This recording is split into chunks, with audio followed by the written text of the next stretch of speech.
Gentlemen, boys and girls, and welcome to the 63rd running of the FXR CPTC Championships right here in beautiful Beausejour.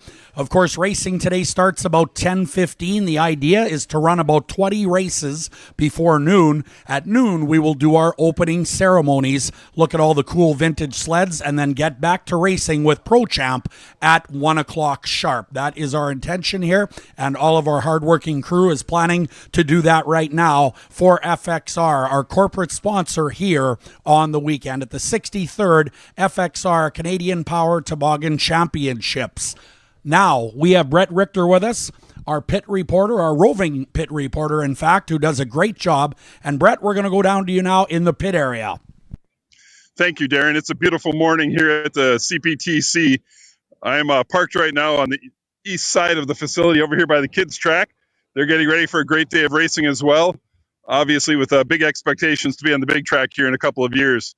Just wanted to run a couple of quick updates from last evening's Pro Champ final. Both Gunnar Stern and Sabrina Blanchette dealt with some issues in the motor department and were unable to finish that final. Calvin Cook had a carbide on the outside ski that was misplaced when it was bolted on, and the front end was too aggressive. Add that to some limited visibility in mid-pack, and he pulled off.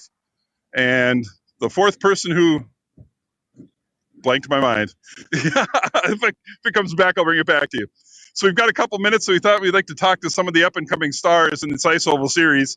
First of all, standing here with me is the number C21, Brandon Christensen. Welcome to Beausejour. Thank you. I'm great to be here. You have a little bit of a drive. You're from the Neenah area, right? Yeah, it's about 11 and a half hours, yeah.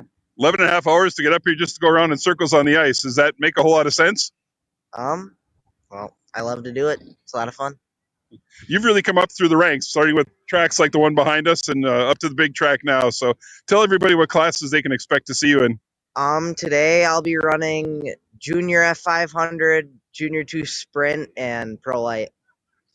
You have a preference? You have something that really gets the heartbeat going more than the other? I like the Pro Light. It's the fastest, so I think it's the most fun. And what kind of speeds are you seeing on that Pro Light? Anywhere from 93 to 95. How's that? That's awfully fast. I mean, that's making the world go by quickly, isn't it? Yeah, gets your adrenaline pumping, and it's just what I like. So when you come off the track and you want some changes made to the sled, who are you talking to? My dad. He's the one that I complain to. And is he pretty receptive to what you're saying and being able to fix what you want? Yeah, it's pretty surprising how well he can put my ideas into action. Good. What's your expectations for today? I'm gonna try and do a clean sweep again. You had that success yesterday? I did. I went 6 for 6. That's awesome. Brandon's going to be a big up-and-comer here. I would expect we'll see him in Champ in a couple of years, and his family's a great family for the sport of ice oval racing. So best of luck to you. Big key today is to be safe. We'll finish the season off on a good note, and then you can sleep in the truck on the way back, right? Yeah. Yeah. All right, that's Brandon Christensen. So he'll be out here. When's your first race? Race number 5. He'll be out in race number 5 today, so we're going to get him back to his truck here quick to get him going. I also have with me here this morning Hannah Cook. She's one of our up-and-coming women's drivers, so welcome. Thank you, Brett. You having a great time? I am. Yeah. I have to tell you, I've been following your race career here because I know your family fairly well. You looked really good yesterday. Thank you. Felt good. What's the difference? Confidence. Confidence and tips from everybody here at the track. Yeah, you seem to be on the throttle a little bit sooner. You're grabbing a little bit more going down the straightaway. For sure, yeah.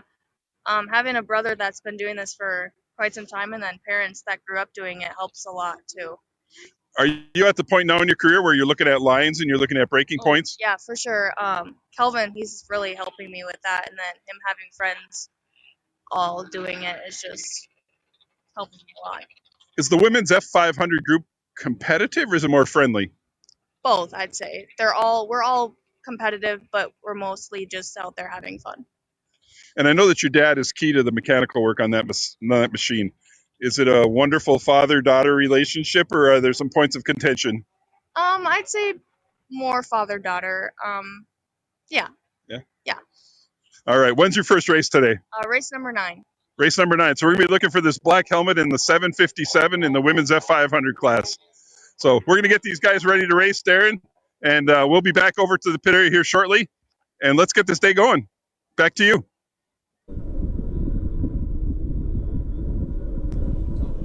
Well, again, ladies and gentlemen, boys and girls, it is about 10:07, and we are going to go racing around 10:15 and race till noon. We should have a grooming break in between our first 20 races, and then opening ceremonies will go at noon. Now, I want to talk to you a little bit about the 50-50 draw. It is currently the pot at 62.80, meaning 31.40 will go to the lucky winner. We have QR codes located on flyers throughout the facility here. You can scan the QR code on your smartphone and get in on the 50-50 draw. We also can buy them on cptcracing.com if you're a Manitoba resident or you're going to be present here today. Also, we will have some live sellers of 50-50 tickets, and half the proceeds go to you, the lucky ticket holder. The other half will go to a fund to support a new grandstand here in Beausejour. So get in on the 50-50. You can't win if you're not in.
Attention fans, we are about 3 or 4 minutes away from the start of today's program. Your 63rd FXR Canadian Power Toboggan Championships right here in beautiful Beausejour. Want to welcome everybody to the facility. We are going to race from races 1 through 10, have an intermission break and Cubex grouping. Then we will go races 11 through 20. And hopefully we'll be around noon about that time, and then we will have our opening ceremonies complete with the vintage sleds and all the other good stuff that goes with opening ceremonies. We'll hear from some dignitaries. We have President of the CPTC, Jared Black, to say a few words at noon. We also have the Honorable James Bazan, Honorable Ray Shirley, and the Honorable Luke Ingeberg. So Ray Sherrill and Luke Ingeberg going to be here a little later on as well. All right, looks like we're rolling already a couple of minutes early. Great job by our production crew here at the Co-op Community Complex. We're going to start out the day with race number 1. This is Relic Mod Superstock 300 single cylinder, fan cooled and free air. This is the final for 3 laps. The 57X is going to be Ken Bruce out of St. Anne. The 95 is Carl Blight from Sterling, Ontario. The number 13 is Kieran Lowen from Winnipeg. The 501 is Mike Kelly from St. Genevieve, Manitoba. The 179 is Jason Mackey out of Lanigan, Saskatchewan. And the 94 is Brian Kep from Rosewood. The 11 is Don Keir from Winnipeg. And the 57, Sean Bruce out of Richer, Manitoba, aboard a 71 Yamaha. So a great field right here for race number 1.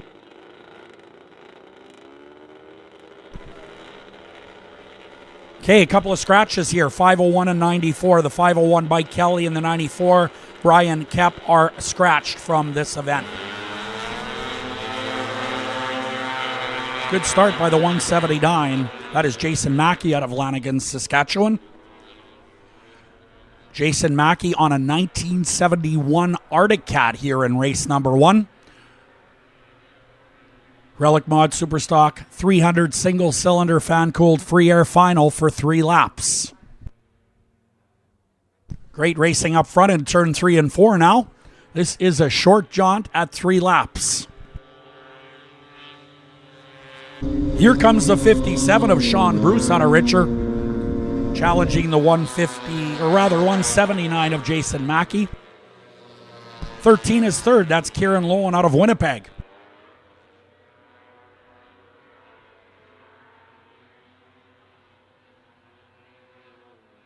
Tension in the pit area. Next race up. Race number 2.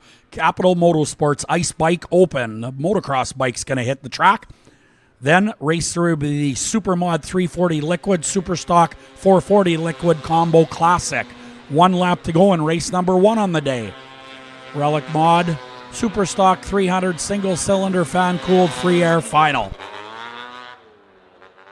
59 miles per hour, a blazing pace.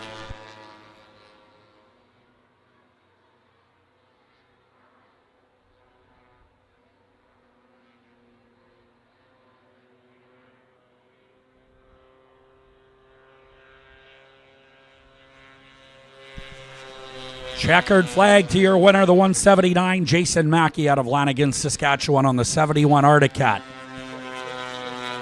13 is second, Kieran Lowen.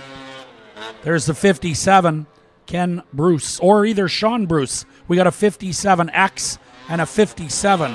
So that's a 57X, I believe, of Ken Bruce, then the 57 of Sean Bruce. I think they'd have slightly different numbers. Same last names, you think they might be close and go, hey, maybe we should have a couple of different numbers. I don't know. Who knows? It's not like they probably live too far apart. St. Anne and Richer. We'll work on that for next year. Race 1 is in the books, ladies and gentlemen. Want to thank you all for coming here. And if you're tuned in to cooldown.tv on the internet, we welcome you as well. Don't forget 50/50 tickets are for sale here. We have live sellers in Beausejour walking around. You can also buy them off the QR codes located on the flyers throughout the facility, or 50/50 tickets available at cptcracing.com. Do check it out. Over $6,000 in the pot so far, and the proceeds, well, half of them will go to you, the lucky ticket holder, and the other half will go to fund some new grandstands here at the Co-op Community Complex. So a worthy cause and a win-win for both parties.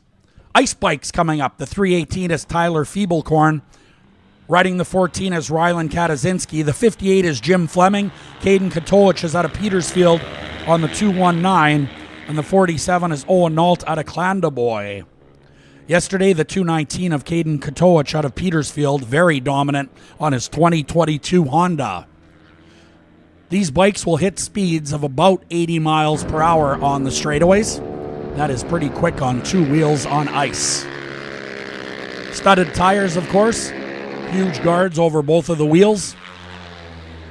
As the 219 leads the 14, Tyler Feeblecorn is third on the 318. 82 miles per hour on that previous lap.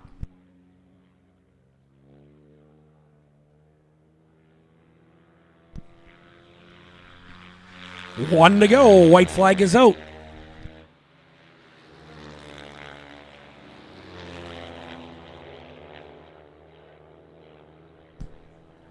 Couple of scratches in this one, so this race was scheduled for 5 laps, down to 3 now. 3 riders, 3 laps. Sounds about reasonable.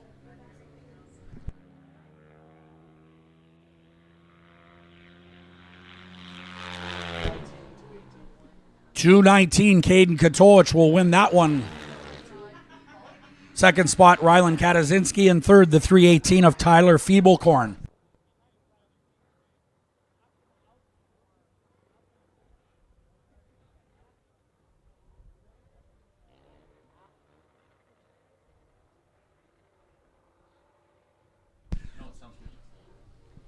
Next up, race number 3, and this will be the Supermod 340 Liquid Superstock 440 Liquid Combo Classic, scheduled for 5 laps. And here's how they line up. Out of Swift Current, Saskatchewan on a John Deere, the number 96 is Clayton Gross. The 65 is Cody Whitechuck. The 223 is Adam Braun. The 20 is Bryce Olson. Riding the 165 is Justin Having. The 13 is Kieran Lowen. The 44, Vic Mazer. And the 117 is Stephen Turcott out of Odessa, Ontario on a 1980 Yamaha. That is your lineup for race 3, Supermod 340 Liquid, Superstock 440 Liquid Combo Classic.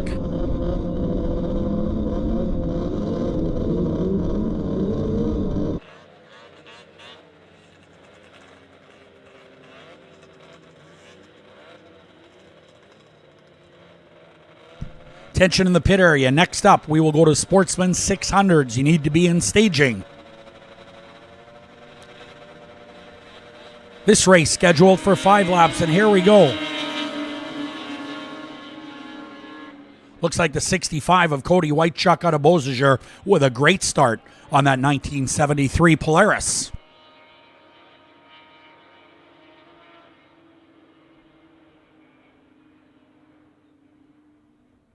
Once again, a final call for the Sportsman 600s, race number 4, coming up next.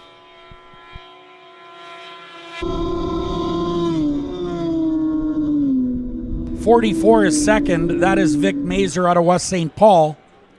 223, Adam Braun in the third spot. Adam Braun on the 223, and that is the Kawasaki 1981 vintage.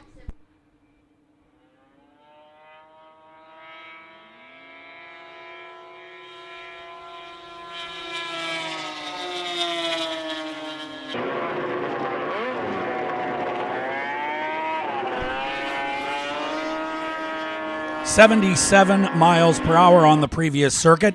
In the 4th spot, the 20 is Bryce Olson. Bryce is out of Tisdale, Saskatchewan on a 1977 Articat. That sled's younger than me. Wow.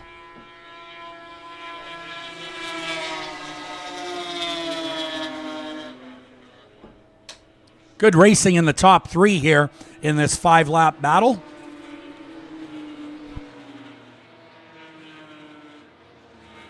In the 5th spot is the 13, Kieran Lowen. Kieran is out of Winnipeg on a 1980 Yamaha. The battle now in turn 3 and 4. They are around now on the front chute to take the white flag. Still the 65. 223 in the second spot. Adam Braun on the Kawasaki. 44 third. That is Vic Mazer out of West St. Paul. And Vic's on a 73 Polaris. Best race in the place right now for second and third as your leader coming out of turn 4. Cody Whitechuck will win that one, followed by the 223, Adam Braun. And Vic Mazer on the 44 out of West St. Paul, round out the top 3. 20 is Bryce Olson, 4th. The 13, 5th is Kieran Lowen out of Winnipeg on a 1980 Yamaha.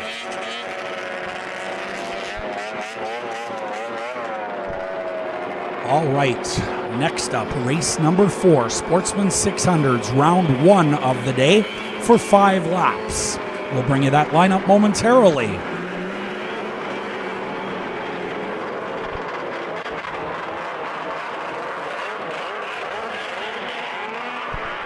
Here we go with your Sportsman 600s. The 88 is going to be Curtis Camp out of Oxdrift, Ontario.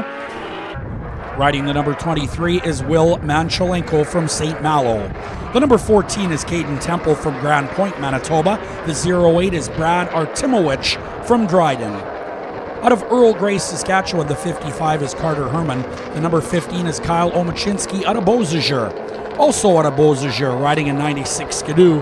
The 13 is John Hall. The 44X is Randy Oliver out of Oshkosh. And the 179, this is Jason Mackey out of Lanigan, Saskatchewan on a 96 Polaris. So race number 4 on your schedule, Sportsman 600, round number 1. Again, we're going to run off 10 races, take a Cubex grooming break, come back with 10 more races, then get on to opening ceremonies. Then about 34 races left after opening ceremonies.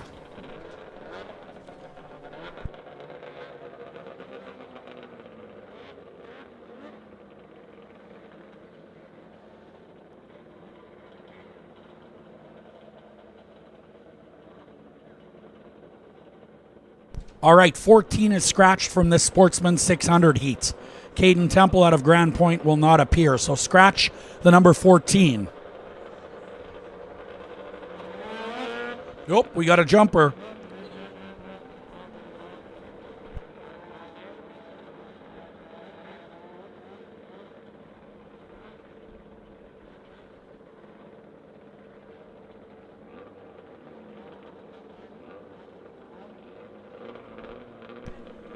All right, it looks like we got a pair of jumpers here. So we are going to get ready to go racing here. 23 with a very good start. That is Will Manchelenko out of St. Malo, Manitoba on the throttle early as they get set to go down the back chute now. This is race 4, Sportsman 600, round number 1.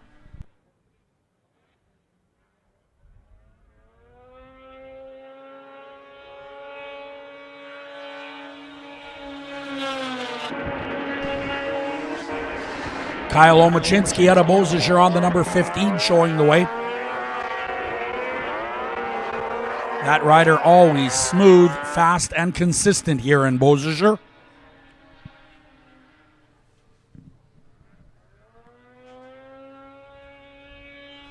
Here they come down the front chute. Leader is the same, the 15.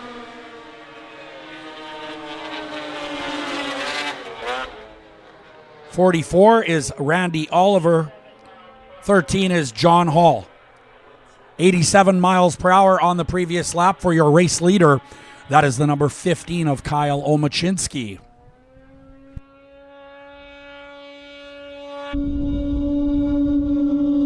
Omachinski is flying.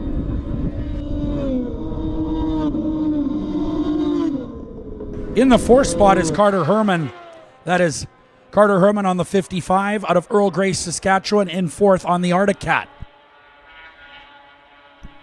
He started in the back row after jumping.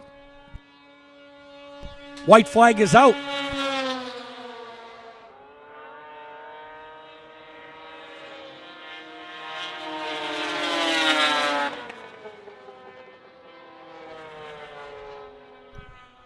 Battle for 4th and 5th now as your leader way off in the middle of turn 3 and 4 already. He has left the field. Round 1 of the Sportsman 600s goes to the 15 of Kyle Omachinski. Randy Oliver second, 23. Will Manchelenko third, fourth. 55 Carter Herman. And the 88 unofficially fifth, Curtis Cam out of Oxdrift.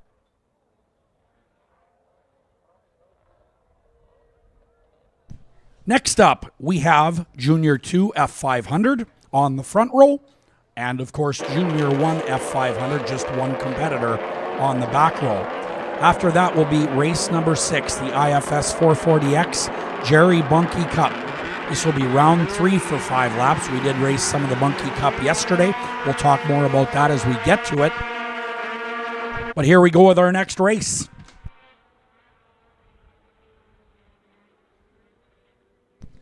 All right, front row, Junior 2 F500 for 14 to 17-year-olds. The 60 is Braxton Cassidy out of St. Genevieve. Hailing from Neenah, Wisconsin, the C21 is Brandon Christensen. The 44 is Marley Peterson out of Lancaster. Out of Champion, Michigan, the 24 is Brody Bartonen. And the 79 is Maverick Yonan out of Killaloe, Ontario. And in the back row, one competitor in Junior 1 F500 for 10 to 13-year-olds. 626 is Waylon Corpita out of Wausau, Wisconsin.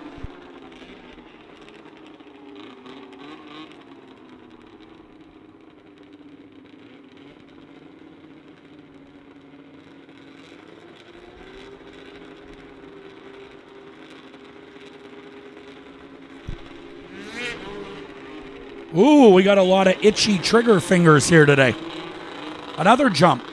I don't know if we had a total of 2 or 3 of them all day yesterday.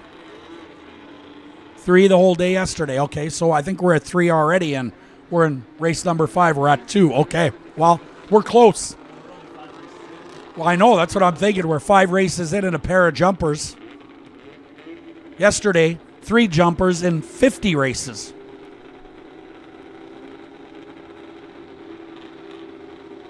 Yeah, I'm not liking the goals against average here, kind of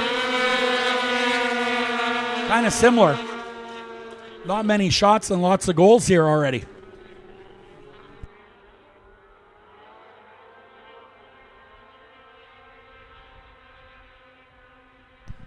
Race number 5 of 53 on the track today. Ooh, a little bit of a bump over in turn 3 and 4 as your leader bobbles.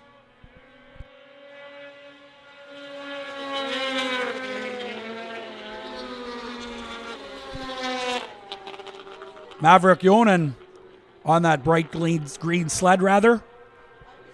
24, Brody Bartonen out of Champion, Michigan, second. C21, Brandon Christensen out of Neenah.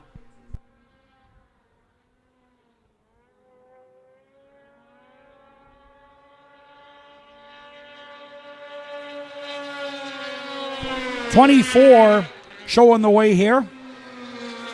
Brody Bartonen out of Champion, Michigan does a nice job steering that 24 into the number 1 spot. This is round 1 for 5 laps. And we had a speed last lap of 77 miles per hour.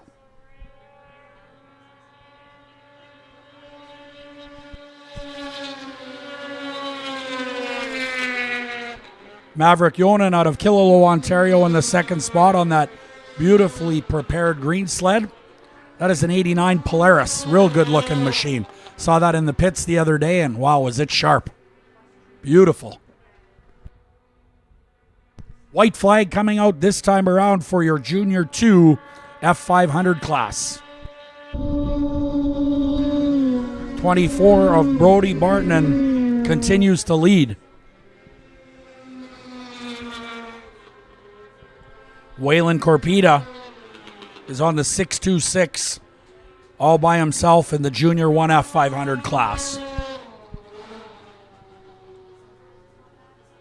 Braxton Cassidy on the 60 heads on by the start-finish line. Checkered flag is out for the 24 of Brody 79. is Maverick Yoded out of Killaloe, Ontario, as the rest of the Junior 2 F500 class crosses the line. That race, of course, is for 14 to 17-year-olds. 21C finished third in that one. Brandon Christensen out of Neenah, Wisconsin. So that will do it for race 5 now. All right, a couple question marks in race number 6. We'll find out if they will appear. The IFS 440X Jerry Bunke Cup. This will be round 3 for 5 laps. Now, on our lineup sheets, it looks like this. On a 74 Yamaha, the 626 is going to be Carl Blight out of Sterling, Ontario. There's a question mark on the 35 of Dylan Barron and the 13 of Dale Hunter. So the 35 and the 13 are question marks right now. The 80 is Joe Presta out of Whitemouth, doing a great job yesterday. And the 65X is Cody Whitechuck out of Beausejour. Now, of course, this is the Jerry Bunke Memorial Challenge, and Jerry Bunke was a member of the famed Polaris Midnight Blue Express race team that competed in the Snow Pro circuit of the late 70s. He tragically lost his life in a racing accident in Beausejour, Manitoba in 1978. This Jerry Bunke Cup is sponsored by Al Meisner Limited, Sports Parts Incorporated, Baxter Ranch, Hildebrand, Sod Farm, PJ Materik Auto Body, Sobetsky Enterprises, Springfield Chiropractic, and Radtech Industrial Limited.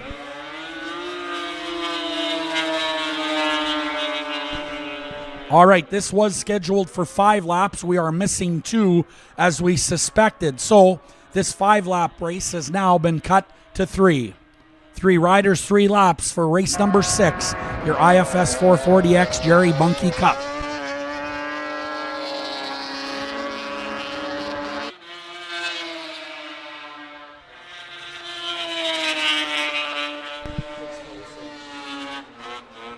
Well, the 80 of Joe Presta leading this one out of Whitemouth, Manitoba.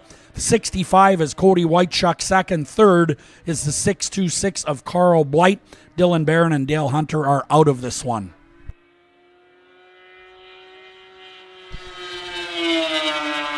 White flag for Joe Presta in this shortened race.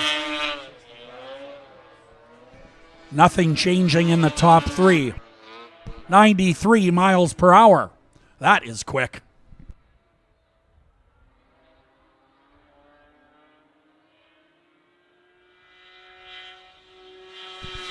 Checkered flag for Joe Presta.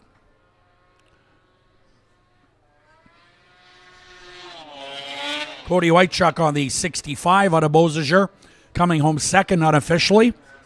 626 third. That is Carl Blight out of Sterling, Ontario.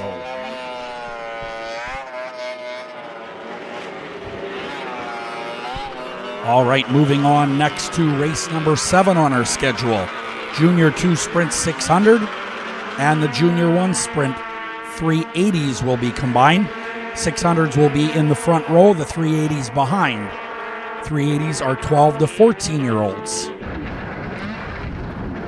In the Junior 2 Sprint 600 class for 14 to 17-year-olds, the 53 sponsored by Gusta Sod Farms. This is Alista Gusta out of Stead, Manitoba. The C21 is going to be Brandon Christensen out of Neenah, Wisconsin. And the 24 is Brody Bartonen out of Champion, Michigan. In the back row, Junior 1 Sprint 380, the 626 is Waylon Corpita. The 99 is Levi Lurkey out of Hallock, Minnesota. And the 43 is Carson Peterson out of Lancaster, Minnesota on the 2023 Brian Burkle chassis. That thing has been reworked several times over the years. Now has many wall components on it. Last modified by Brian Burkle in Greenbush, Minnesota. We're racing. Wall case, of course, on that one, and a 106 track.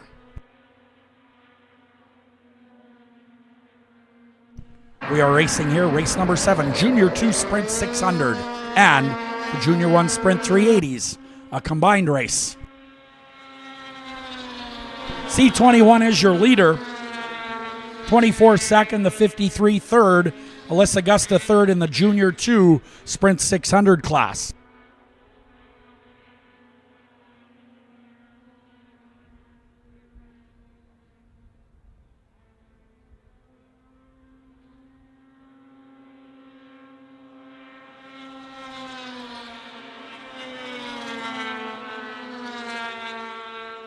.626 leads the Junior 1 Sprint class. 43 Carson Peterson is second. 99 is Levi Lurkey out of Hallock on the 2024 Westland Special. 79 miles per hour on the previous lap.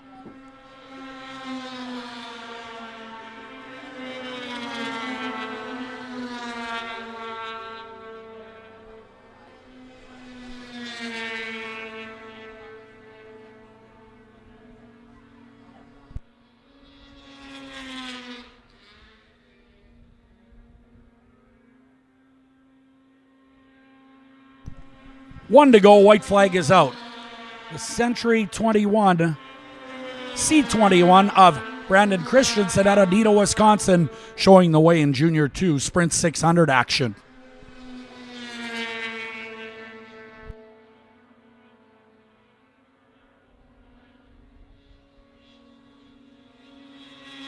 .626 Waylon Corpedo looking good in the Junior 1 Sprint 380. C21 wins the Junior 2 Sprint 600 class, followed by the 24 of Brody Bartonen and the Augusta Sod Farms 53 of Alyssa Augusta.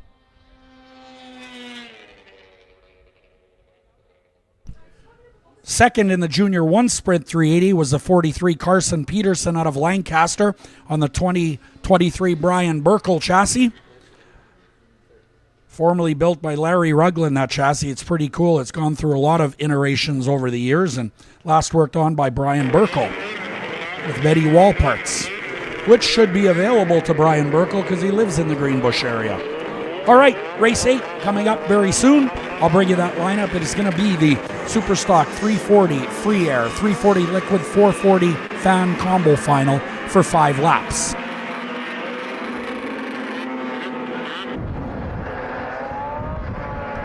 Couple of scratches to talk about in this one. The 44 of Randy Oliver and the 99 of Ed Lurkey will be out of this one. The 580 of Joey Friesen out of Altona will be racing. The 78 is Mike Klassen. Will Manchelenko will be on the 23. The 12 is Alex Braun. The 14 is Alex Manchelenko. The 117X is Steven Turcott. 223 is Adam Braun. The 47 is Dan Leonard. The 165 is Justin Habing. The 20 is Bryce Olson. Bryce is out of Tisdale, Saskatchewan. The 84 is Chad Bartok out of Bonito. And the 15 is Sheldon Carlson out of Mackinac.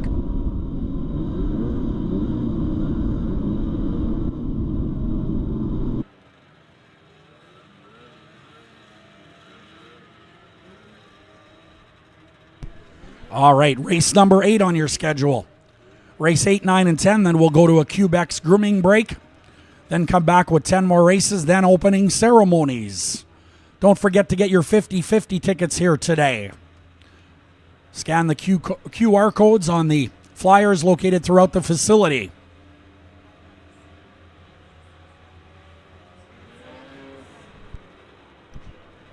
All right, now we've tied yesterday's mark at 3 jumps in race 8. 50 races yesterday, 3 jump starts. 8 today, 3 jump starts. We're running about 50%, almost. Pretty close to 50%.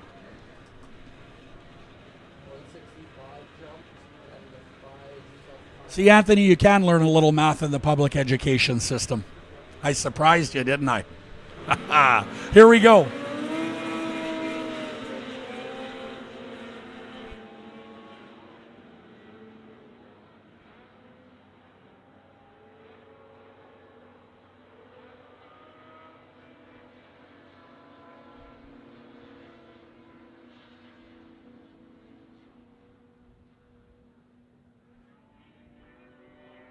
Race number 8 on the track. Race 9 will be your Black Cat Women's F500 final.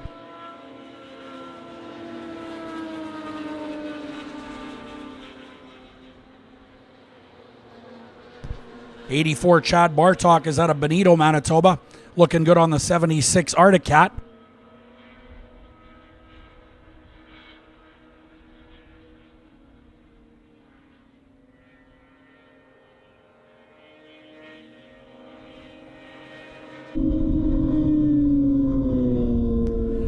'15 is second. Sheldon Carlson out of Mackinac, North Dakota. 69 miles per hour. The 223 Adam Braun running third currently. This is race number 8.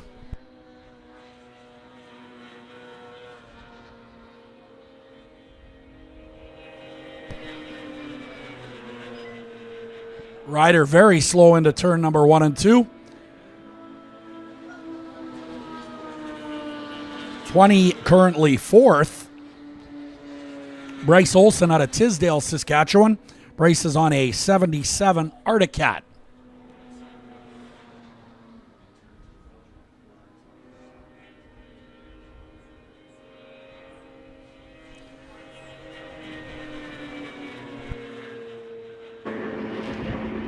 White flag is out, 1 to go.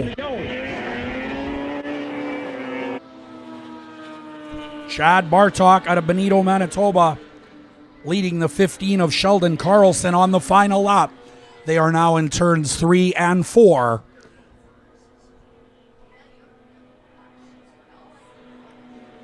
And here they come to the finish line. 84 takes the win. Chad Bartok over Sheldon Carlson on the 15. Sheldon Carlson second. Drag race to the finish line. 223 is third. That is Adam Braun. And followed by the 20 of Bryce Olson for fourth. That's the conclusion of race number 8. Superstock 340 free air, 340 liquid, and 440 fan combo final. Next up, race 9, Black Cat Women's F500 final. That will be followed by the Supermod 300 free air liquid final. Just 3 competitors in that one. Couple more races to our grouping break.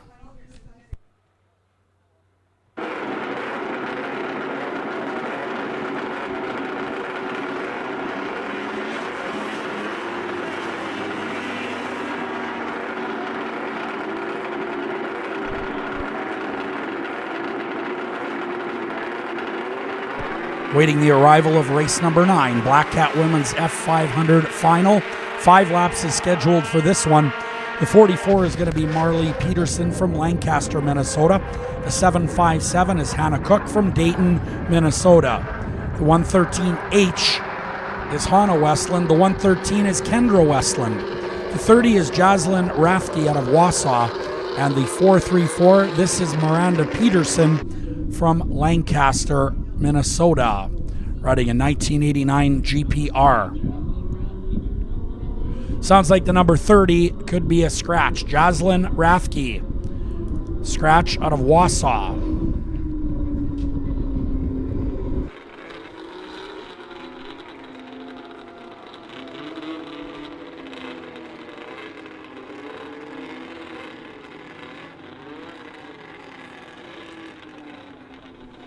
All right, getting set to go here. Race number 9, Black Cat Women's F500 final. This ought to be a good one.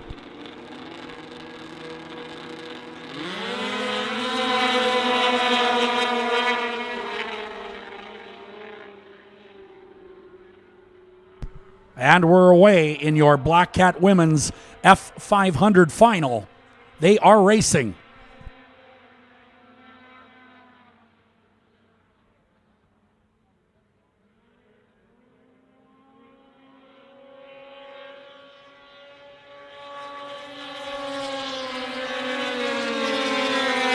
.113 is your leader. That is Kendra Westland.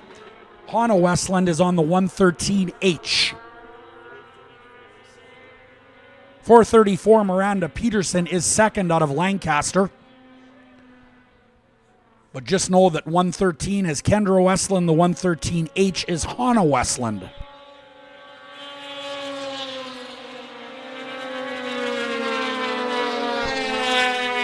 Hannah Westland third, Kendra up front. 79 miles per hour.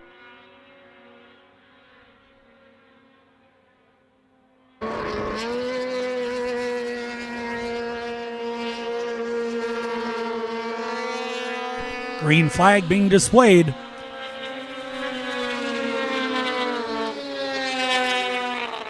As we continue to race here in the Black Cat Women's F500 final.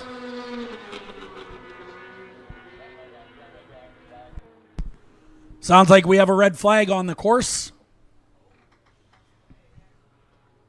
for a crash in what appears to be turn number 2. Exit of turn 2 on the outside.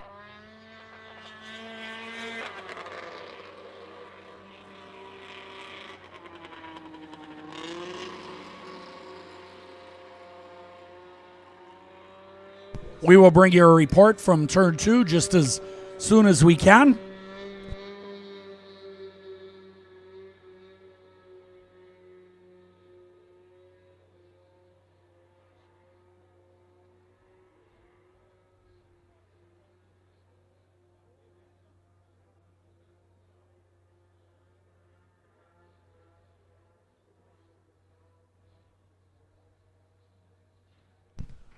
All right, just attending to the crash over in turn number 2 on the outside, the exit of turn 2. We are working race number 9 for the day of 53. Black Cat Women's F500 for FXR, our corporate sponsor. Also like to thank some of our other sponsors. They include the Beaver Truck Center, Beausejour Co-op, Beausejour GM, Town of Beausejour, RM of Broken Head, East Creek, Al Meisner Limited, Cubex, Building Products and Concrete Supply, Oakbank Hearing Center, Sobetsky Enterprises, Beausejour Home Hardware, Access Credit Union, Twisted Tea, and Moosehead.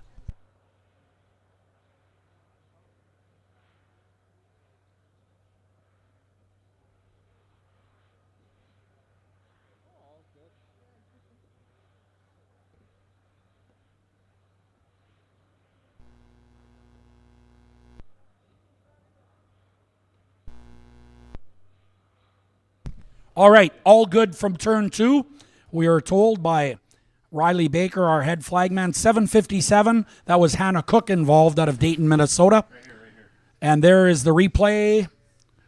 Ooh, bad push coming out of turn number 2 and into the bales goes the 7:57 of Hannah Cook. But we understand Hannah is okay, so that is good news from turn number 2. All right. Down to the pit area real quick now with Brett Richter. Brett? Be a beautiful day here in Beausejour.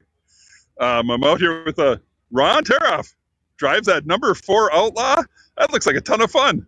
Oh yeah, it's a blast. I'm the one running the Yamaha four stroke, so I've been at it. This is my 9th season, and honestly, we're just getting it figured out.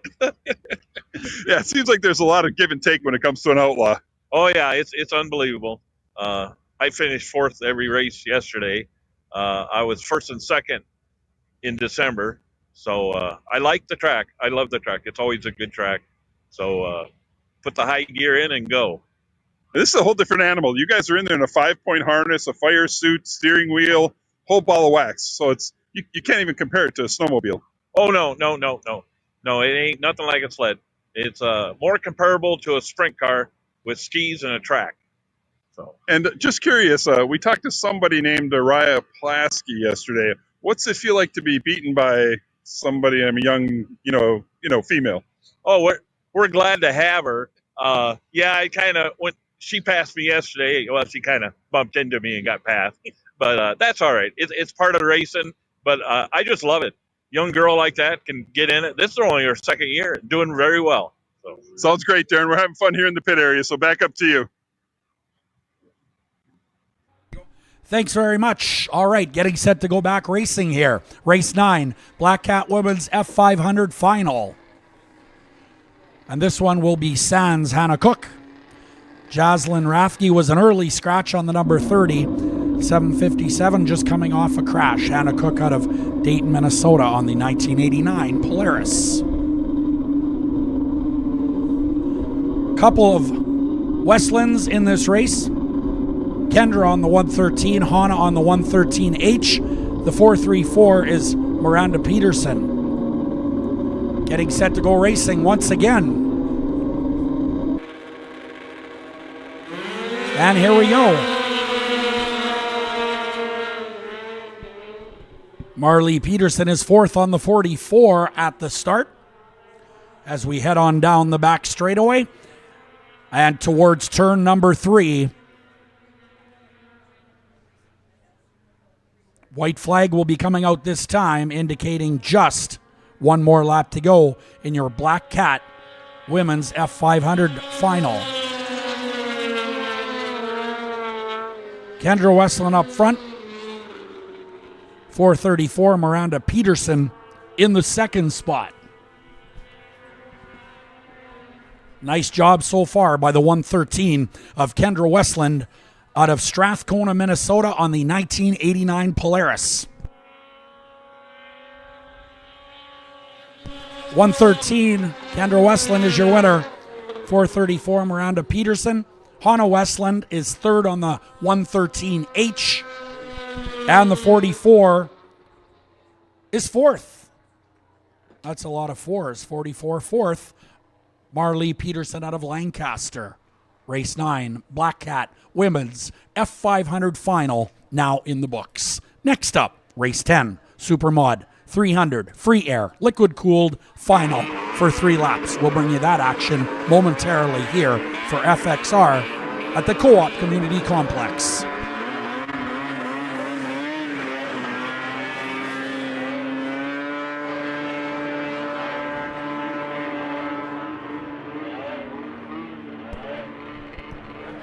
Not a huge field here for your Supermod 300 Free Air Liquid Final.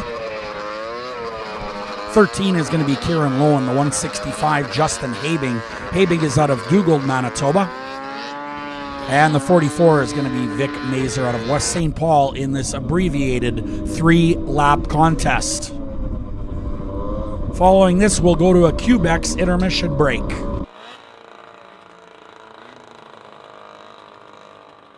13, 165, and 44 set to do battle here.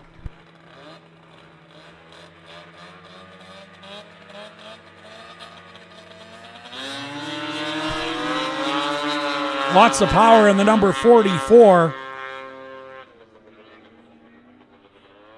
Vic Mazer showing he's building big power out of West St. Paul, Manitoba on the 73 Polaris.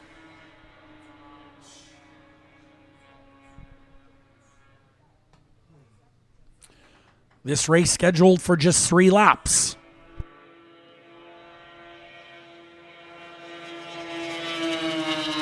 Second spot is the 165, Justin Habing. Third is the 13 of Kieran Lowen. The pair of 73 Polaris is showing the way right now. 72 miles per hour on the previous lap. Very soon they will be around to collect the white flag, indicating 1 lap to go in this 3-lap duel. Good racing up front.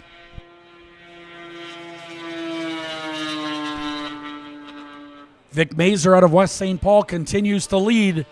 Oh, troubles. The 165 of Habing gets into the back of the leader momentarily and lightly, but enough to scrub the momentum off.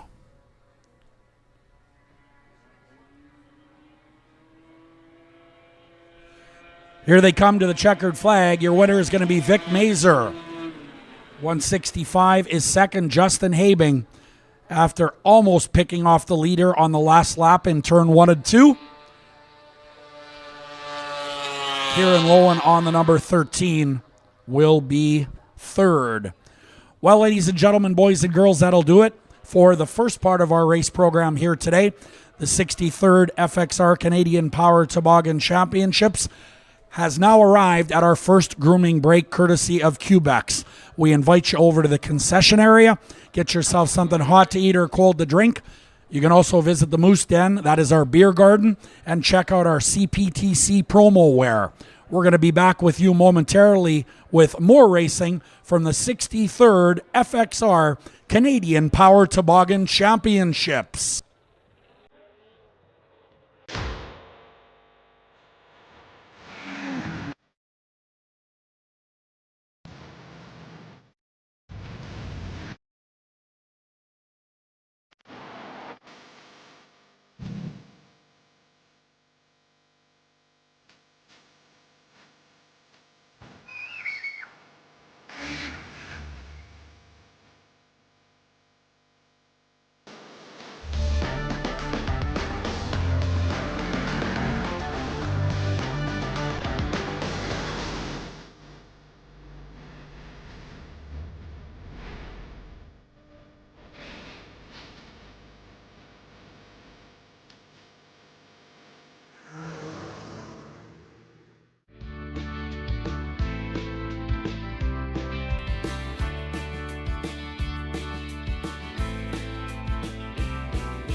Full service at your local co-op means extra service at no extra cost.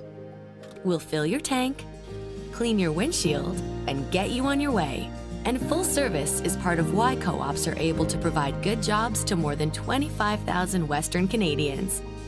Whether it's rainy in Victoria, sunny in Regina, cold in Edmonton, or even colder in Winnipeg, full service. It's a co-op thing.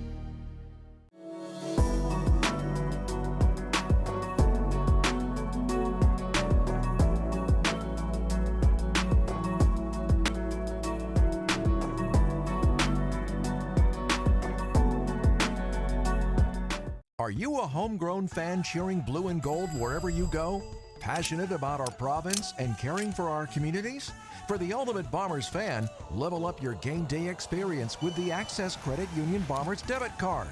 With perks like discounts at the Bombers store, VIP stadium entrance, and a chance to win a pregame sideline experience and giveaways. What are you guys doing here? The game's not till tomorrow. We got in so fast with our Bomber debit card. I guess we jumped the gun a bit. Get your Bombers debit card from Access Credit Union and level up your game day experience today.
Richter here. I'm up in Beausejour, Manitoba. We're at the CPTC for the season-ending ice oval race.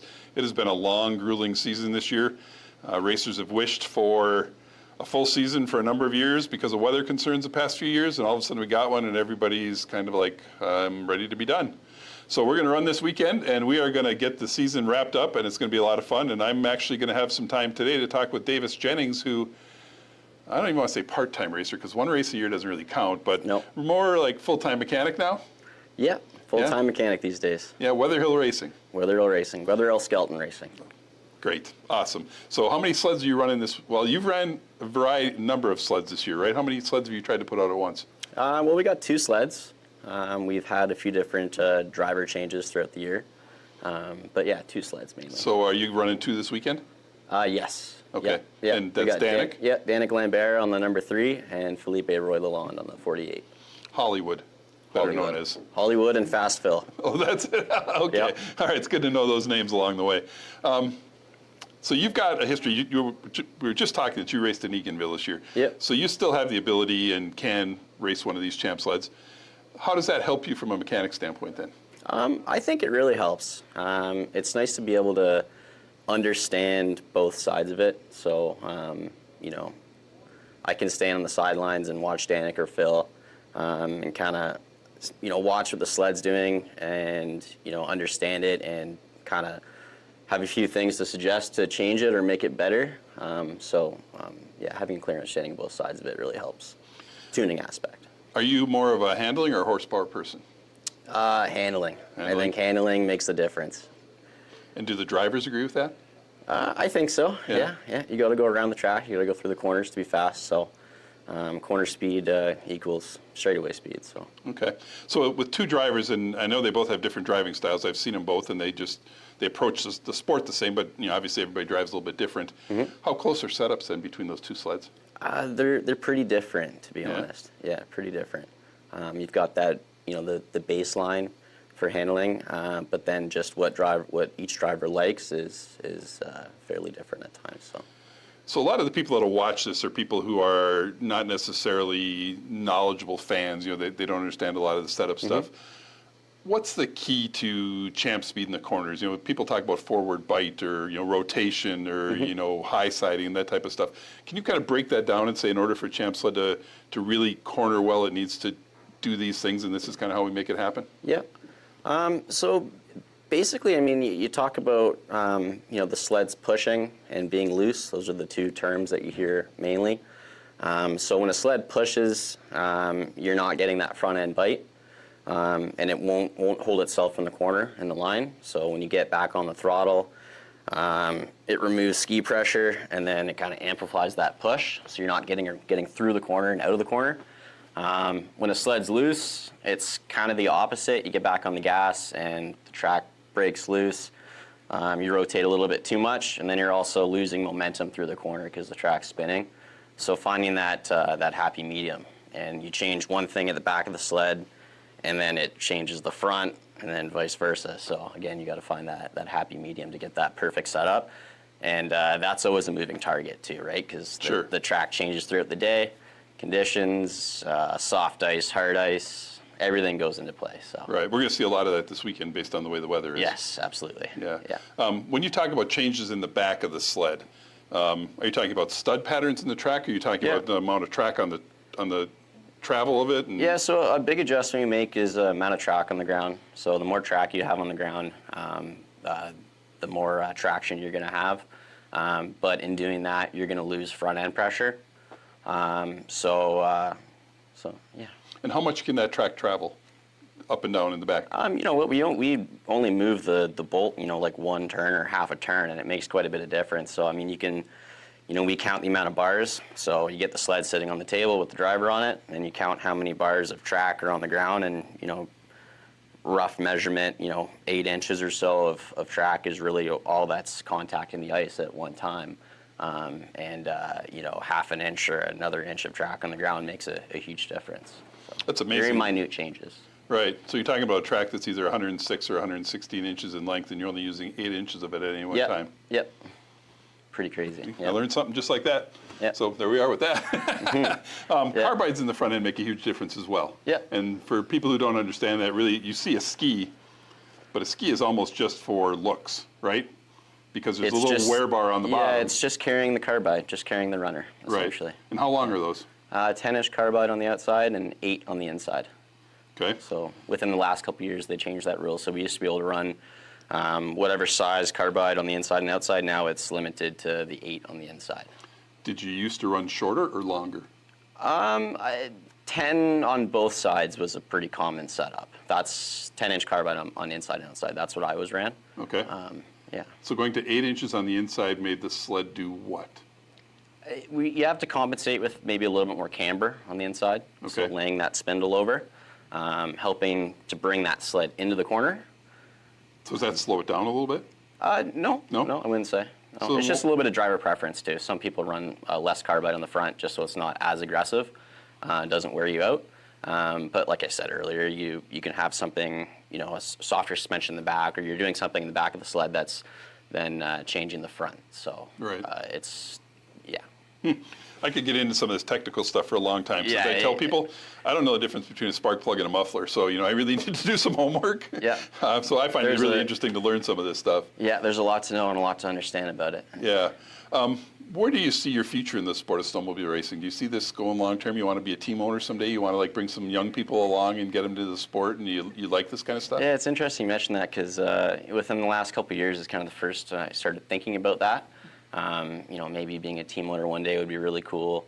The transition from being a racer to just a crew member is interesting, exciting, and a little bit difficult too, because as a former racer, you know, you're always kind of picturing yourself in the driver's shoes, and when you're at the racetrack, you know, the vibe is always kind of the same. So, yeah, moving forward, I can see myself being a team owner. Yeah, team owner that'd for be sure. awesome. I've still got my sled, so putting somebody else on it and watching them progress and helping them learn, that's a cool idea to me. So. Yeah, that's interesting. You know, there's a lot of history in the pit area that over the next 10, 12, 15 years we could potentially lose. You look at the Hools and you look at the Walls and you look at, you know, the gentleman in your trailer. That's what's his name. Paul Wetherell? Yeah, sorry. Paul, the people like that, and, you know, that knowledge we need to somehow keep in the sport. Yeah, absolutely. You know? So if it goes through people like you, and then you carry that on, that's really what we need going along. Yeah, that's definitely my goal moving forward, for sure. Yeah. Fantastic. What are your expectations for the weekend? Danik's third in the Pro Star Cup Tour points, which I think is a fantastic accomplishment. It's amazing. It's amazing. Yeah. He's worked really hard at it. The whole team has worked super hard, and just the commitment to coming to all the races and being there, and it's awesome. So what do you expect for this weekend? What's realistic? Realistic, I think we're top three. Like we're right in the mix. Anything can happen. I think Danik's due for a win, and it's only a matter of time until that happens. And Felipe, he's wicked fast too. So, you know, he was third Saturday, Sunday in Valcourt. And he's capable of doing it too. So it's only a matter of time for us. Okay, well, just so you know, you're the sixth person who told me they're top three. So, so it's going to be a little packed up there. But anyway, spend a few minutes with Davis Jennings. We're going to do the FXR Fast 10. You ready? Yep. Ready. Before I do that, any sponsors you go on to list for the team? Sponsors, Paul Wetherell, Mike Skelton, Chilco for hooking us up with the coats, Skelton Truck Line, Magneto, Taylor Bros. Probably missing a few on that, but knew that was going to happen. So. Exactly. You're not the first, though. All right, let's do the FXR Fast 10. You ready? Yep. Would you prefer really spicy food or really bland food? I probably have to go bland, I guess. That's a crappy answer, but. Would you rather have no internet or no running water? No internet. Would you rather own a time machine or would you rather have a genie that will grant you 3 wishes? Time machine. Do you like reality shows or dramas? Reality. Would you rather be the smartest person in the world or the richest? Smartest. Would you rather pause time or rewind time? Probably pause. Which worse, bad breath or body odor? I'd say body odor. Would you rather have no company or would you rather have bad company? Probably no company. Are you a night owl or an early riser? Early riser more so these days. Yeah. And the big question, Reese's Peanut Butter Cup or Snickers? I've seen enough of these. I'm going to say Reese's. Yeah. You don't have to do it that way. You can just tell the truth. That's the truth, too. Thanks, Davis. Good luck this weekend. That's Davis Jennings, mechanic for the Weatherhill Skelton Racing Team.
Wow, look at that. $7,205 the pot currently in the 50-50 draw.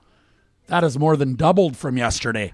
7,205, winner gets half. 50-50 tickets available right now throughout the facility. You can scan a QR code. You can also buy from live sellers or get them online at cptcracing.com. Get in on that 50-50. We're going to try to drive that thing. Well, maybe we'll try to get up to 10 grand. We'll see.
Be the Supermod 440 free air and liquid final for 4 laps. Then we'll move to the ice bikes for race 12, race 13, 14, and 15 will all be Formula 500 heat races. So if you're in those particular races, you'll want to be thinking about getting into staging as we are getting set to go with race number 11.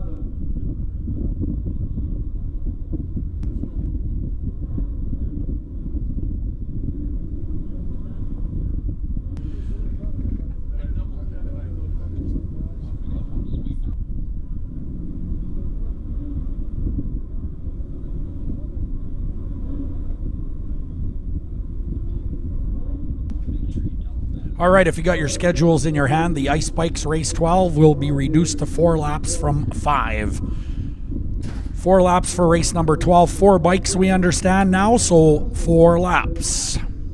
Sounds pretty fair. Awaiting the arrival of race 11, we do have a sweeper on the track.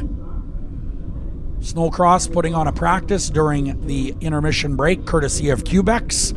Race 11, Supermod 440 Free Air and Liquid are on deck. They're final for 4 laps. The 223 is going to be Adam Braun out of Winnipeg. He is riding a 1981 Kawasaki. The 79 is Supergirl Sabrina Blanchette out of Drummondville, Quebec on the 2024 Polaris.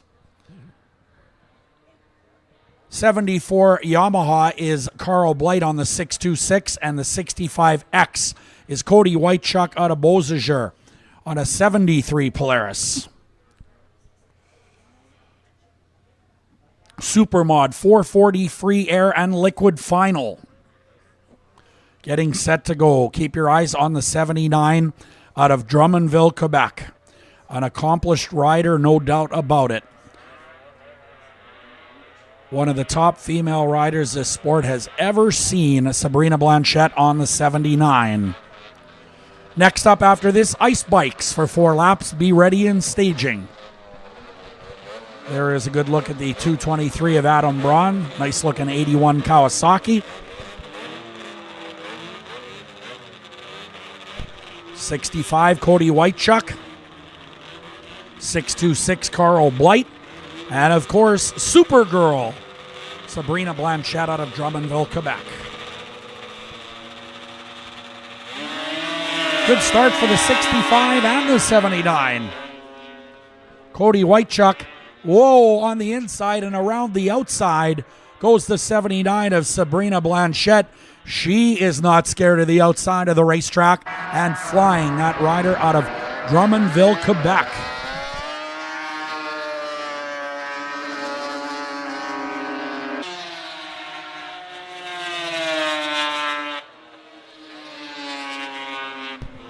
Third spot is the 626 Carl Blight out of Sterling, Ontario. That is a 1974 Yamaha. But right now, Sabrina Blanchette is setting a torrid pace.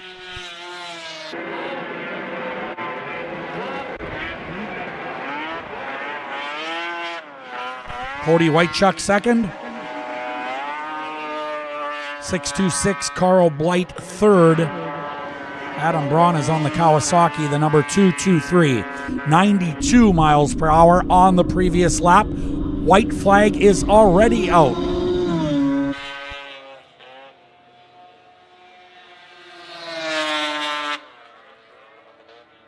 Looks like the hood might be coming up a little bit on the 79 of Sabrina Blanchette.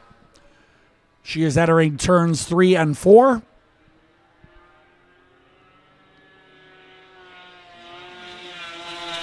Checkered flag. And right in time as that right front of the hood is definitely lifting up. Cody Whitechuck out of Beausejour on the 65 coming across the line. 626 Carl Blight out of Sterling, Ontario rides the 74 Yamaha into the third spot. And that'll do it for your race 11. That was the Supermod 440 Free Air and Liquid final. Next up, ice bikes for 4 laps. And we do have a scratch. I'll try to confirm that for you right now.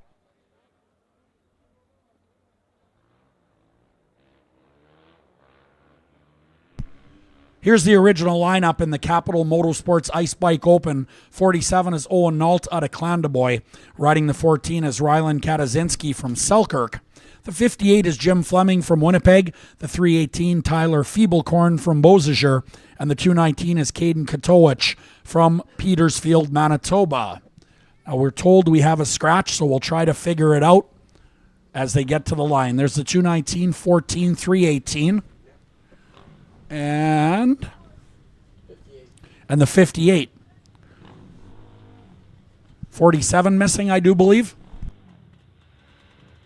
Okay, it's Owen Nault. The 47 is missing out of Clandeboy, Manitoba. No Kawasaki here. Team Green's going to be disappointed in that. No Kawasaki's in this one.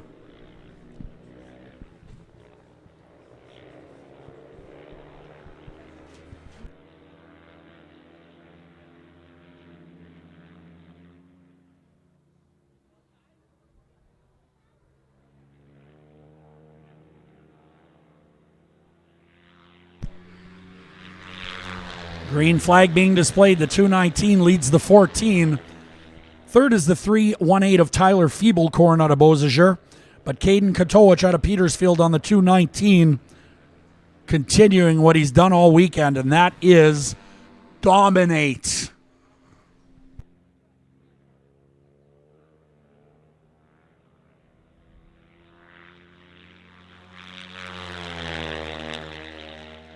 This one scheduled for 4 laps.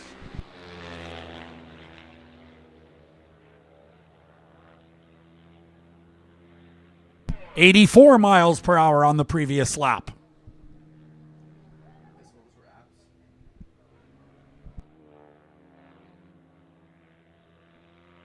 .219 continues to lead. 58 is way off the pace. Jim Fleming out of Winnipeg. That is a 1996 Honda.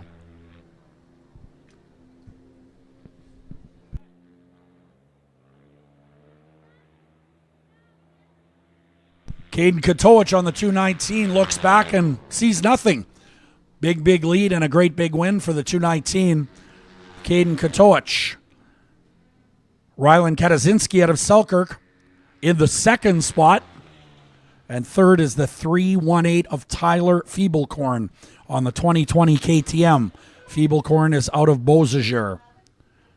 58 Jim Fleming finishing up as well in race 12. Capital Motorsports Ice Bike Open.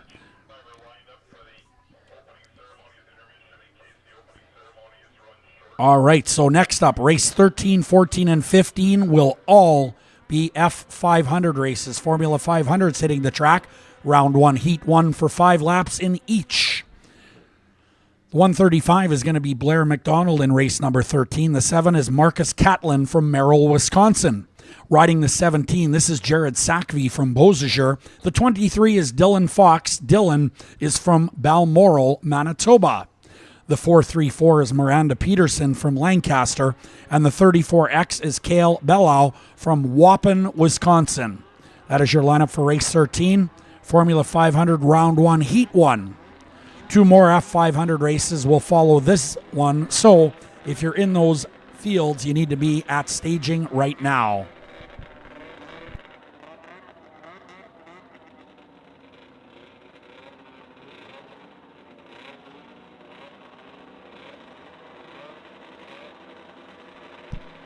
Ready to go here with race number 13.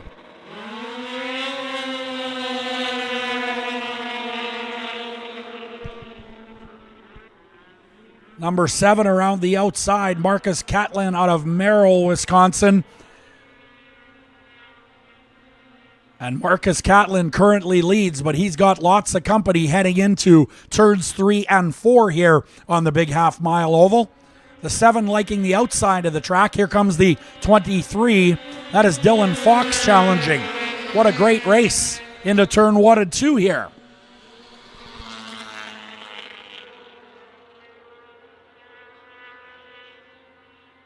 Number 7 dropping to the second spot, Marcus Catlin out of Merrill, Wisconsin. As the 23, Dylan Fox, showing some horsepower here.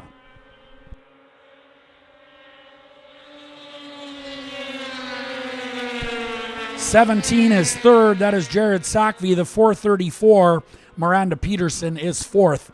Miranda is out of Lancaster.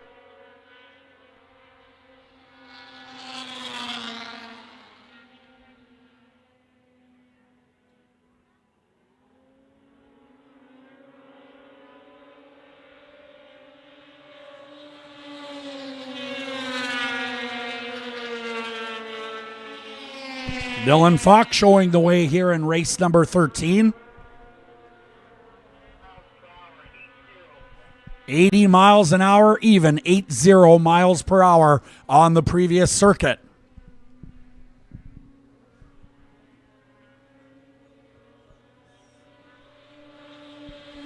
White flag for the number 23. The 7 is second. Jared Sackvey on the 17 is third. Sackvey now pressing in turn number 1 and 2. We've got a drag race down the back chute. The number 7, Marcus Catlin, is flying in second spot, but now has company.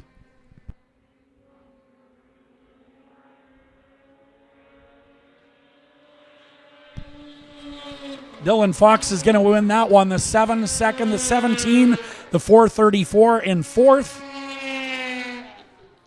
34X Cale Bellow out of Waupun, Wisconsin is fifth. Nice job by Dylan Fox out of Balmoral getting the job done. Marcus Catlin out of Merrill, Wisconsin, unofficially second. Jared Sackvey making it interesting on the number 17 out of Beausejour at the finish line.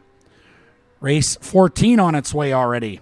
More Formula 500 action. Round 1, heat number 2. The 9 is Stefan Kerrigan out of Winnipeg. The 44 is Ethan Clark from Beausejour. Riding the 54 is Tom Keelback. The 48X is Rich Mork from Eagle River. The 98 is Nick Kurth. Riding the 29 is Brad Harrison out of Enola. And the 86 is going to be Spencer Lashbrook. Spencer is from McDougall, Ontario, on a 1989 Polaris.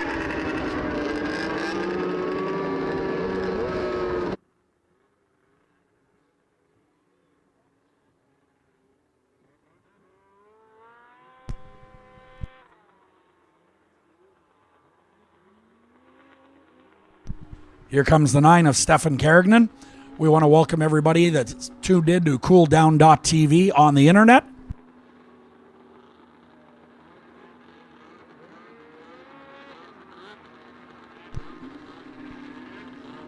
There's the number 86, Spencer Lashbrook out of Ontario. Good-looking 48X out of Rich Mork. That is Rich Mork on the 48X out of Eagle River, Wisconsin.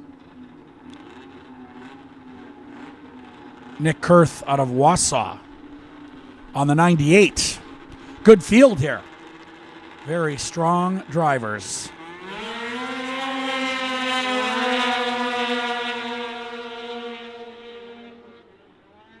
Oh boy, we've got an accident in turn 1. All right, we are going to have a look over in turn number 1 and 2. As a collision ensues in turn 1 right after the green flag. I think everyone's up. I think there's 4 sleds involved. There may be 5 because the bales don't show everything, especially when the sleds are behind them. We will get a report for you just as soon as we can from turn number 1 and 2 here in race 14, the Formula 500 class. Want to remind everybody once again about our 50-50 draw. You can enter our 50-50 draw and buy tickets through the QR codes located on the flyers throughout our facility. 50-50 tickets also available at cptcracing.com, and we do have some live sellers. We are over $6,000 in the pot and are continuing to drive it up. We will also have a fan appreciation draw. We'll tell you about that one a little later on.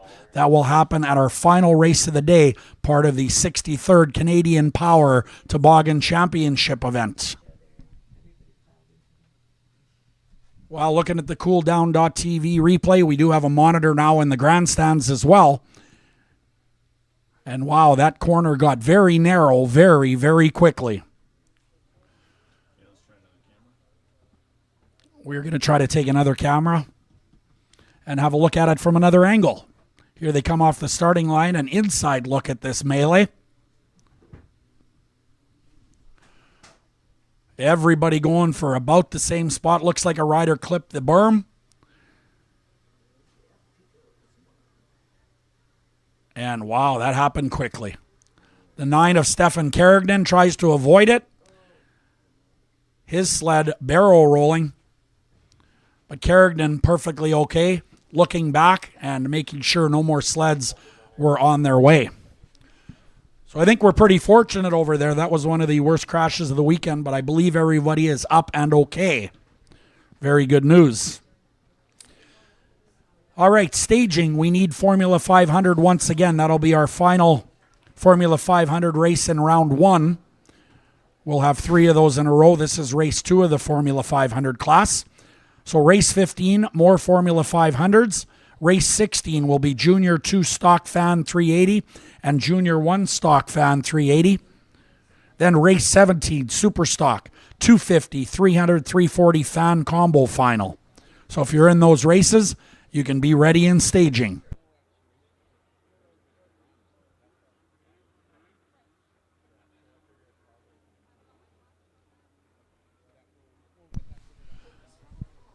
Looks like Stefan Carrigan's number 9 still on the track.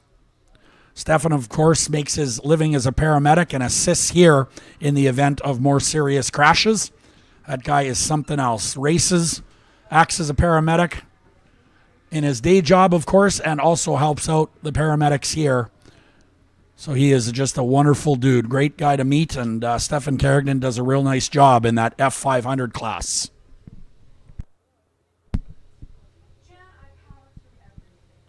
So working race number 14 in the Formula 500 class, we would like to thank FXR, the Beaver Truck Center, Beausejour Co-op, Beausejour GM, Cobra Enterprises, Moosehead along with Twisted Tea.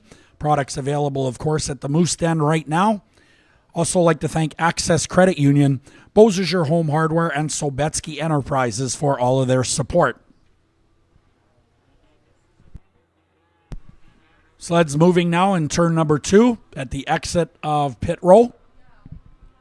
So we should be back to racing momentarily.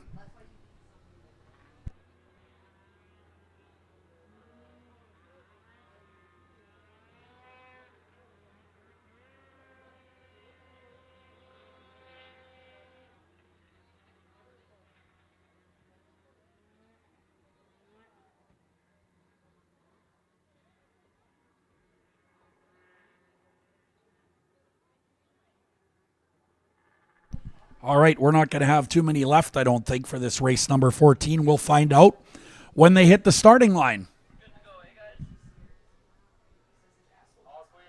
All right, Riley Baker calls for the sleds out of turn number 4. Riley is our head flagman, located on the front chute. That is a long day down there in the wind. Riley does a great job each and every weekend here at the Co-op Community Complex. Also like to thank some of our great sponsors, including Oak Bank Hearing Center, Building Products and Concrete Supply, Cubex, Al Meisner Limited, East Crete, RM of Broken Head, and the town of Beausejour.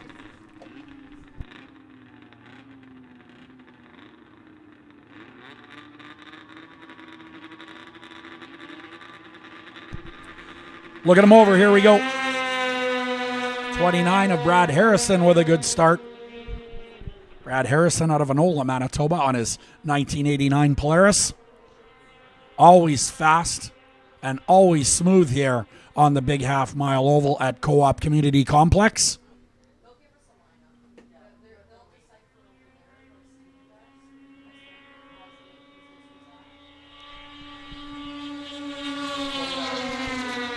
'98, Nick Kurth is second.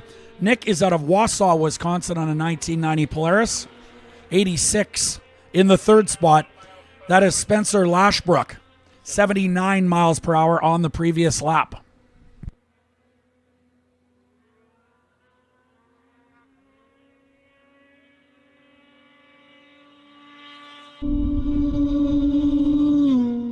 Brad Harrison doing some damage here.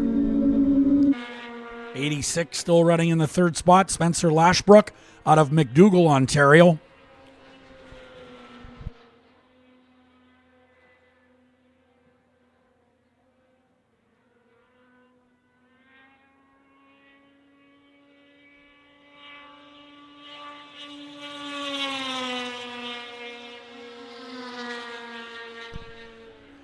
'98, Nick Kurth out of Wausau holding on to the second spot, but has nothing currently for the 29 of Brad Harrison out of Enola, Manitoba.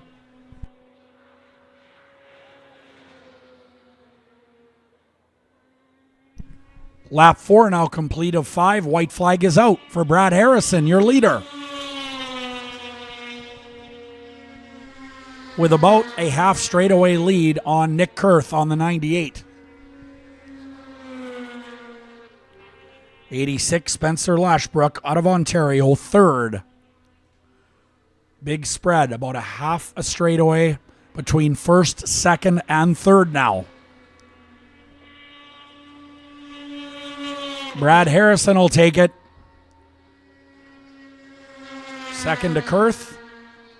And third will go to Spencer Lashbrook out of McDougall, Ontario. That will do it for race 14 in the F500 class. Race 15, more Formula 500 action, and I'll bring you that lineup momentarily.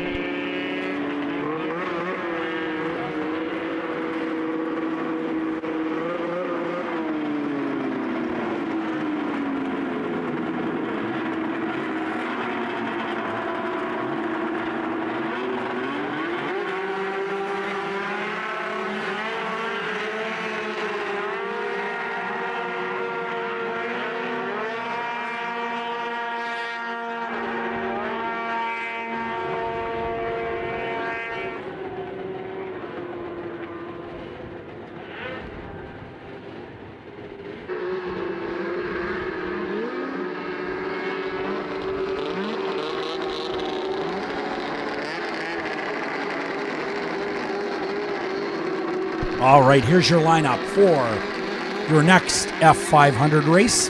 Race 15 on the schedule. The triple one is going to be Brogan Bido out of Roseau, Minnesota. Riding the number 22 is Colton Abraham from Wausau, Wisconsin. The 113 is Hannah Westland from Strathcona. Riding the 85X is Tavish Perry from Eagle River. The 113 is Kendra Westland from Strathcona, Minnesota. And the 02X is Mike Favorite out of Eagle River, Wisconsin.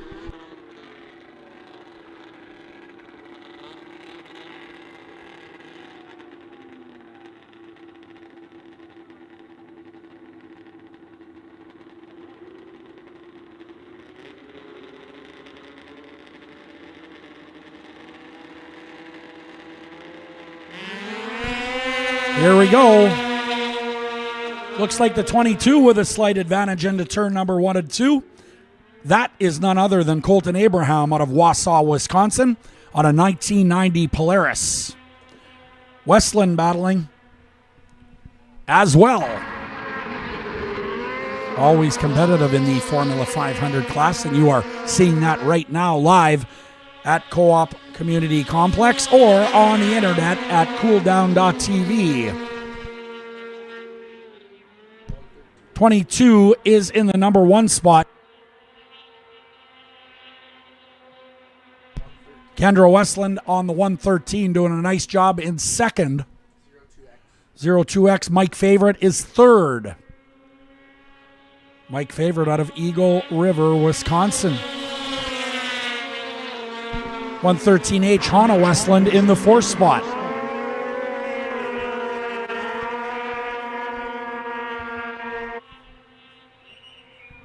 .82 miles per hour on the previous lap for your race leader.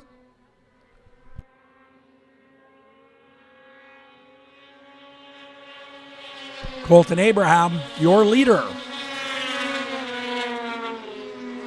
Hannah Westland trying to close on 3rd place, but unable to do so far.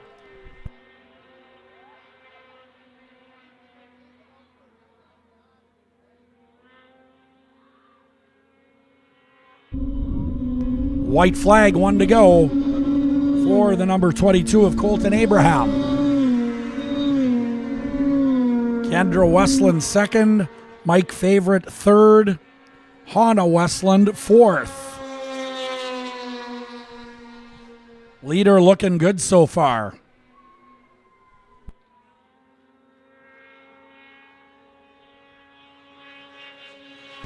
Checkered flag is out. Your winner is the number 22, Colton Abraham. Kendra Westland, followed by the 02, the 113H. And unofficially in the top 5, the 85X Tavish Perry from Eagle River. 111 Brogan Bido out of Roseau coming across the line as well. That'll do it for race number 15. It's indicated on cooldown.tv as race 16. It's actually 15. We're going to fix that up during our next grooming break. So race number 16 is coming up next. It'll be indicated as 17 on cooldown.tv.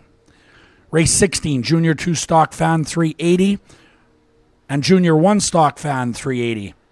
The Junior 2s, 13 to 17 years old. The Junior 1s, 10 to 12 years old. Back row, Junior 1 Stock Fan 380. Alone by himself, the 99 out of Hallock, Minnesota is Levi Lurkey. In the Junior 2 Stock Fan, we have the 60. This is Braxton Cassidy racing against Carson Peterson on the number 43. So 2 racers in Junior 2 Stock Fan, 1 in Junior 1 Stock Fan. These are both finals. They are combined on the track at the same time, but scored separately, and 3 laps for each class.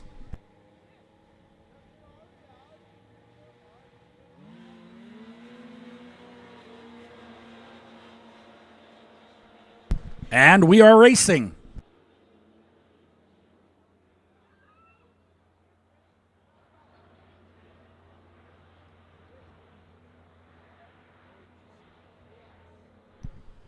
Attention in the pit area. Next up, race 17 will be Superstock 250, 300, and the 340 fan combo. Good field for that.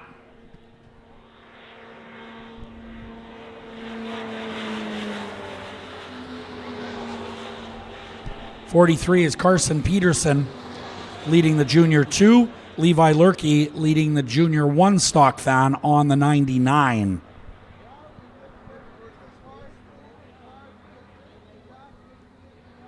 This one's scheduled for just 3 circuits. A 1.5-mile race.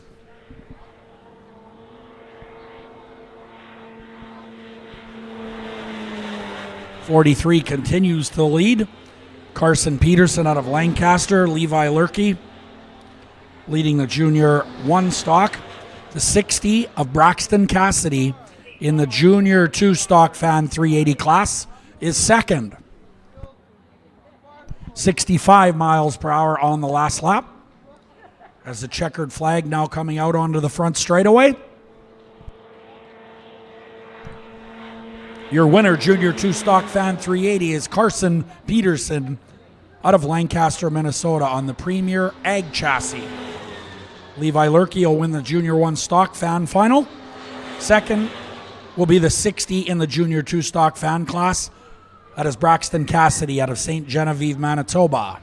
That'll do it for Junior 2 and Junior 1 Stock Fan 380.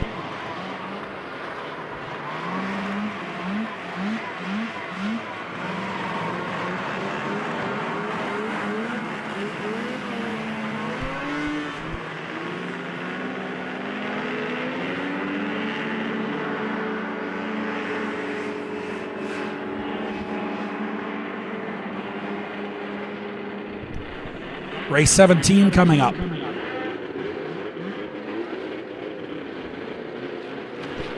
Superstock 250, 300, 340 fan. The 15 is Sheldon Carlson. The 57 is Sean Bruce. The 47 is Danny Leonard. The 14 is J.J. Koopman. The 648 is Kelly Voss. The 95 is Carl Blight. On board the 96 is Clayton Gross out of Swift Current, Saskatchewan. And the 501 is Mike Kelly out of St. Genevieve.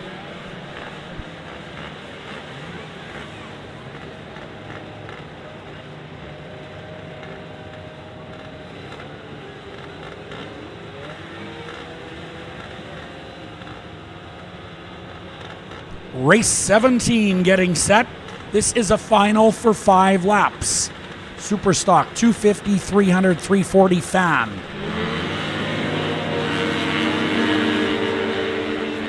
Sheldon Carlson on the 15 with a great start. 57, Sean Bruce also getting off the green flag very quickly.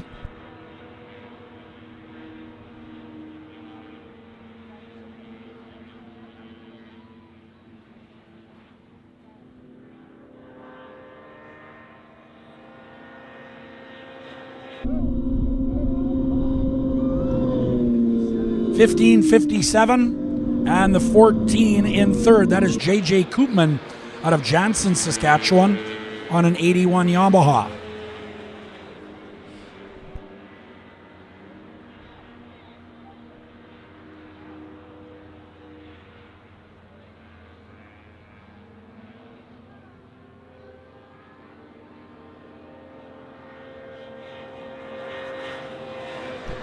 Green flag being displayed for your race leader, Sheldon Carlson out of Mackinac, North Dakota on a 1976 Mercury. Showing some strength here.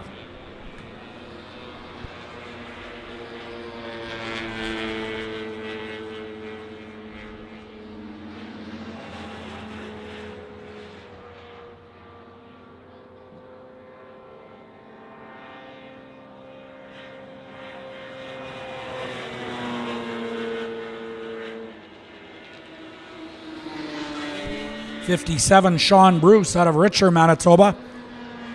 Unable so far to catch your leader. That is Sheldon Carlson out of Mackinac, North Dakota. In the 4th spot is the 47. This is Danny Leonard out of Beausejour.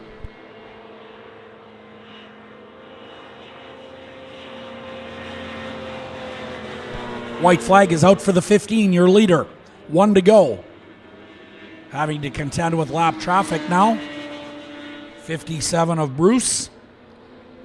Still cannot close the gap. 14.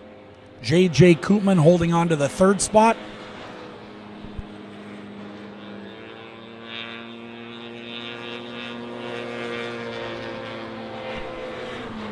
'15's going to win it. That is Sheldon Carlson on the 76 Mercury out of Mackinac, North Dakota. 57 in the 2nd spot, Sean Bruce out of Richer, Manitoba. 14 is 3rd, J.J. Koopman. J.J. is out of Jansen, Saskatchewan on an 81 Yamaha. Kelly Voss out of Grandora, Saskatchewan's on the John Deere, the 648 in the top 5. Another John Deere, the 96 coming across. That is Clayton Gross out of Swift Current, Saskatchewan. There's the 47, Danny Leonard. And the 95, Carl Blight out of Sterling, Ontario, finishing up race 17. Superstock 250, 300, 340 fan combo final. Okay, another combined class coming up next for race number 18 is Junior 2 Sprint 600s. This is for 14 to 17-year-olds, and the Junior 1 Sprint 380s for 12 to 14-year-olds.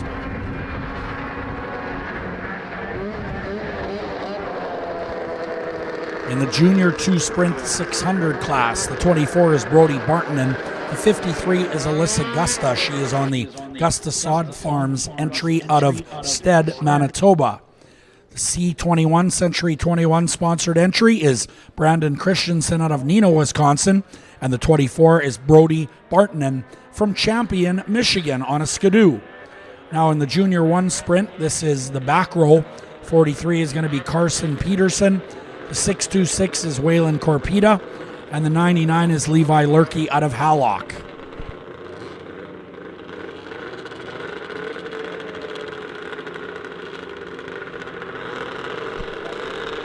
Look at that. Wow, the 50-50 pot now up to $8,250. We'll tell you more about that in a minute. Alyssa Gusta with a great start on the Gusta Sod Farms 53.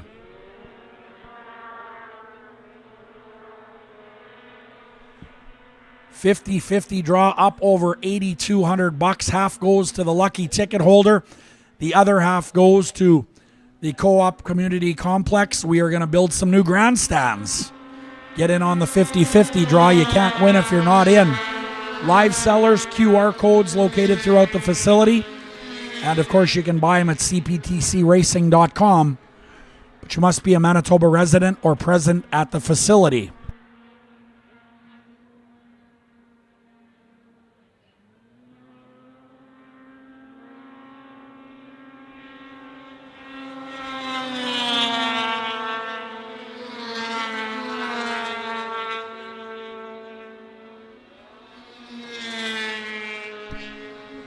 C21, Brandon Christensen. 79 miles per hour on the previous lap.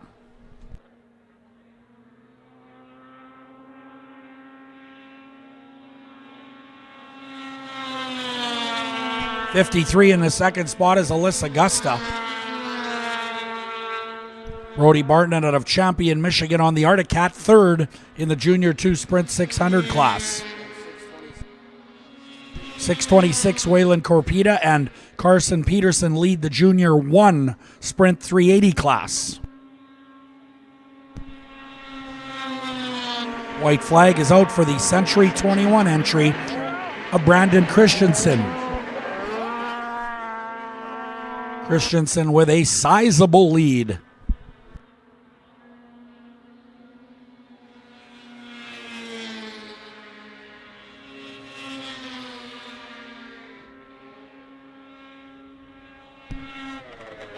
That'll do it for the C21, your winner, followed by Gusta on the number 53.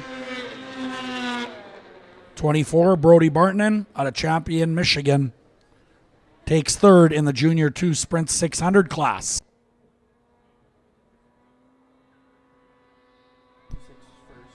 .626, number 1 in the Junior 1 Sprint class, the 43, Carson Peterson, second.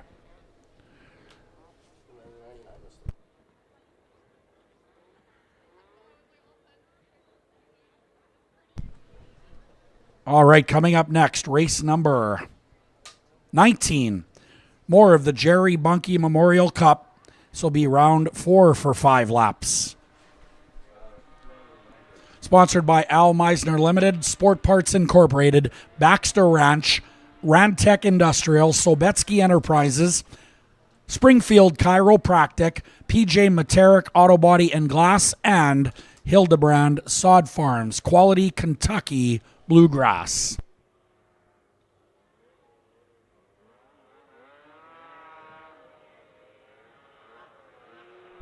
Oh, it's going to help us with visibility, huh? All right, that's awesome. We need more visibility on our YouTube channel, so please click the like button if you're watching in on YouTube to today's 63rd FXR Canadian Power Toboggan Championships. All right, the 80 of Joe Presta, the 65 is there, Cody Whitechuck, and the 626 Carl Blight. We're racing Jerry Bunke Cup style. Joe Presta with the whole shot. Looks like Dale Hunter and Dylan Barron scratched from this one.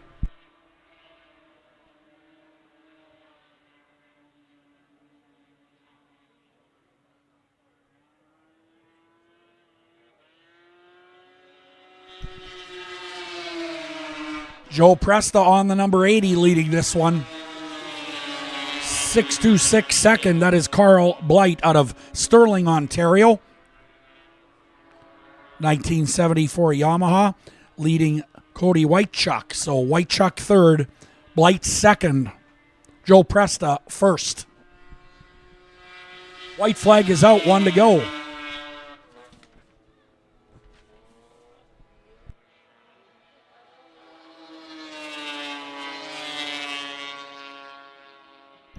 .95 miles per hour on the previous lap. That is moving along.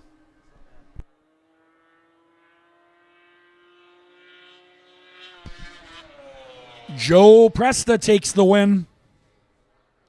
Joe Presta out of Whitemouth, Manitoba, taking the win in the Jerry Bunke Cup round 4. Carl Blight second, third, the 65 Cody Whitechuck out of Beausejour.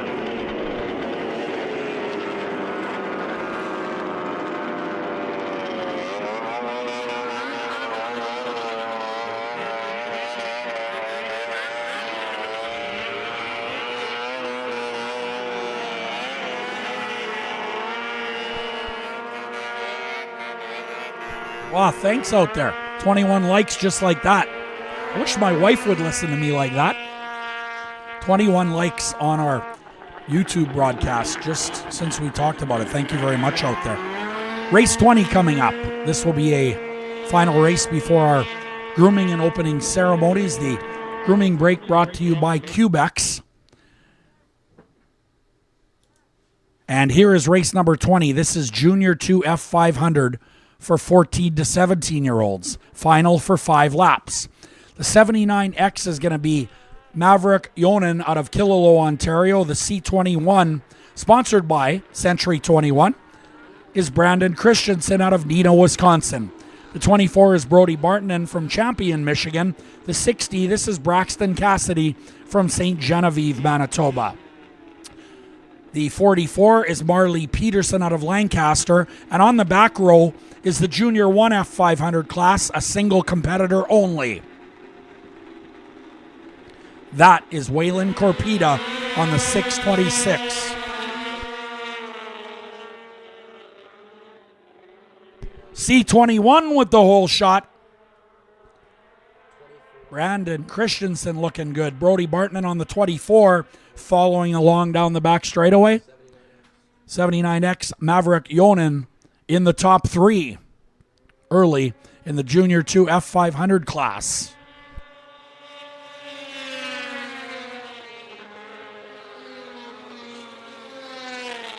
Marley Peterson 4th out of Lancaster, Minnesota on a 2023 Westland chassis.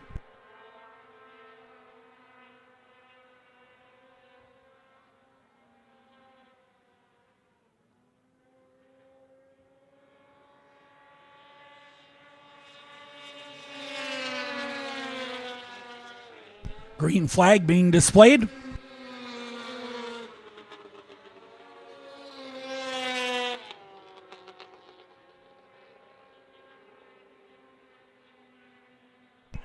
.79 miles per hour, 79 on the previous lap. 79 miles per hour, and the number 79 parked at the exit of turn 4 on the inside. Tough break for the 79X of Maverick Yonan out of Killaloe, Ontario. 44 now, 3rd, Marley Peterson.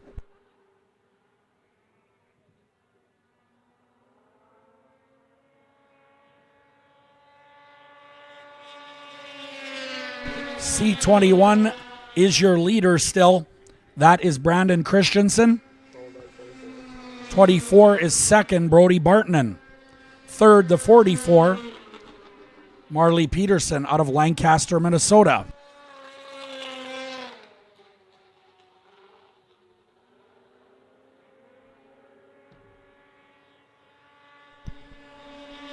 Your winner, Brandon Christensen, followed by the 24 of Brody Bartonen out of Champion, Michigan. Those are your top 2 in Junior 2 F500. Waylon Corpita will win the Junior 1 F500 class. Marley Peterson finishes 3rd in the Junior 2 F500 class.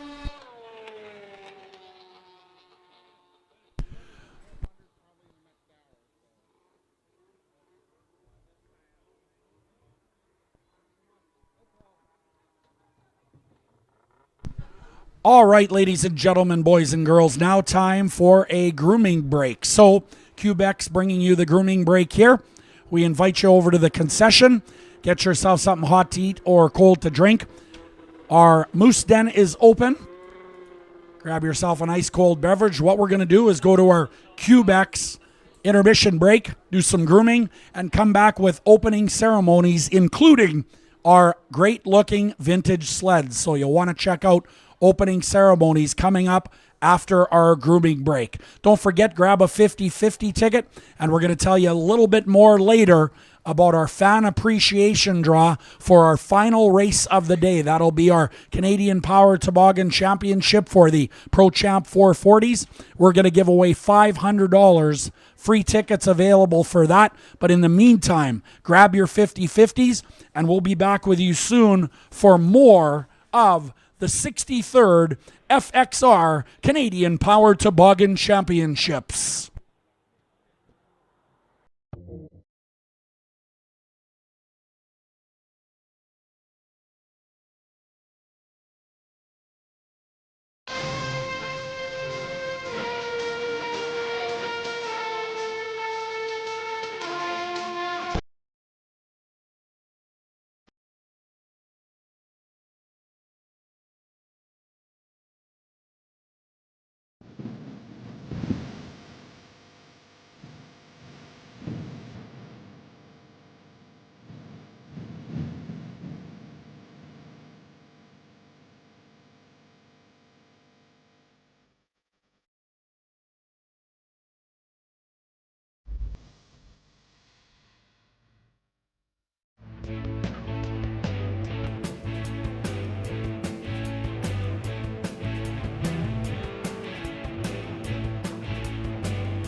At Co-op, we do things a little differently. Because we're not owned by big wigs in faraway places. We're owned by our members, ordinary people supporting local business. We provide local jobs, support local producers, and give back to local causes in our community. It's just part of what makes us a different kind of business. And we think that's pretty cool. Co-op, you're at home here.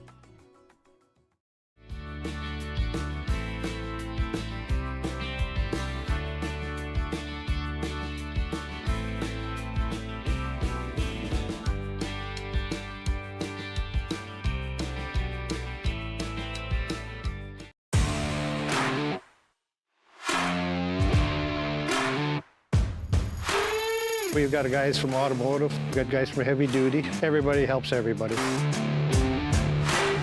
Every day I get to come into something different, so it's always fun and exciting.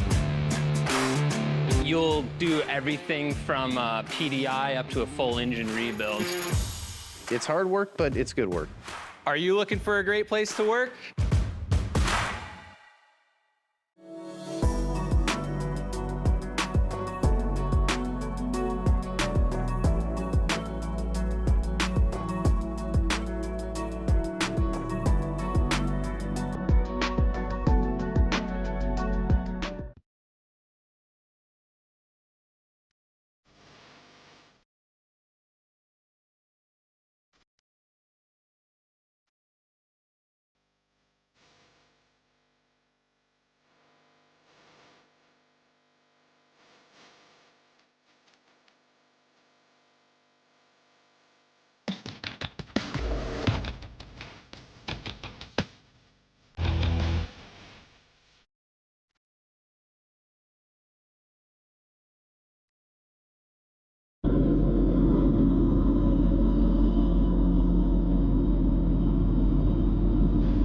Brett Richter here. We are up in Beausejour, Manitoba for the end of the season ice oval race. It's been a long year, a lot of racing going on, which has been a blessing and a curse for some drivers along the way. We've spent many seasons the past couple of years without tracks and venues due to weather, but this has not been the year. So real happy today to be spending a little bit of time with Marcus Catlin from Madcap Motorsports, driving in the F500 class. You and I haven't had a chance to chat before, so I'm looking forward to getting to know you a little bit. How are you? Absolutely, I'm doing good. How are you? Yeah, fantastic. Good. Fantastic. Love doing this kind of stuff, meeting you guys, and you guys are a little nuts, right? Yeah, we're a little wild. You gotta have them to be in it. So yeah, yep. Yeah. It's how long have you been doing this? Snowmobile racing, I would say roughly 3.5 years. Okay. Yep. All right. And you started in F500, or where did you? No, so my brother Reed and I I was racing four-wheelers at the time, and he got started on snowmobiles, and then the four-wheelers kind of faded away. So then we decided, my dad Reed moved up a class, so then I hopped on his old sled. And it just kind of happened. Started there with the snowmobiles in Gleason, Wisconsin. Okay. And kind of just kept moving up. And then we got in the F500s, I think, 2 years ago in 2023. And it's been an addiction ever since. Yeah. So. F500 kind of has this bumper car mentality to it a little bit. Where's that coming from? I think that's a little overrated, to be honest. Everybody races hard, and I think because we have so many, I would say, younger guys and older guys. Obviously, the older guys, they want to show the younger guys what's up, but that's not always happening, especially this year. So right. Is the F500 class, is it more physical or more mental when it comes to driving, do you think? I would say it's a good 50-50 mix. So I mean, you gotta stay mental throughout the whole race, before, after, during. I mean, it's just like any pro champ or F3. I mean, you still got the work to do in the backside of things, but physical, yeah, it's a hard sled to drive. Some people just think it's like a trail riding sled for 10 minutes, and it's nowhere near to that. I guess it depends on how you were grown up, but yeah, I guess you could call it a trail sled, yeah. Yeah. So tell me about the Marcus mindset for a race. When you're in paddock over here, and the race before you was out on the track and they're running, and the checkered flag goes, and all of a sudden you get the spin up, let's go, it's time to go. talk me through your brain process through that all the way up to the starting line. What's going on? So for a lot of years, I really didn't have an off switch on and off, and I hear a lot of guys talk about the on switch or on and off switch. And to be honest, I never really had that for a long time. I would say Eagle River 2023, when I won that year, that was really my on-off switch stage where it started. I like to have fun. I like to goof off. I like to shake hands and give hugs to everybody. I like to be a friendly guy because I want people to be friendly to me back. But I mean, it's a pretty traumatic switch when it comes to it nowadays. I really get set in the mood, and I chew gum during the race and focus on chewing my gum other than focusing on where everybody else is. So it really puts me in the mindset of doing my own thing and focusing on myself throughout the race. That's really interesting. And not a lot of drivers are willing to do something like that, like chew gum during a race, just for other safety purposes maybe, but you got to do what you got to do to make you feel like that. So when you're going down the backstretch, especially here in Beausejour, and you're up there in turn 4, are you thinking about who you're lined up next to? Are you thinking about the first corner? You trust this guy, you don't trust this guy, I want to be inside, I want to be outside? Is that going through your brain? A little bit here and there. I know a lot of guys either want the top or they want the bottom, but wherever I line up, I line up. We all run the same track. We all get the same opportunities at some point to run whatever lines we want to run. Lining up next to people, there's obviously 95% of the field you can trust most of the time. There's a few bad apples that either... Bumper cars. Bumper cars, yeah, I'm trying to say it nice, yes. I have been in the spot of me being the bumper car, but sometimes you gotta get to a point of sometimes these guys need it back a little bit. That's the nice part about F500. So. Sure. Yep, I can understand that. Are you a lap counter? You counting them in your head, or are you just watching the flagman? Absolutely not. No. We race a lot of USSA. When you got Rico at the flag, you can trust him to. If you're focusing on laps, you're not focusing on where you're running. So. Is your brain thinking about what's for dinner tonight or what I had for breakfast? Or absolutely. It is when you're 100%. There is a lot of, and that's it again. When I can tell when I stop chewing my gum during the race and I'm just holding my breath, or little things like that, is those thoughts come up. You start thinking of what are we doing? How are we getting back to the hotel? Or what are we doing later? And then you gotta start chewing your gum and focus on your lines again. Yeah, 85 miles an hour and you're worried about dinner. Right. Yeah. 100%. If somebody tells you they're not having random thoughts like that, they're lying to you. Yeah, that's what I've always thought, but it's hard to get people to say that. Yep, absolutely. I'll be honest. Yeah. When you go back to the trailer after a couple of heats, what's your responsibility there? Basically, let Dad know. My dad's my main mechanic, my crew chief, my best friend. So he's the master behind the wrench and the mad scientist with everything. So he wants to know what the sled's doing, how it's handling, how the speed felt. And then on top of that, in return, he tells me where he thinks where he sees I can try something different the next lap. I'm what you can call a guinea pig.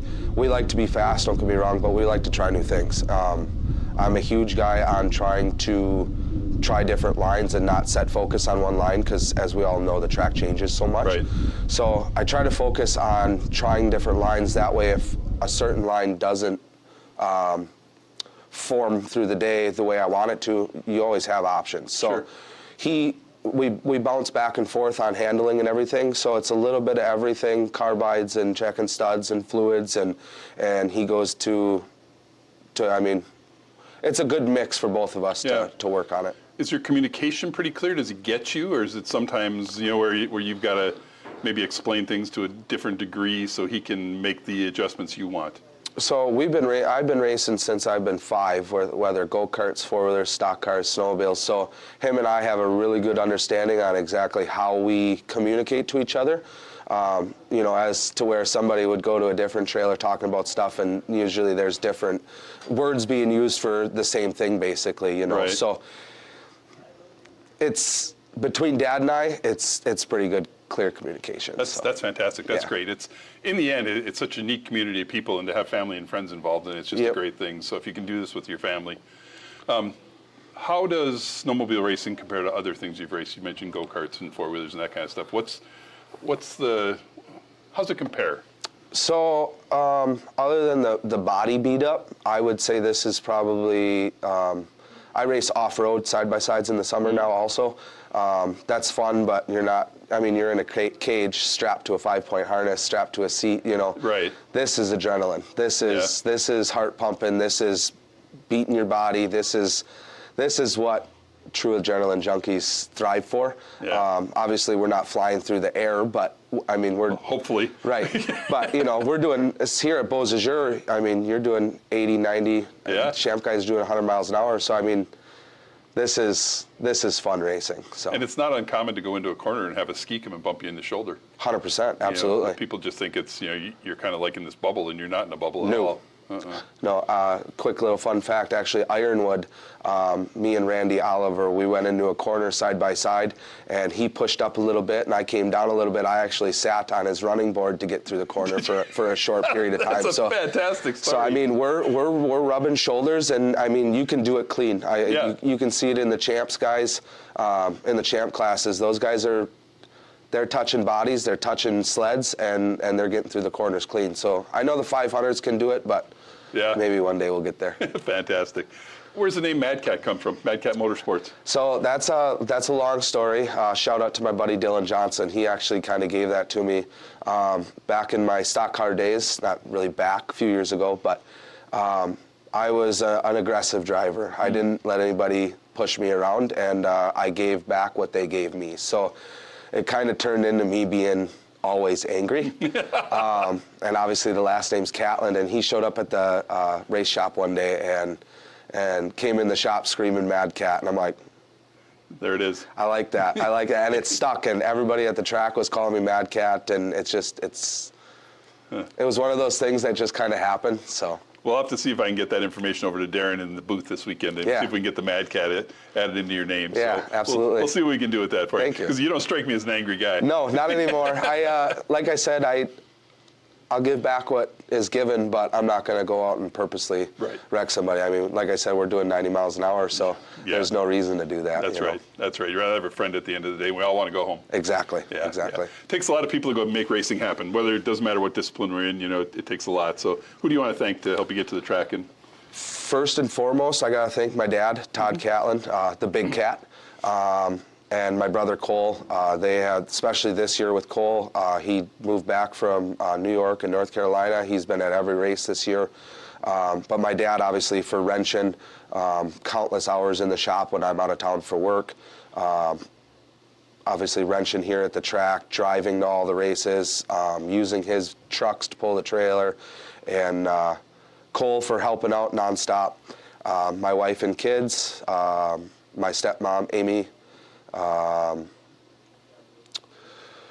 had a blank there. My brother Reed Klinger, Dane Klinger, their dad and stepmom, Kevin and Karen, Kent and Jamie Bronstetter, Troy and Randy Pelkey, our entire family group chat that we got going to give notifications to everybody while we're up here. Yeah. I think we got probably 35 people in that group chat. So that's to exciting. All the Klingers and everybody, all the Catlins, the Prugers, everybody that's in that group chat. My brother Zach for helping whenever he can. Besides all the family and the friends that help and show a hand and support, it takes a village, obviously. Right. For sponsors, I got to thank Z's Four Corners, Gleason, Wisconsin, Old Time General Store in Mercantile. Sorry, I got to look at my list. That's not a problem. Buyer Enterprises, Hijinks, my brother Cole's sports apparel company. Buyer Fabrication, Buyer Enterprises, Tom Luce Photography, Merrill Steel, 365 Power Sports, DJ Ice Productions, and Wake 11, and obviously Catlin Trucking. That's fantastic. So. It's great you got a bunch of people. I mean, that's awesome absolutely. That you need a list. Yeah. You know, if you only had one or two. It's hard to memorize them, you know, so. You're a racer, you're not a memorizer, right? Exactly. Should be chewing gum. And CK Designs for obviously hooking us up with our graphics and our helmets and our coats. That's a sweet looking helmet. So, yeah, so this is the helmet you're going to be looking for when you see the F500 class on the big track here in Beausejour this weekend. So we're going to finish you off with the FXR Fast 10. You ready? I've been waiting. Yeah, I bet. Would you prefer to have physical strength or mental agility? Oh, physical strength. Would you rather have a rewind button or a fast forward button for life? Rewind. Would you rather live in a bustling city or a secluded countryside? Countryside. Would you rather be slightly cold or slightly warm? Slightly warm. Would you rather have nonstop music or no music ever? No music ever. Would you rather be embarrassed or be afraid? I'm embarrassed all the time. So you'd rather be afraid? Yeah. Would you rather give up coffee or give up sweets? I'd give both of them up. Okay. Salsa or guacamole? Salsa. Would you rather be the tallest person in the world or the shortest person in the world? I'm already the shortest. I'll be the shortest. And the big answer, Reese's Peanut Butter Cup or Snickers? Mm-hmm.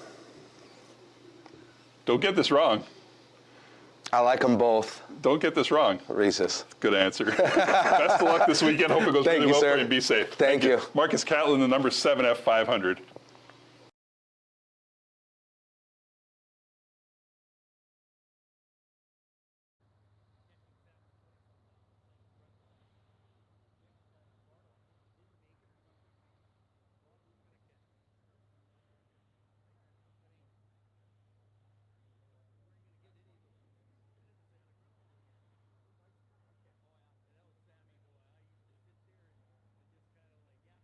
In the pit area, we are going to do the pro drivers meeting very shortly.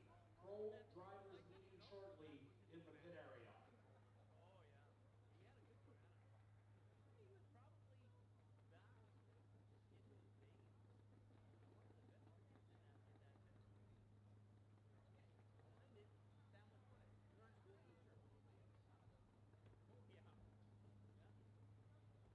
All right, ladies and gentlemen, boys and girls, we want to welcome you once again to the Co-op Community Complex. We are fortunate once again to have Brett Richter down on the front straightaway for an interview as we continue the grooming break and get ready for the Vintage Parade. We're going to go down trackside now with Brett Richter. Thank you, Darren. Hello, everybody. It's great to see you all here at the CPTC for the 63rd Annual Canadian Powered Toboggan Championships. If anything, you ought to give yourselves a round of applause for keeping this thing going for 63 years. What an incredible venue. So thank you, everybody, for keeping snowmobile racing alive. If you were here for yesterday's program, you happen to see the number 6 of Gavin Peterson. He finished 8th in the Pro Champ final and 5th in the F3 final.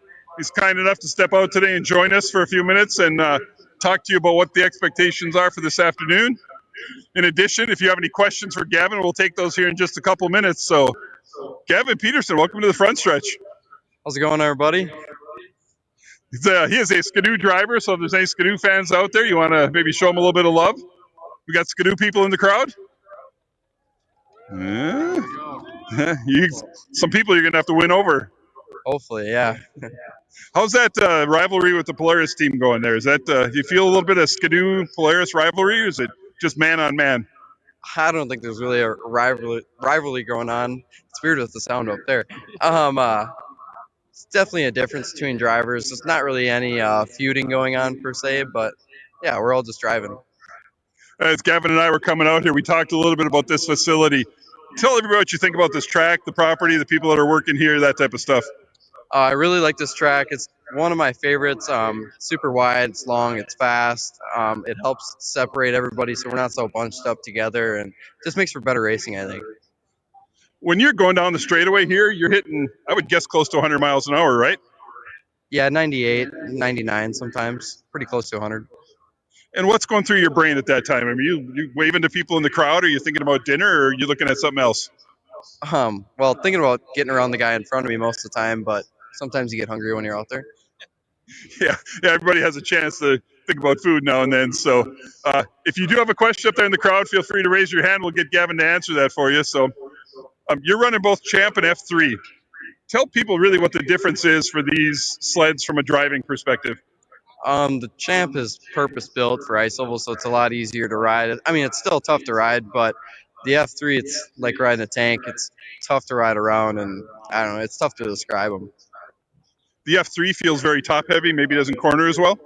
Yeah, it doesn't corner as well. I mean, not even close. It's like riding a trail sled compared to a F1 car, per se. So when you're out here on the starting line and you grab a handful of throttle when it first starts, the Champ's running a 440 motor, the F3's running a 600. Is there a noticeable difference in the takeoff torque? Yeah, the F3 is a lot faster. I I'd even consider it double at some points, depending on the track. And that's in the initial probably 100 yards, but then they kind of even out? Yeah, yes, for sure. And the cornering speeds then for the Champ are stronger than they are for F3? Oh, yeah, much higher for sure. I bet we're going 5 miles an hour quicker, I think, in the corner on the Champ, if I remember right. Okay. Does the F3 feel like there's more G-forces because you're sitting up higher? No, definitely the Champ has more G-forces. You can feel it. But the F3, it's just more to hang on to because it's a bigger sled. It's a lot heavier. Just a total different aspect of riding a snowmobile, I guess you could say. Okay. Do you have any idea what the horsepower is in the Champ sled? It's only a 440, but do you know what kind of horsepower you're generating? It's about 104, 105.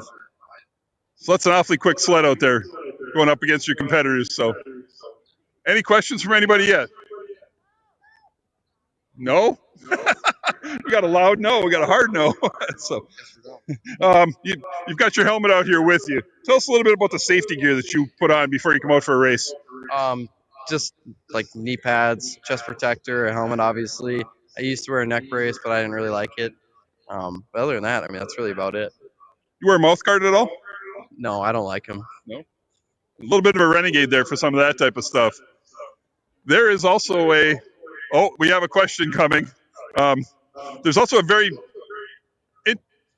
What's your favorite racing moment or memory? Favorite racing moment or memory?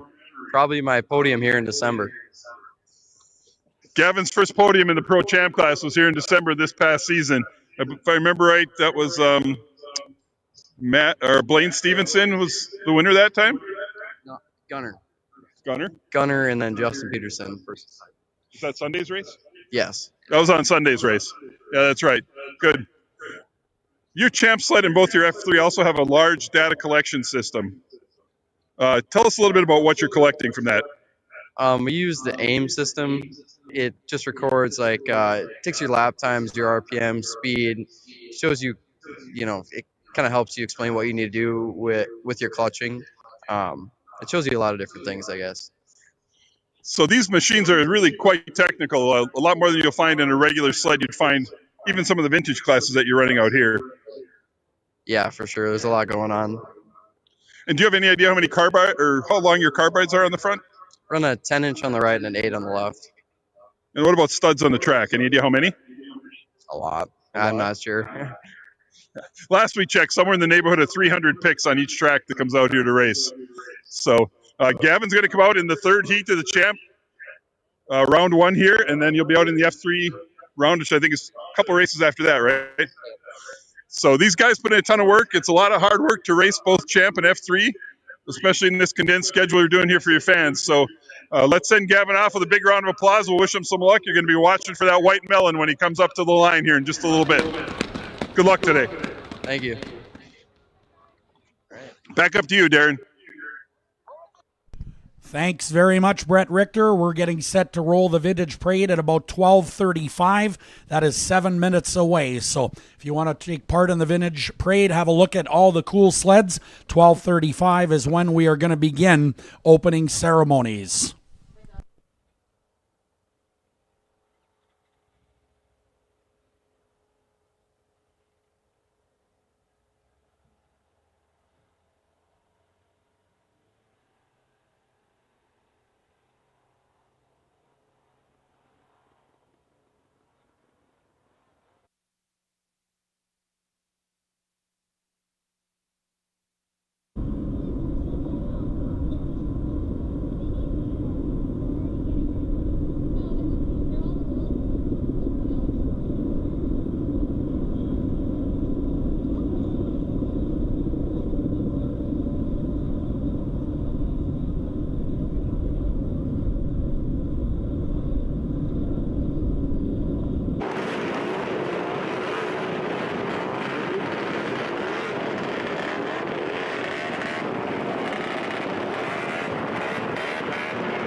All right, check 1, check 2. We are ready for the Vintage Parade.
Well, good afternoon, Beausejour. How y'all doing up there today?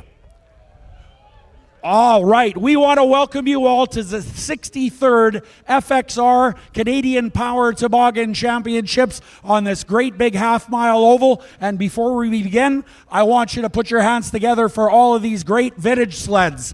Look at the workmanship here. Very, very beautiful stuff. Lots of hours and time and, of course, money, and it's always great to have them. And how about a hand for our Beausejour Brokenhead Fire Department as well? We have a fantastic afternoon of motorsports action set to come your way. I want to begin by telling you quickly about our 50-50 draw. Our pot is around $8,000 already.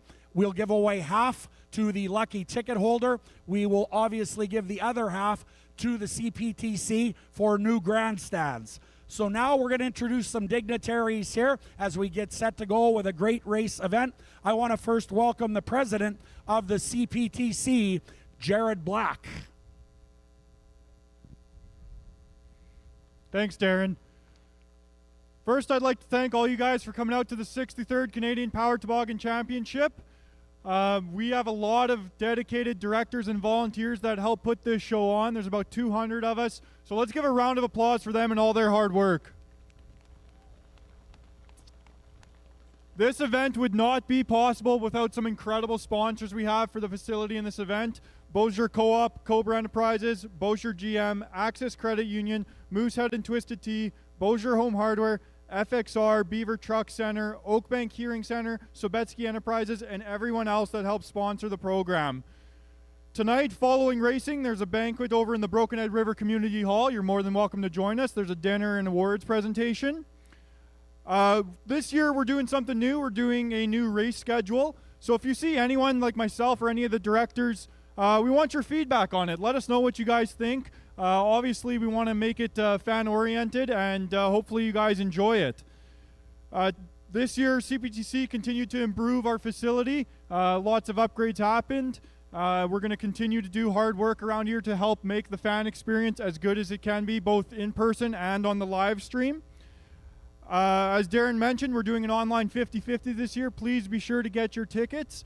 And we hope to see you guys all back here next March, the 6th and 7th, for the 64th Annual Canadian Power Toboggan Championships. I want to thank you guys all for coming out, and hopefully we'll see you next year. Thank you very much to Jared Black, president of the CPTC. Now it is time to welcome the Honorable James Bazan, Member of Parliament for Selkirk, Interlake, Eastman. Thank you, everyone. Isn't it a great day to be enjoying all these races? You know, I tell you, this doesn't happen by accident. This happens because you have a great group of dedicated volunteers who have been putting on this race for the last 63 years.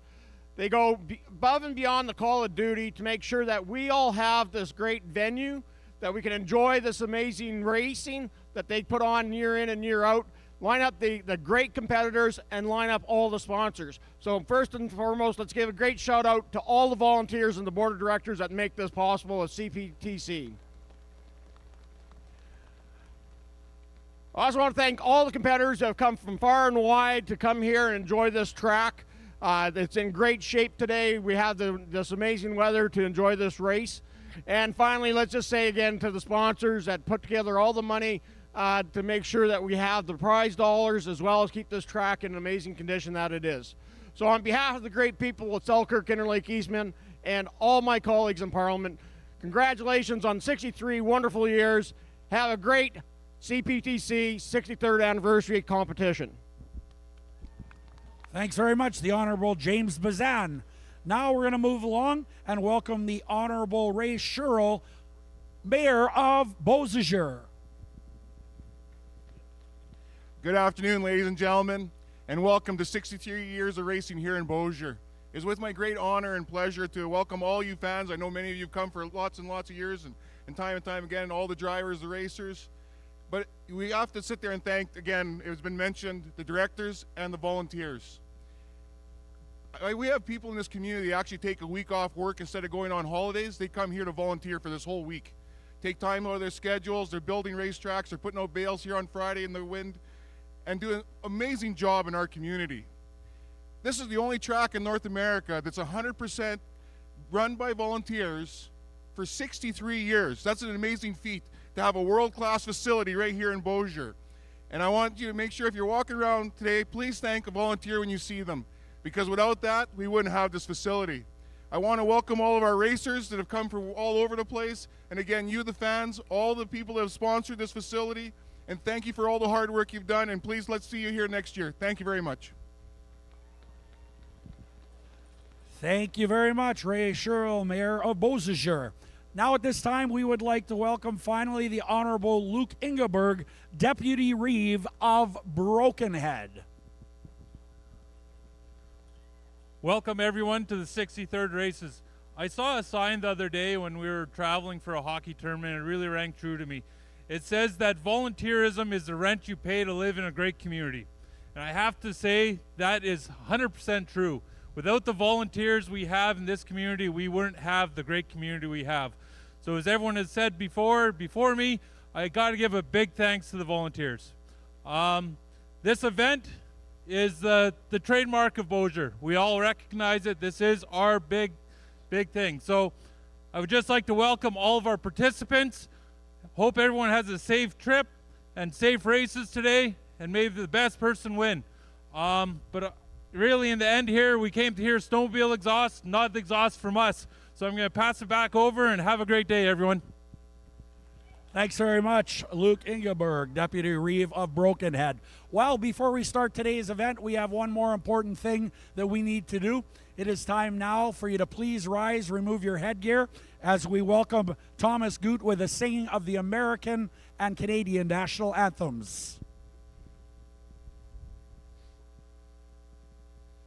Oh, say, can you see by the dawn's early light what so proudly we held at the twilight's last gleaming, whose broad stripes and bright stars through the perilous fight o'er the ramparts we watched were so gallantly streaming, and the rockets' red glare and the bombs bursting in air gave proof through the night that our flag was still there.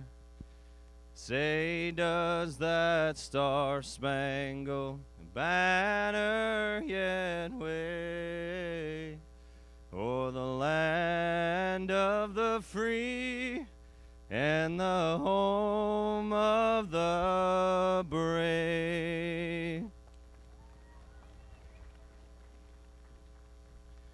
Oh, Canada, our home and native land, true patriot love in all our sons' command. With glowing hearts we see thee rise, the true North, strong and free. From far and wide, oh Canada, we stand on guard for thee. God keep our land glorious and free. Oh Canada, we stand on guard for thee. Oh Canada, we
All right, race time coming up momentarily, ladies and gentlemen, right here. I am excited, getting ready to go here. I'll get my words in order, don't worry. Many thanks once again to the Beausejour Brokenhead Fire Department for coming out. That's a beautiful rig. And how about those vintage sleds? Wow. Awful cool.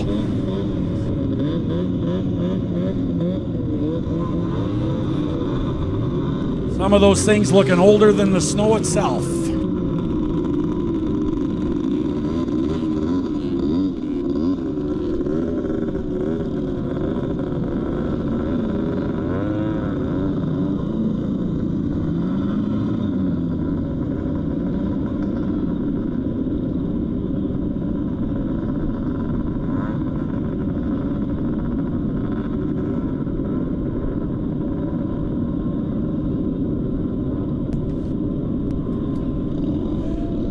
All right, opening ceremonies now about complete.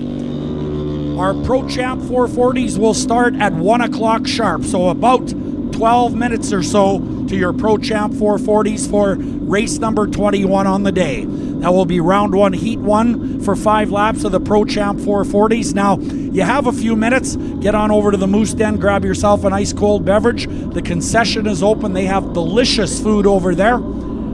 So take advantage of the concession area if you can here today. Don't forget, get your 50/50 tickets. We have QR codes on flyers located throughout the facility.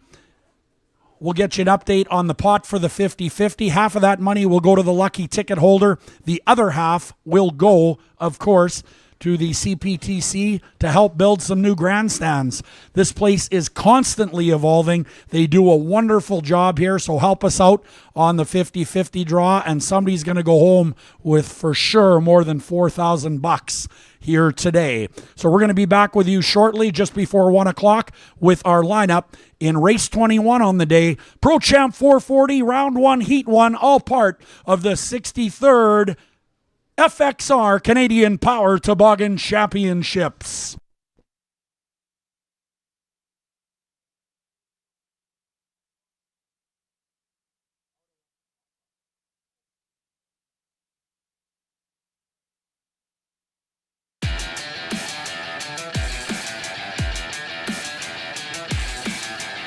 $779 is second. That is Colton Kreitzer.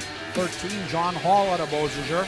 There's the 08. That is Brad Artimowicz out of Dryden in the 4th spot unofficially. Oh, we've got a crash in turn number 2, it looks like.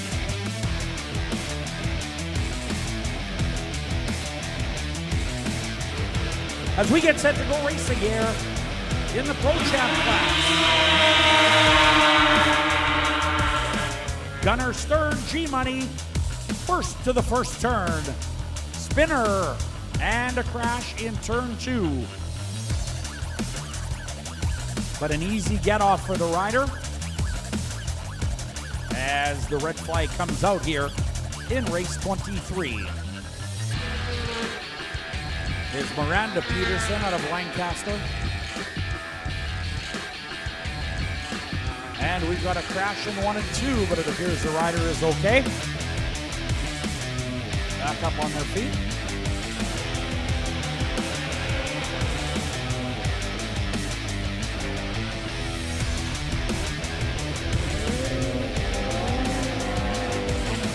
Red flag is out in turn 1 and 2. We have an incident. Right near the staging area, it looks like. Blue 33C is Mike Schultz. We are racing already. Good start for the number 14 of James Schneider out of Beausejour. 14 with a crash in turn 1 and 2 after a great start. Rider right back up on the speed, however, though, is the 14 of James Schneider going over quite hard in turn 1 and 2, but the sled's already up. Whoa, heads up, we got a crash on the front chute. 179 will take the win. Colin Damiani from the 69 goes down, but appears to be okay. We are under a red flag condition. We'll see how we will score that one. Looks like the race winner crossed the line. I guess Demianic, well, the sled crossed the line. Did he cross the line? And green flag is being displayed. Here we go. 44, right to the early lead. That is David Webster, followed by the one of Joe Schneider. And uh-oh, he's got some trouble.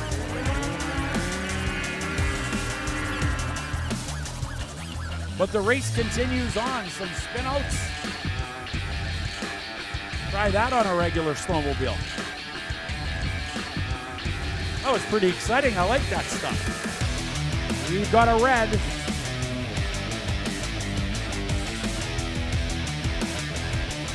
We'll try to get your report over from the center of turn 3 and 4.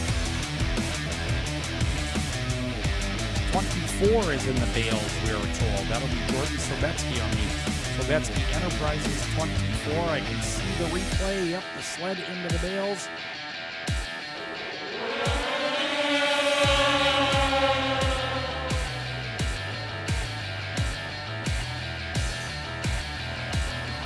We got somebody in the hay bales in turn 1. It looks like a good start for the 129 of Joey Birch.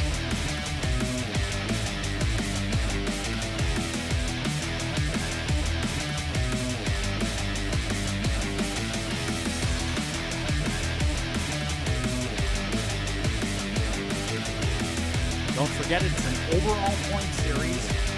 2 races today and 2 races tomorrow, and we've got a rider off in turn number 4. Red flag is out. Of course, our camera crew here at cooldown.tv. Donnie on the spot, and we're going to take a look at the replay here if we can in the tower. Leaders entering through turn number 3 and 4. Oh yeah, that rider went all by his lonesome. No collision whatsoever, so as they race on down the back straightaway into turn number 3 and 4.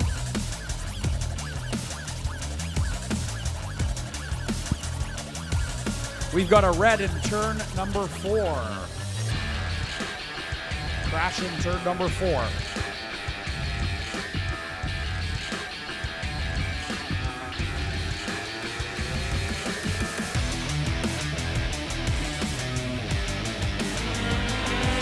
Here we go. Oh, we have got an incident in turn 1.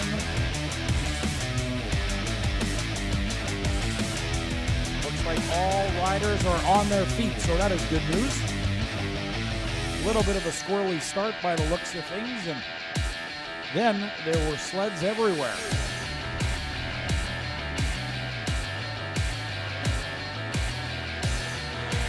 Uh-oh, we've got a get off.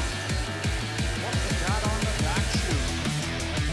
Looks like Colin Demianic crashes. Entrance to turn number 3. We're going to see if we can get a cooldown.tv replay there, but I don't know if there was contact back there or what the situation was.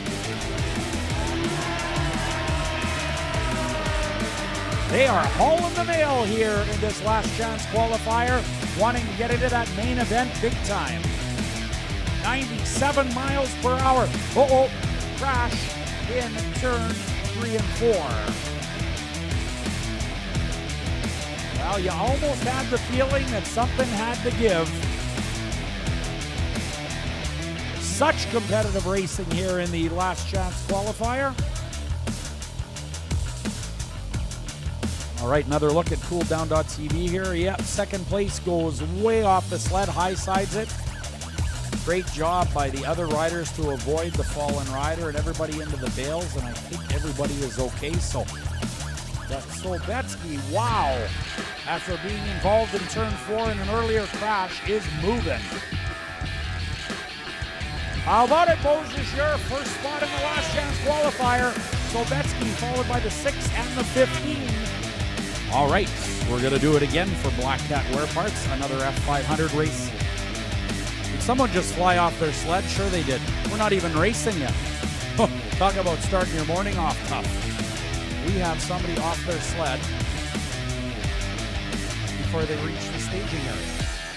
That looks like the 15 of Kyle Omachinsky. I wonder what the heck happened there. The hood is busted. Did it fly apart or did he get hit back there? I was just about to go through the lineup and we've got a crash already. I don't think I've ever seen a crash before I got through the lineup. Just rolled it, eh? Okay. All right. Well, that's what happened.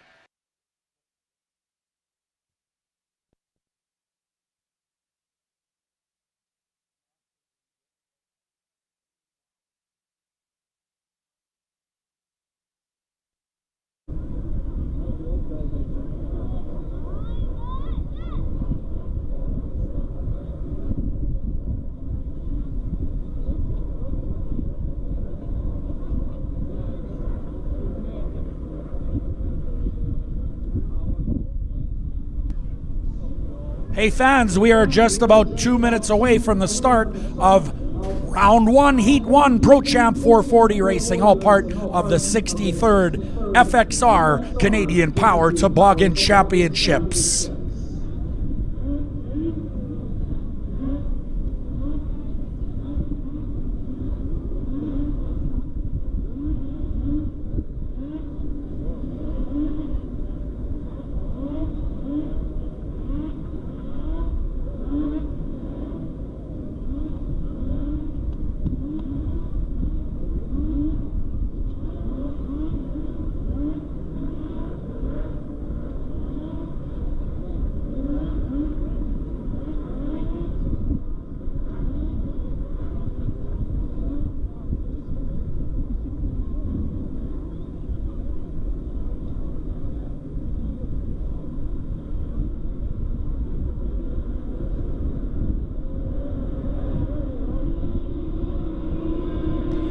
All right, we are live here at the beautiful Co-op Community Complex here in Beausejour, Manitoba, all part of the 63rd FXR Canadian Power Toboggan Championships.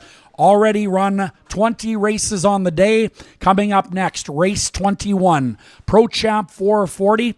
These sleds will compete in race 53 in the final for the Canadian Power Toboggan Championship, brought to you by FXR, our corporate sponsor. Here's how they line up. However, earlier here in the afternoon, round 1, heat 1 for 5 laps, the 79 is Supergirl out of Drummondville, Quebec, Sabrina Blanchette. Keep your eyes on that 79. She does a great job. Out of Eden, Wisconsin, on the number 54 is Calvin Peterson. The 48 is Philippe Roy Lalonde out of St. Jude, Quebec. Riding the 26 out of Beausejour is Quinn Whitechuck. And on the 55 is Brett Keelback, also out of the Beausejour area. The number 3 out of Sorel, Tracy, Quebec is Danique Lambert. The 21 is Tyler Obi out of Beausejour. And out of Beausejour, the Sobetsky Enterprises, number 24, is Jordan Sobetsky. Here we go in the Pro Champ 440 class. Nice run early for the 54 of Calvin Peterson as they head on down the back chute, almost 4 wide. Keep your eyes on that number 79, Supergirl, Sabrina Blanchette.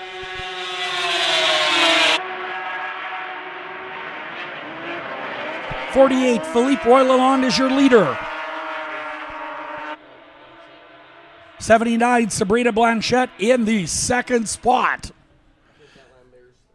Pro Champ 440, round 1, heat 1 for 5 laps, race 21 on the track. Danique Lambert out of Sorel, Tracy, Quebec in the third spot. 95 miles per hour on the previous circuit.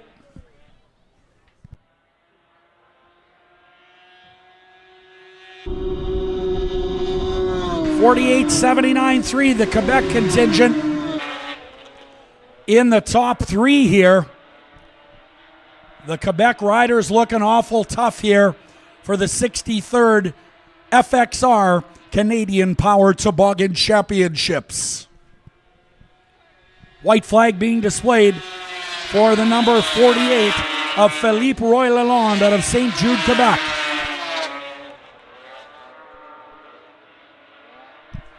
In the 4th spot currently, the Sobetsky Enterprises 24 of Jordan Sobetsky.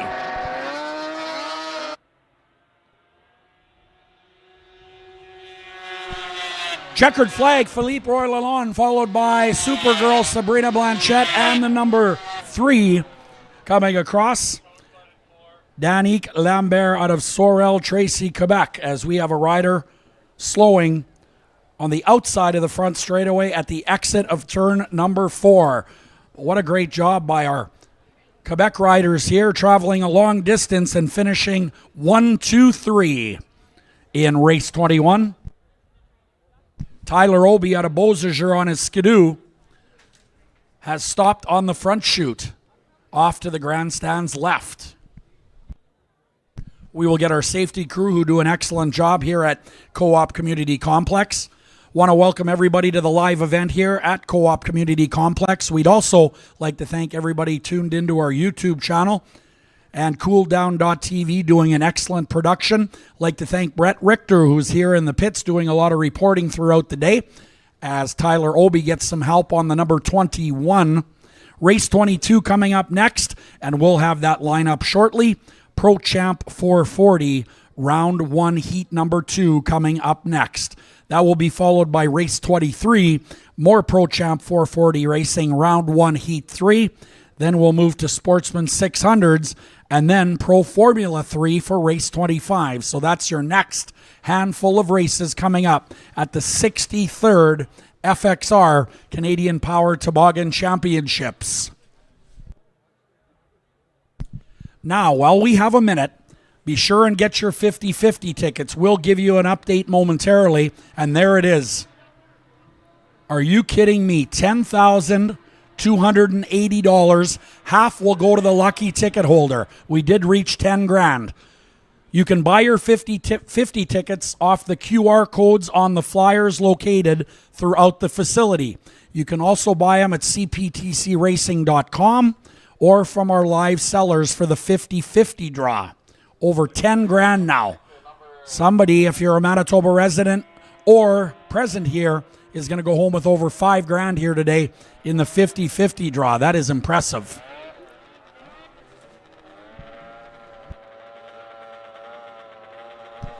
Here we go with race 22, Pro Champ 440, round 1, heat 2. Out of Campbellsport, Wisconsin on the Hool chassis, the 39X is Justin Peterson. Riding the Wall Brothers Racing FXR 111, this is Tanner Foss on the Polaris. On the Red Bull Skidoo out of West Chicago, Illinois, the 220 is G-Money Gunnar Stern. The 9 is Dane Klinger. The 8, Travis McDonald out of Lockport. The 75C is Calvin Cook out of Dayton, Minnesota. And the 221 is Reed Klinger out of Athens, Wisconsin. Now, something to talk about in this race. This is early in the day, we know that. But you need to keep your eyes on the 220 of Gunnar Stern out of West Chicago, Illinois. He has a grand total of 6 Canadian Power Toboggan Championships to his credit. If he can win the Race 53 final today, that will make 7, of course, and that will tie the record holder, Terry Wall, at 7. So a little backstory going on. We need to keep our eyes on the 220 of G-Money Gunnar Stern, who is gunning for his 7th Canadian Power Toboggan Championship later on, but now has a lot of work to do to get there. What a great crowd. Wow. We are excited about the event here today.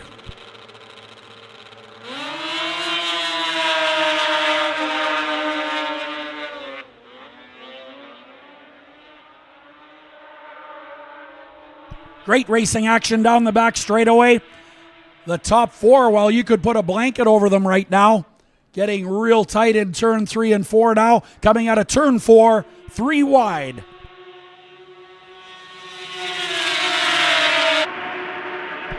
$39X of Justin Peterson is your leader. The 8 of Travis McDonald is second on the Skidoo. Also sponsored by Bennett's Marine. Gunnar Stern, G-Money in the 3rd spot on the Red Bull Skidoo.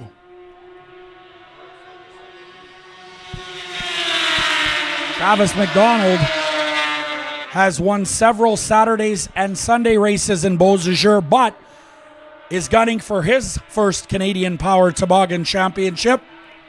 95 miles per hour on that previous circuit. Here they come down the front straightaway. Justin Peterson leads Gunnar Stern and Travis McDonald.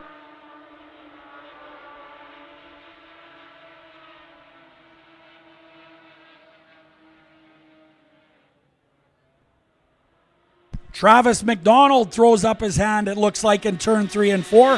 White flag for the 39X of Justin Peterson. Now the 9 moves into the third spot. That is Dane Klinger out of Athens, Wisconsin.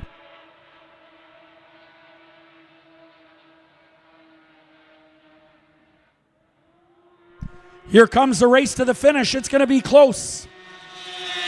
39X is going to take it over Gunnar Stern. So Justin Peterson, what a great ride out of Campbellsport, Wisconsin. The Hool chassis taking race number 22 over G-Money. Gunnar Stern, the 6-time Canadian Power Toboggan champion. All right, you can see the number 8 on cooldown.tv. That is none other than Travis McDonald out of Lockport, who does a heck of a job here in Beausejour on this great big half-mile oval. Travis McDonald, a former go-kart racer, former Valcourt winner on a Hool chassis, sponsored by Skidoo, ServPro, FXR, and Bennett's Marine, along with Ryback's Custom Machine and Daco.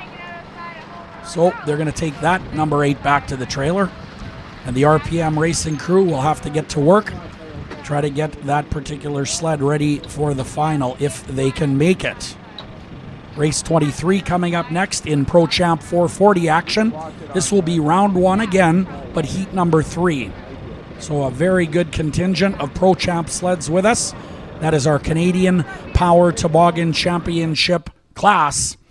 And race 23 will be set to come your way momentarily. And here's how they're going to line up. The 31 is Will Garceau out of Wisconsin. The 24 is from Burke Falls, Ontario. This is the Skidoo of Dale Dingman. Dale Dingman on the 24. The 92 is Haven Bouveret out of Bad Axe, Michigan. The 102 is Blaine Stevenson. Blaine is on the Wall Brothers Racing FXR Walker Evans 102.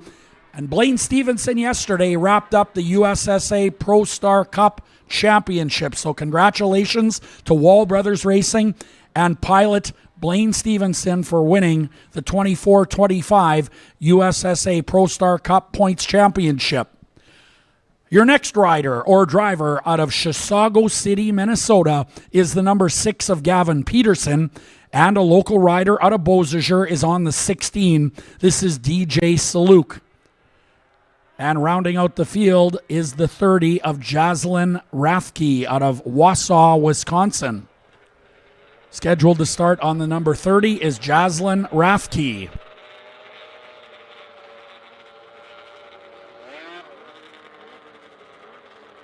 All right, this is race number 23 on your schedule.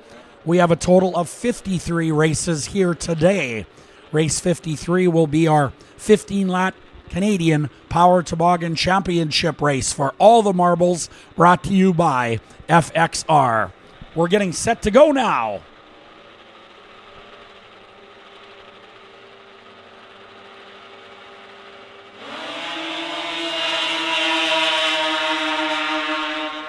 Number 6 with a great start. That is Gavin Peterson out of Chisago City, Minnesota, not wasting any time.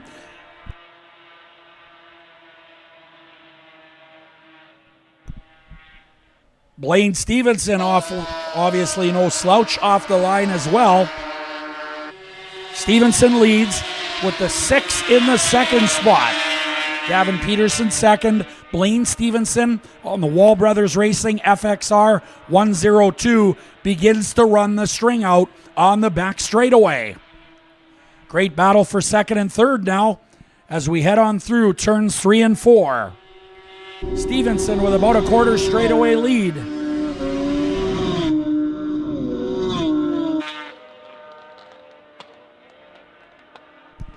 Troubles for the 16 of DJ Saluk as he comes to a stop at the entrance of turn 1 on the inside.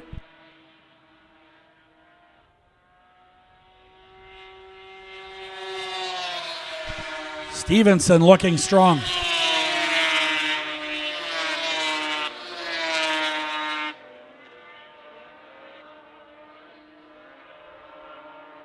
Will Garceau on the number 31, rolling up into the second spot. The 6, Gavin Peterson, third. White flag coming out.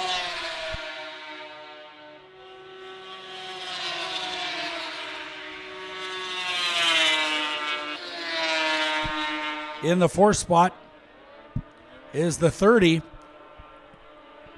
as we are now on the white flag lap here in race 23, Pro Champ 440s.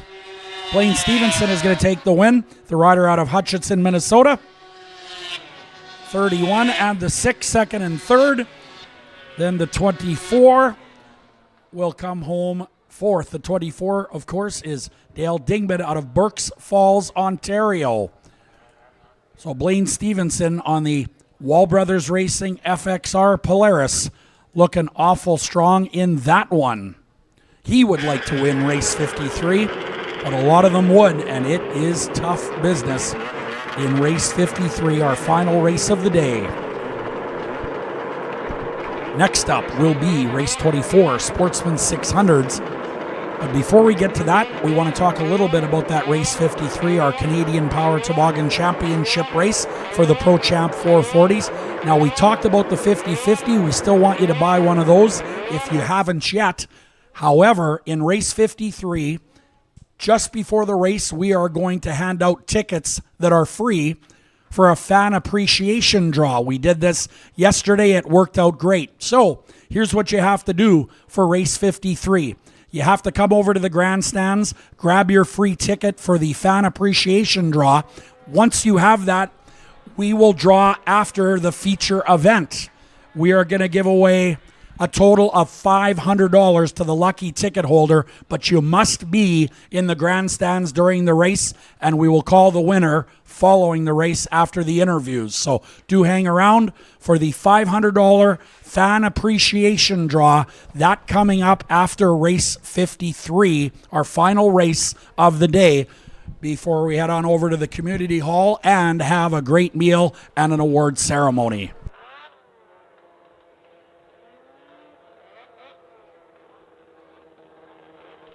Race 24, Sportsman 600s. Brad Artimowicz is on the 08. The 179 is Jason Mackey. The 88 is Curtis Cam out of Oxdrift, Ontario.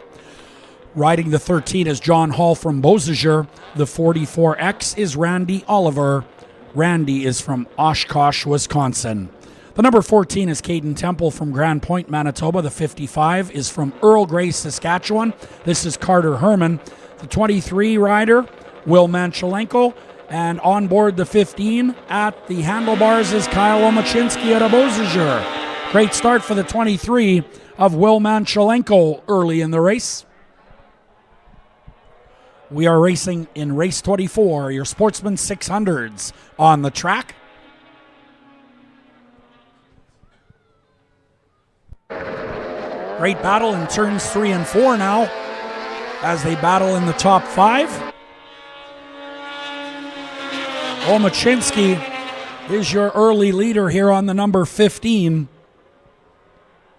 Kyle Omachinski out of Beausejour on the 2000 Polaris, making that thing go fast around the racetrack. Tension in the pit area. Next up, Pro Formula 3 will hit the track.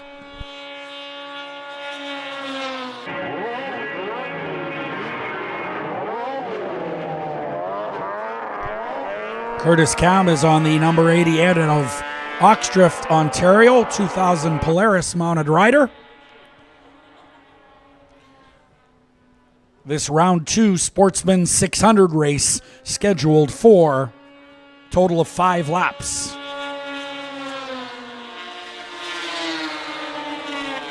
In the 3rd spot is the 44X of Randy Oliver out of Oshkosh, Wisconsin. Doing a nice job in the top 3 currently.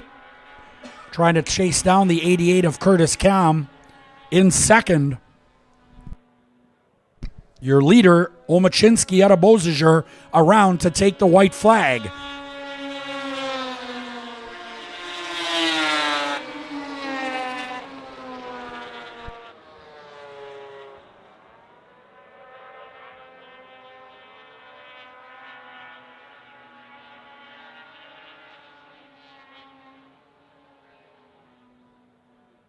Kyle Omachinsky coming out of turn number 4 now. Checkered flag for the 15. Second spot to the 88. Then the 44 of Randy Oliver, followed by the 08 of Brad Artimowicz in fourth. Brad is from Dryden, Ontario on the 2000 Polaris. That will do it for race 24, your Sportsman 600 class.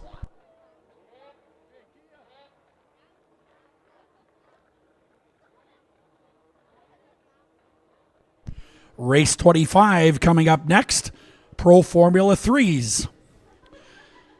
All right, here we go with the lineup. The 221 is Reed Klinger out of Athens, Wisconsin. The 92 is Hayden Bouveret from Bad Axe, Michigan. Riding the Wall Brothers Racing 102 is Blaine Stevenson. The 6 is out of Chisago City, Minnesota. This is Gavin Peterson. The 85X is Tavish Perry from Eagle River. The 220 is G-Money Gunnar Stern from West Chicago, Illinois. He rides the Red Bull Skidoo. The 29 is Joey Birch. Keep your eyes on that rider out of Mount Pleasant, Michigan. And the 14 is Tanner Foss out of Middle River, Minnesota. 14 Tanner Foss on the Polaris.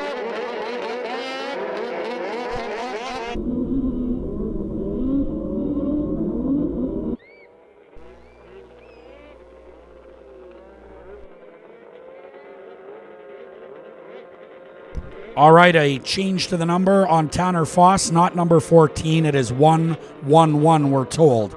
Tanner Foss on the 111, getting set to go. This is the Pro Formula 3 class. This is the World Championship class at Eagle River, based off snowcross type sleds that are available in the showroom. Lots of suspension mods front and rear, but a mostly stock engine.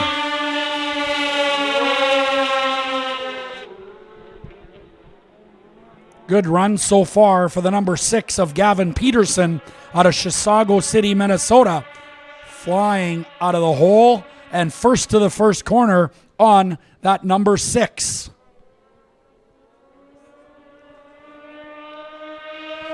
Here they come, and they are flying.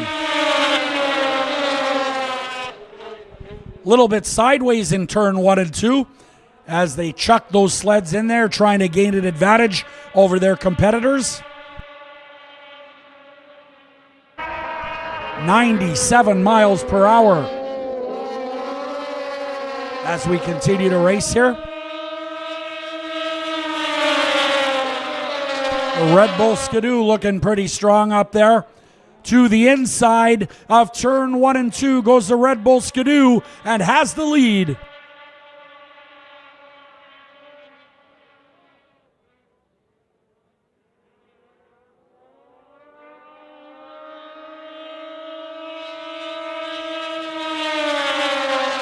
Blaine Stevenson on the 102, battling into turn 1 and 2. Reed Klinger on the 221, really pressing hard in the top 3.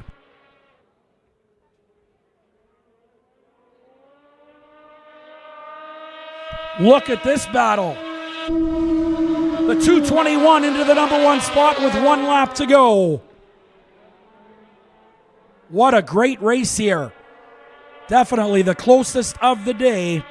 What a great pass by Reed Klinger on the 221 Polaris out of Athens, Wisconsin.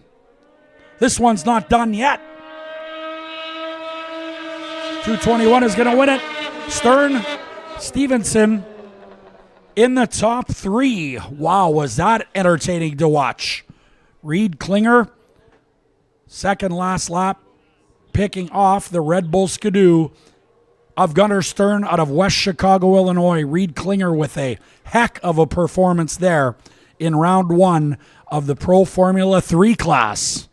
Great action. Wow. That right there is worth the price of admission. All right, so moving to Pro Lights next. About halfway through our afternoon of racing here, all part of the 63rd Canadian Power Toboggan Championships. Race 26, Pro Light, round 1, 4 laps. Riding the 113 is going to be Hannah Westland. The C21, sponsored by Century 21, is Brandon Christensen out of Neenah, Wisconsin on a wall chassis. The 53 is Alyssa Gusta from Stead, Manitoba, riding the Gusta Sod Farms 53. And the 22 is Colton Abraham out of Wausau, Wisconsin, listed as a 2020 Skidoo.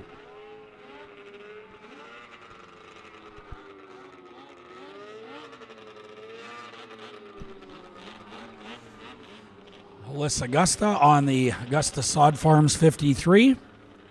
There's the 22, Colton Abraham out of Wausau, Wisconsin. 4 riders for 4 laps in round number 1 of the Pro Lights. 53 and the 22 get away quickly. Alyssa Augusta leading the 22 of Colton Abraham into turn 1. In your Pro Light division, great racing action for 2nd and 3rd place as they slice and dice into turn 3 and 4.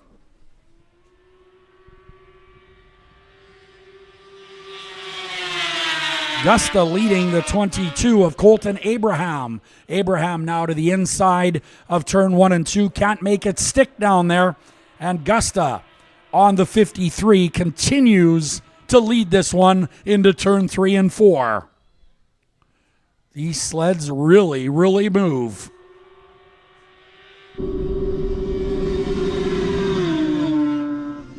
Brandon Christensen on the C21 right there in the melee as they continue to race down the back chute and into turn number 3. 95 miles per hour on the previous lap. 22 now takes over the lead from Alyssa Augusta on the 53. So the 22, Colton Abraham out of Wausau, Wisconsin, riding that Skidoo to the number 1 spot.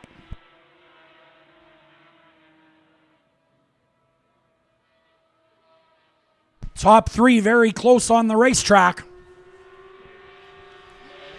Colton Abraham's going to win it, followed by Gusta. And the Century 21 entry, 3rd, that is Brandon Christensen, followed by the 113 of Hannah Westland out of Strathcona, Minnesota in race 26, Pro Lights.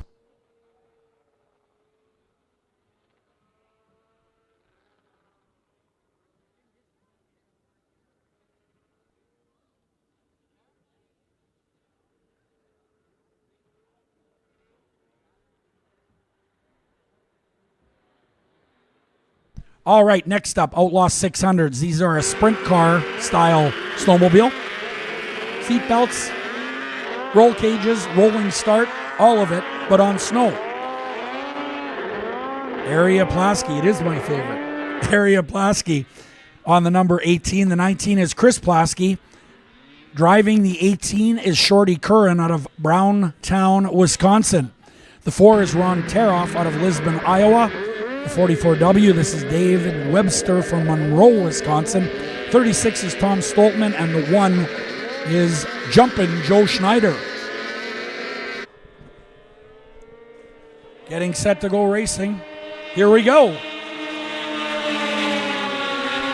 Ron Teroff on the outside, and the white and orange number 4 drops to the 3rd spot there. This is race 27, your Outlaw 600 round 1 race.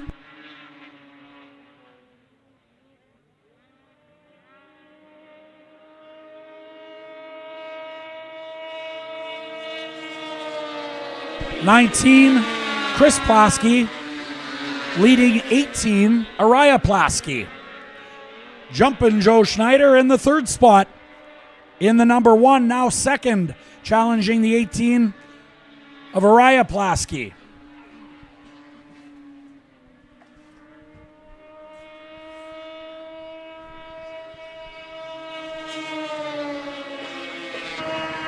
(19) of Chris Plasky is moving, but Jumpin' Joe Schneider in the number 1 is fast. You got to keep your eyes on that number 1 at all times. This class, of course, is part of the USSA Pro Star Series. It ended yesterday for the Pro Champs. Blaine Stevenson was your Pro Champ points winner on the Wall Brothers 102.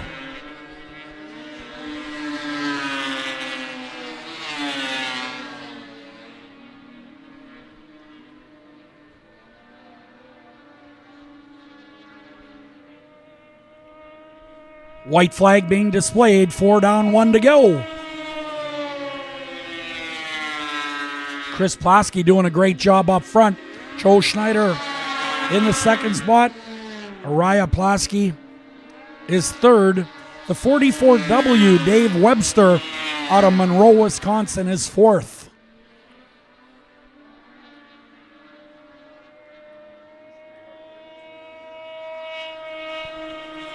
Chris Plasky's going to take the win. Joe Schneider in the second spot. Araya Plasky third. The 44 is fourth. That is David Webster. Ron Teroff unofficially fifth.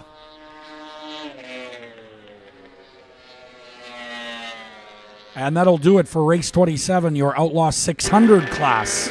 Race 28 coming up next. Your first look today at the Westside Power Sports ATV Open Division.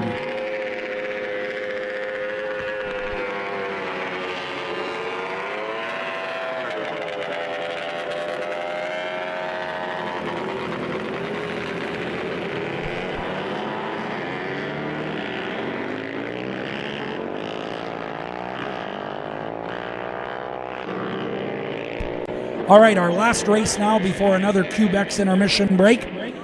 And this will be your Westside Power Sports ATV Open for race 28 on the schedule. The 14 is going to be Nick Campbell out of Beausejour. The 22 is Mike Verbruge out of Garson, Manitoba. From Beausejour, the 26 is Kristen Campbell. The number 7 out of Beausejour is Ryan Gibson. The 25 is Tyler Verbruge out of Tyndall. The 44 is Ethan Clark from Beausejour. Also from Beausejour is the 43 of Rob Clark, and the 29 is Corey Johnson out of Tyndall. 5 Beausejour riders in this one out of 8. Downtown must be empty. Westside Power Sports ATV Open set to come your way. Here we go racing. The 22 gets the shifts right. That is Mike Verbruge. And Verbruge on the 22 gets the whole shot. Corey Johnson out of Tyndall on the 29 has been contending this weekend so far. Johnson on the 29 is out of Tyndall, Manitoba on a Yamaha.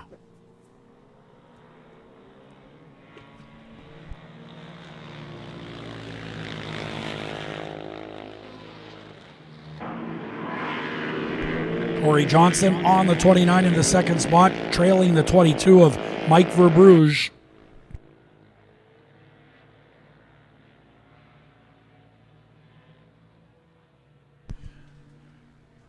Riders in turn 3 and 4 now.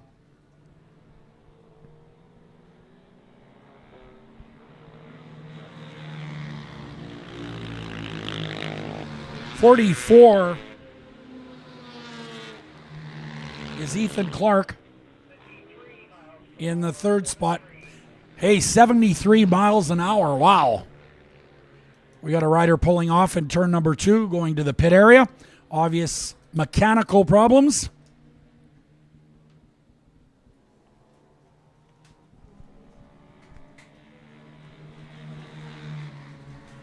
.22 continues to lead. 44 and then the 7. Ethan Clark and Ryan Gibson, second and third now.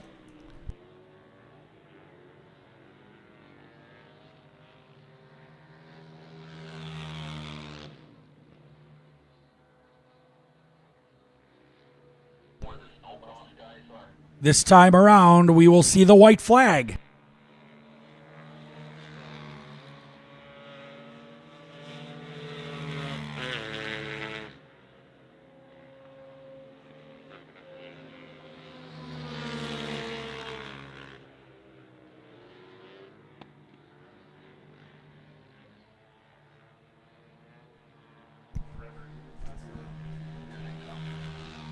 All right, getting ready for our Quebec's intermission break. Snowcross will be on the track. 22 is going to take this race, Mike Verbrugge out of Garson. The 7, Ryan Gibson. And the 44 of Ethan Clark. The top 3 in your ATV Open Division. 43 and the 14 round out the top 5, Rob Clark, and the 14 of Nick Campbell out of Beausejour. So that'll do it now. We invite you over to the concession. But first, we're going to go to Brett in the pit area. Thank you, Darren. We're out here in the pit area for the 63rd Canadian Power Toboggan Championships. I got to tell you, I've been here a few times in my lifetime. This pit area is bustling. There are sleds, people, quads, bikes, side-by-sides, all kinds of stuff going on back here. We are going to take just a couple of quick minutes here and talk with Philippe Roy Lalonde. He is the driver of the number 48 Pro Champ. Had a nice heat win in the first round there. Congratulations. Thank you. I'll take it. It's a great way to start the day. I've been sick for a few weeks, so it's bring energy, Yeah, it's great stuff. And you had a really good final yesterday. You finished 5th in the final, and it's totally different conditions, but very different today. The track is soft, and we have to do a few setup to make it even better. Do you think it's going to be more of a handling issue for this afternoon, or do you think it's going to be a horsepower issue? A little bit of both. We're slower today, and I think we'll have a lot of snow on the track, like in the last couple lap on the final. So both. We need to keep the sled low in the corner, and we need some good clutching. Does that change your driving style at all, knowing that the track is getting a little bit softer? Yeah, a little bit. You move your body a little differently, and but overall, no big deal. All right, that's Philippe Roy Lalonde, driver of the number 48 Wetherill Skelton Racing Pro Champ. So best of luck, Philippe, and we'll hopefully see you in Victory Lane. Thank you very much, Brett. Back to you, Darren. Thanks very much, Brett Richter. Of course, Quebec's intermission break going on now. We will have more track rides going on this intermission.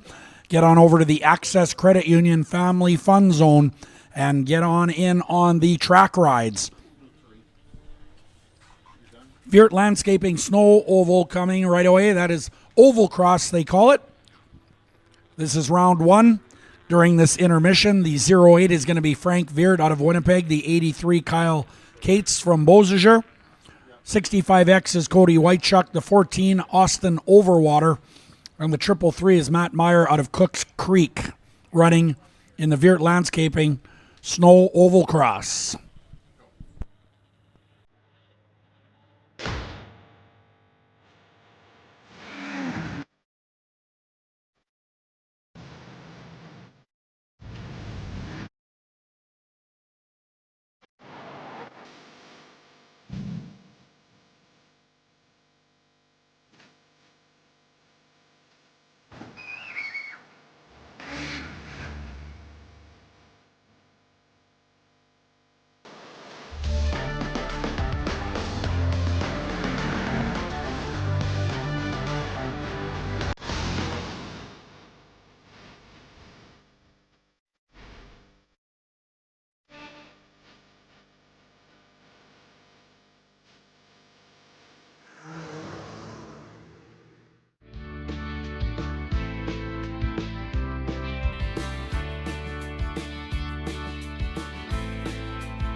Full service at your local co-op means extra service at no extra cost. We'll fill your tank, clean your windshield, and get you on your way. And full service is part of why co-ops are able to provide good jobs to more than 25,000 Western Canadians.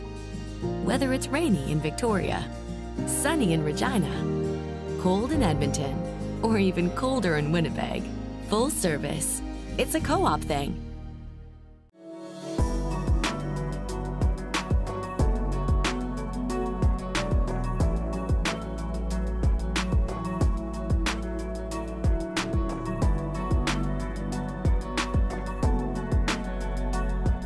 Are you a homegrown fan cheering blue and gold wherever you go? Passionate about our province and caring for our communities? For the ultimate Bombers fan, level up your game day experience with the Access Credit Union Bombers debit card. with perks like discounts at the Bomber Store, VIP stadium entrance, and a chance to win a pregame sideline experience and giveaways. What are you guys doing here? The game's not till tomorrow. We got in so fast with our Bomber debit card. I guess we jumped the gun a bit.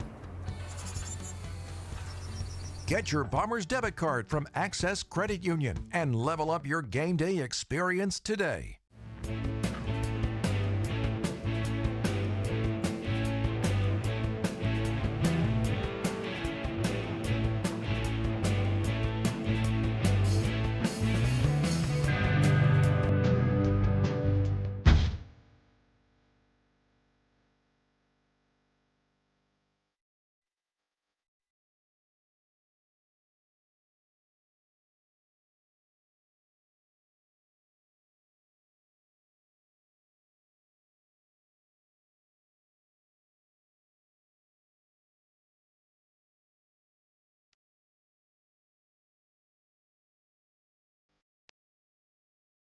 It's Brett Richter here. We're up for the 63rd Annual Canadian Power Toboggan Championships in Beausejour, Manitoba. It's the season-ending ice oval race for a lot of these racers, and I'm happy to sit down now with Mr. Tanner Foss, who's had a interesting season, not the norm, I would say. Would you agree with that? I would agree with that, yeah. It's been pretty crazy. When we were up here in December, I believe you were running F3 only, is that correct? Yep. And you were racing for? DL Racing and Troy Pierce and Don Levine. Okay. And did you have a lot of practice time before you came up on that F3, or was that just? Yeah, I had a little bit of practice time in Strathcona. It's only 10 minutes from my house, so I go up there quite a bit. Probably put 100 laps on, and then after we ran a tier and got ready for Eagle River, we probably put 200-300 laps on. Wow. Before the WC. Wow. So then you take the Christmas break off, and then you end up in Ironwood, Michigan. Yep. And there you're racing what? I was racing the Witherhill Skeleton sled, Phil sled. Okay. And that was just a one-off deal, one race? Philippe wasn't going to be there, or? Yeah, Phil couldn't make it most of the races, so they asked if I'd fill in whenever he wasn't going to be there. Okay. And then from there you went down to Eagle River? Yep, and then went to Eagle River and raced the DL sled there and ended up 5th in the WC. And then unfortunately Tom Olson got hurt, and Walls asked if I could fill in for Tom while he's out. So, and now here I am. I've been on their sled the rest of the year. So that put you back on a champ and an F3? Yes. For the rest of the season? Yep. Good deal. So what's your champ experience prior to this year? I ran champ last year for PDF. Okay. And we ran the whole USSA circuit, and it went really, really well. I kind of liked it. Otherwise, before that, I just raced F500. Okay. Yeah, it's a big change though between an F500 and a champ sled. Oh yeah. The big difference. How do you feel, like from a conditioning standpoint personally? You had to make some changes to run champ and F3 versus? Kind of. I mean, not too crazy. I'm kind of an active person. I'm really not good at sitting still, so it's definitely more laps is a little bit tougher. But after you get the first couple of races out of the way, you get used to it. And most of the F500 finals are 7 laps, and the champ heats are 7. Right. So right away that was a little bit getting used to, but yeah, I feel like I adapted fairly quick. One of the things that's going to be interesting here this weekend is the people at the CPTC are going to run this little bit of a condensed schedule for champ and F3, where they're going to try and run used heats to finals really in a time block. Yep. So that's going to mean more laps in less amount of time. How do you think that's going to impact the crew and you as a driver and those types of things to get the turnaround on the sleds done and all that? I think it'll be all right. I mean, I've kind of gotten used to, running boom, boom, boom, boom, keep going, and I think it kind of helps too, not slowing down, because you have too much downtime in the trailer and you sit around and start to get lazy and you think about, oh geez, I'll leave the stove on at home, or so I like going back to back to back really quick. Without talking specifics, what do you see then in the difference between like DL Racing and Witherhill and Wall? How do things vary between teams? Like just the environment, or? Yeah. Well, all of them have been just great to work with. They're awesome people. They've treated me very, very well. Mm-hmm. There's different, systems of, everyone's got their job, and sometimes people are kind of doing everything, and it's different scenarios every time, just different teams have different systems. And are there different solutions to the same problem? Like if you come in and say my sled's pushing, and you say it to Team A versus Team B, that A may approach it and say, hey, I think we should do this, and B can approach it and say, I think we should do that? Yeah, I think so. I mean, everyone has their own tactics, to fixing a problem. But in the end of it, I mean, if you get your sled to stop pushing, you get your sled to stop pushing. So. Yeah. Being new to a team, do you ever feel like your input's maybe not as valued as it could be in a situation like that? I mean, I'm not disrespecting any team at all, but if they don't know you and you say my sled's doing this, and they think, well, I've got 20 years of experience wrenching on a sled, I think I'm going to fix it this way. No, I've never really ran into that problem because, well, usually when I say there's a problem, they see it before I even feel it because I'm still so fresh and new. Yeah. So it's good. Well, and all of them have had years and years and years of experience. With Troy Pierce racing, he's been racing forever, and then Paul has been around the sport for 50 plus years. Right. Same with the Walls, and so I've been more so trying to learn as much as I can from them, soak up all the information. When you switch to a team like Wall Brothers, which obviously has a big history and a big name in the sport, do you feel like there's expectations out there that you get concerned about? Like, they want me to be A, B, and C, and can I meet those? Or do you feel like you can just be yourself and do what you do? Or how's that feel? I'd be nervous. I'd be going in, I don't know if I can do this. Well, I actually saw, Walls are from Greenbush, and I grew up in Greenbush, so I've known Walls my whole life. And they don't put any pressure on you. They just say, go out there and drive it. Because you had an off here recently too, right? You had a rough weekend last weekend. Yeah. Eagle River wasn't my best showing. Had a few spills there, but yeah, that one through the inside of turn 1, you kind of looked like a rag doll there for a minute. Yeah, I was kind of wondering when I was going to stop rolling, but you do come to a stop eventually. And you're okay from that? Yep. Yeah, I'm good. Just a little stiff and sore, but nothing major. Sled was all right, so. Yeah, that was a rough couple laps. Yeah, it was.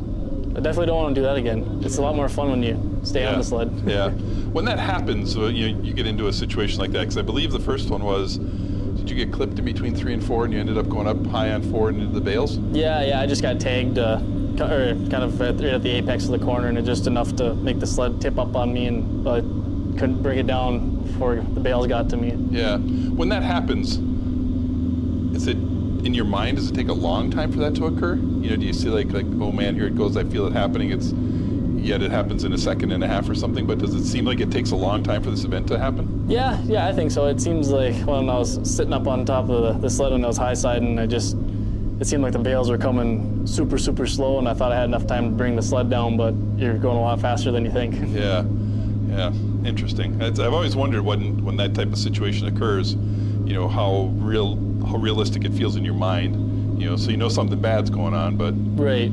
Yeah. Interesting. What's the expectations for the weekend?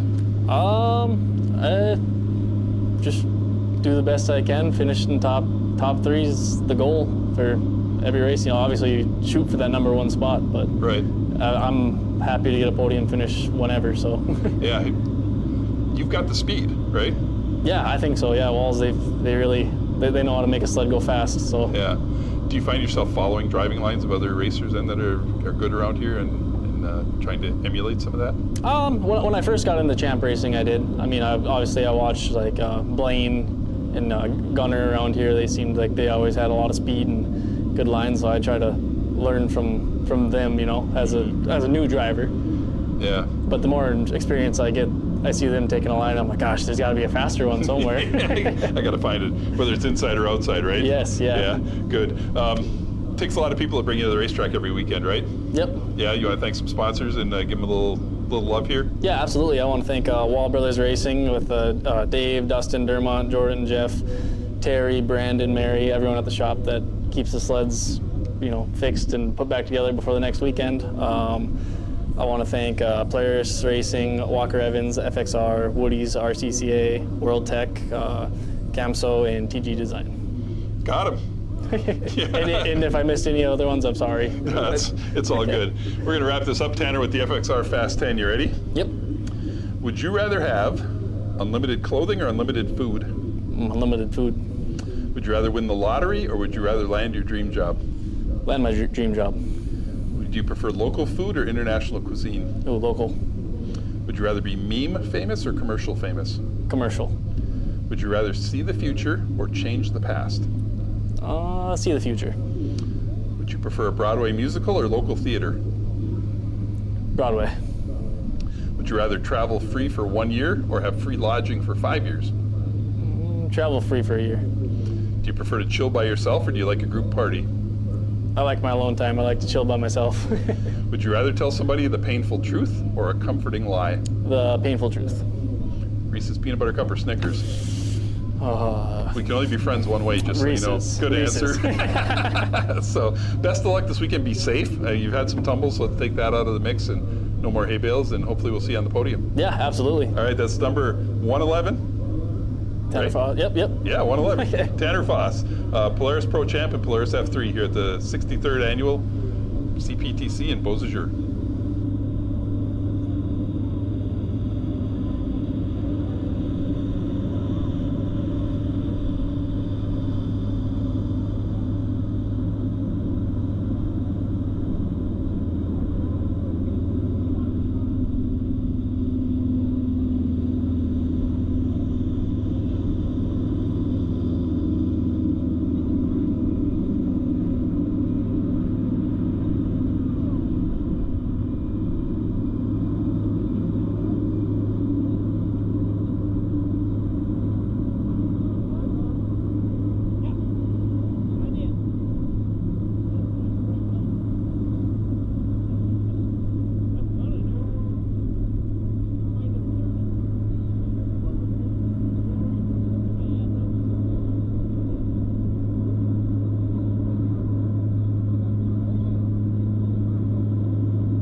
Just a note, ladies and gentlemen, the 50-50 sale will end at 4. The draw is at 5 o'clock.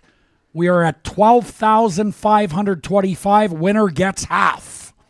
The other half goes to CPTC to help fund some new grandstands. So 50-50 goes until 4 o'clock. You can't win if you're not in, so get yourself a 50-50 before 4 o'clock.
All right, we are back at the 63rd Canadian Power Toboggan Championships, and now we will move to the Pro Champ 440. This will be round 2, heat number 1. We'll have 3 heats in this round. Round 2, heat 1 coming up next, and here's how they line up. The number 6 is Gavin Peterson out of Chisago City, Minnesota. Been racing over 10 years, an accomplished motocross racer in the summer. Sponsored by FXR, Woodies, and Daco, along with Skidoo and Bikeman Performance. The number 3, all the way from Sorel, Tracy, Quebec, is the Skelton Truck Lines 3. This is Danique Lambert.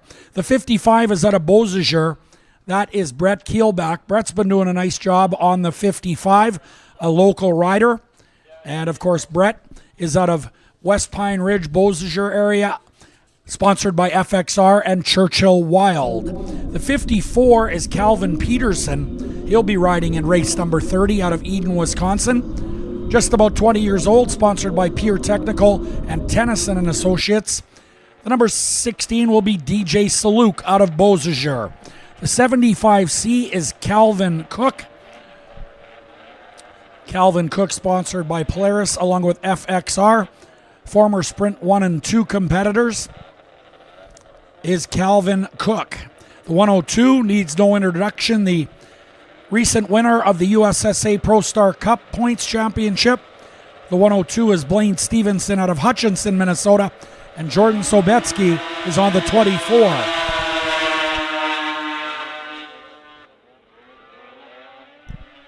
$75C of Calvin Cook with a great start.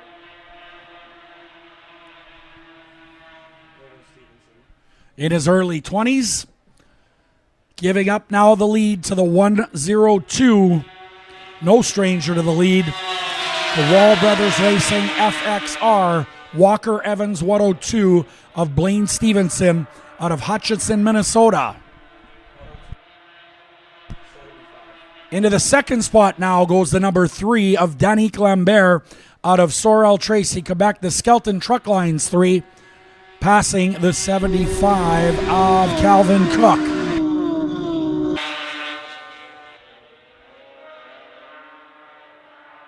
This is race number 30 on your schedule. Pro Champ 440, round 2, heat 1.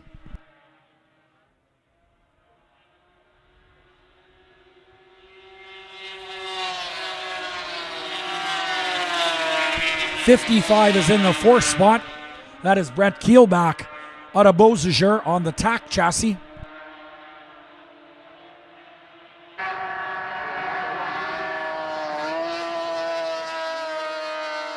White flag is out. One more to go.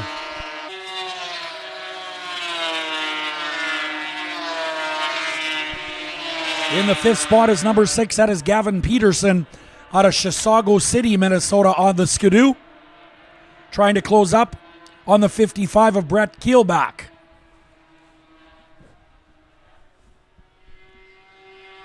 Checkers are out, and they'll go to the Wall Brothers 102 of Stevenson. Danique Lambert, Calvin Cook, Brett Keelback, and the 6 of Gavin Peterson will round out the top 5 in race 30. Pro Champ 440 round 2, heat number 1.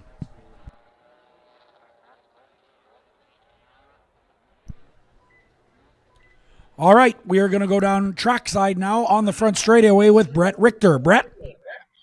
Thanks, Darren. I'm down here with Jared Black, president of the CPTC organization. Take a look behind you. What a fantastic crowd. What a great weekend. Things are going well, I assume? Yeah, things are going great. I mean, the crowd's fantastic here. The racers are doing a great job. It's been a great weekend so far. Yeah, FXR has been great to stand up behind you here and put this thing together for you.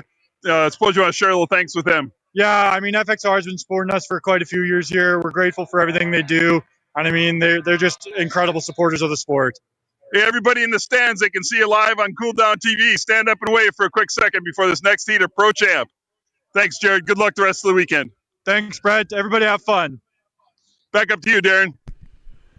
Thanks very much, Brett Richter. As we get set to go with race 31, Pro Champ 440, round 2, heat 2. Riding the Wall Brothers Racing 111, Tanner Foss is out of Middle River, Minnesota on the Polaris. 24, this is Dale Dingman from Berks Falls, Ontario. 31 is Will Garceau from Wisconsin. The 48 is Philippe Roy Lalonde, part of the Quebec contingent with us here this weekend. Also from Drummondville, Quebec, is the 79 Supergirl, Sabrina Blanchette. The number 8 is Travis McDonald, and the 92 is Haven Bouveret. Travis McDonald, plagued with mechanical problems in round number 1, is back.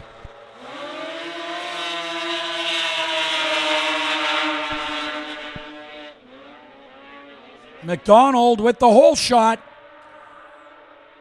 Whatever wrench they turned it in the right way. The number 8 is up front.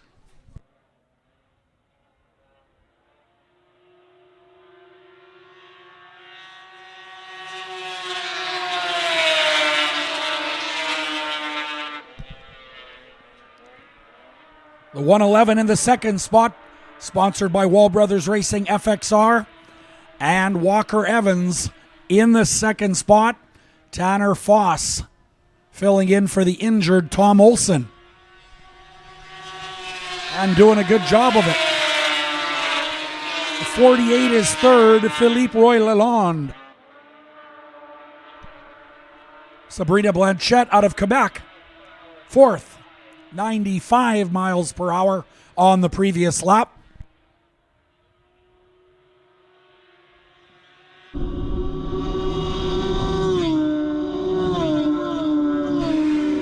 .31 is Will Garceau out of Wisconsin on the 2022 PBP chassis.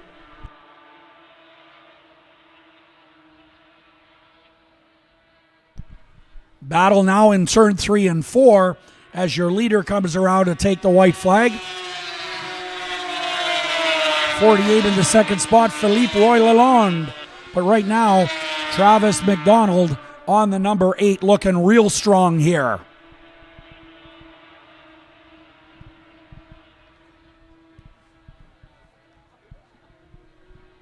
Here's your finish. Travis McDonald is going to take it.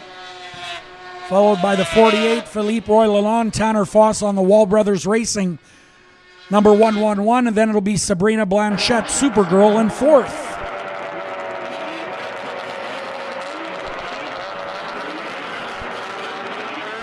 Nice job by the crew at MPH Racing. The local rider Travis McDonald, after getting plagued with mechanical problems in round 1, comes back and wins round 2, heat number 2. Travis has won lots of races here in Beausejour over the years, but still has 0 wins in the Canadian Power Toboggan Championship final. He'll be looking to chase that today and change the fortunes for the Lockport rider.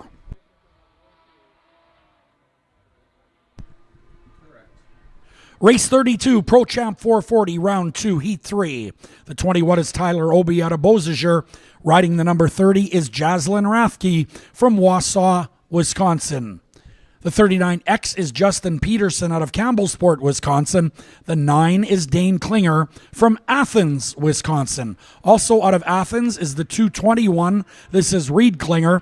The 220 is out of West Chicago, Illinois. A 6-time CPTC champion, looking for 7 this weekend on the Red Bull Skidoo. The 220 is G-Money Gunnar Stern, and the 26 is Quinn Whitechuck, the local out of Beausejour, on the Skidoo.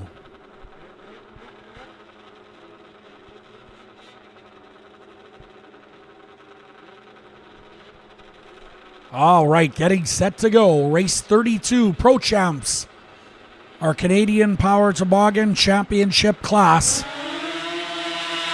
And a good start for the 220.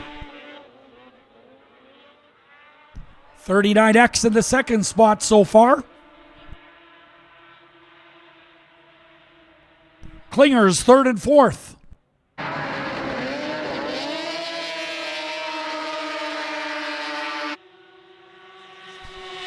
Gunnar Stern and Peterson, then the 9. That is Dane Klinger, the 221, Reed Klinger following the 9.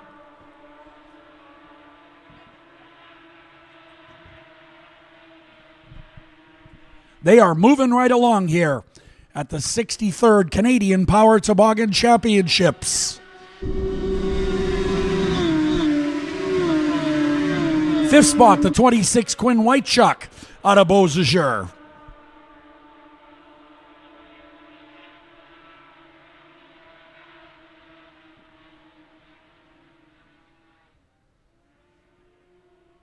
Green flag being displayed on the front chute. G-Money Gunnar Stern out of West Chicago, Illinois, riding that Red Bull Skidoo to perfection so far. 95 miles per hour.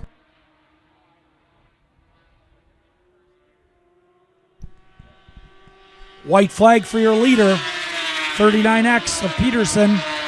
Then a pair of Klingers, third and fourth.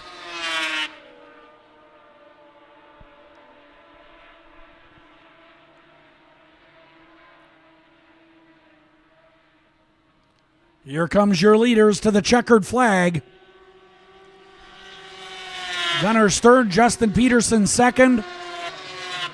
The 9, Dane Klinger, the 221, Reed Klinger. That'll do it. Race 32, Pro Champ 440. Great job by all of those riders. They are quick around this place. 95 miles per hour. As we look at our cooldown.tv feed, you can see the 39X, Justin Peterson entering the pit area. 26, Quinn Whitechuck out of Beausejour with a nice run. Formula 500 for 3 heats in a row coming up. This is round 2, heat 1, 2, and 3 coming your way for race 33, race 34, and race 35. Race 33 looks like this. The 86 is Spencer Lashbrook out of McDougall, Ontario. Riding the 44 is Ethan Clark from Beausejour. The 22 is Colton Abraham out of Wausau, Wisconsin. And riding the 54 is Tom Keelback from Tyndall. The 85X is Tavish Perry from Eagle River. The 111 is Brogan Bido out of Roseau, Minnesota. And rounding out the field, keep your eyes on this driver, the 23, Dylan Fox out of Balmoral, Manitoba.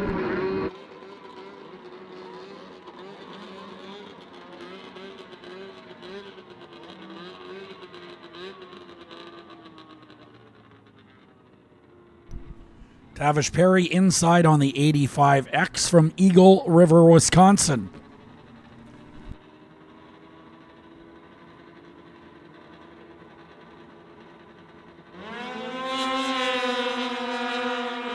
Great start for the 22 of Colton Abraham out of Wausau, Wisconsin. 23 in the second spot currently. That is Dylan Fox out of Balmoral, Manitoba. That is going to be a good battle here in round 2, heat 1 of the Formula 500 class. Always very competitive and always a very full class.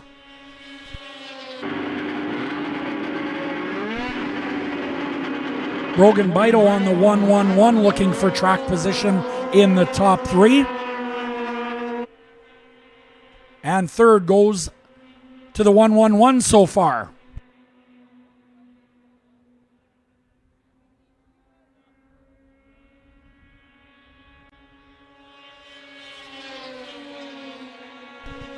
Colton Abraham leads the 23 of Dylan Fox.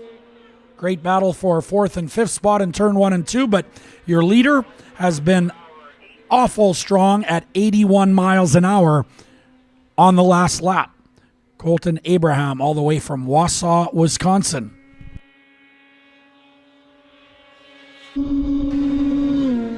Dylan Fox trying to close the gap, but unable. The 1-1-1.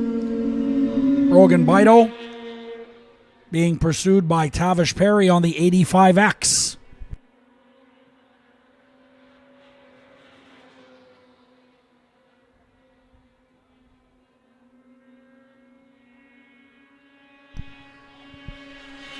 White flag for the 22, 1 to go.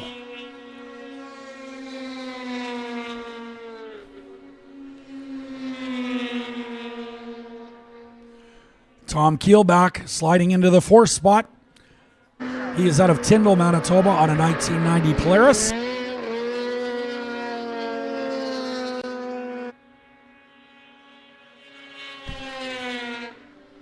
Colton Abraham is going to take that one, followed by Dylan Fox.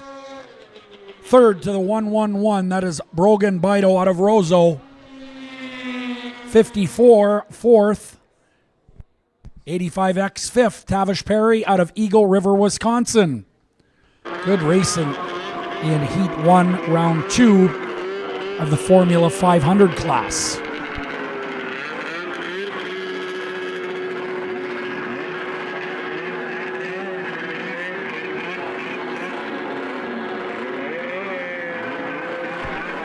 Race 34 coming up momentarily in the Formula 500 division.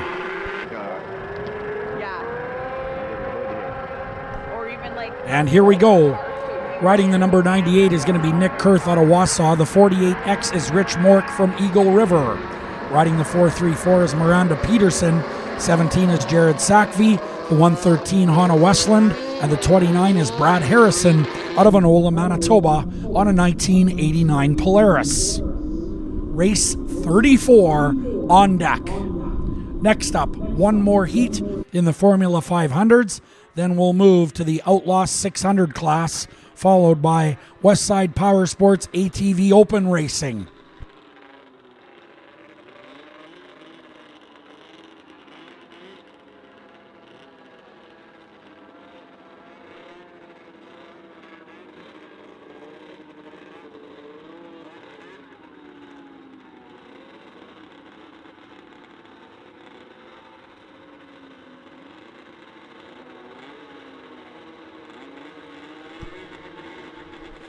Riley Baker, our official starter, looks him over and waves the green.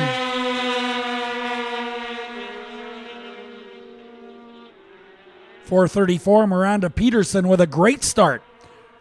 Rich Mork out of Eagle River on the 48X right there as well. We've got a battle down the back chute.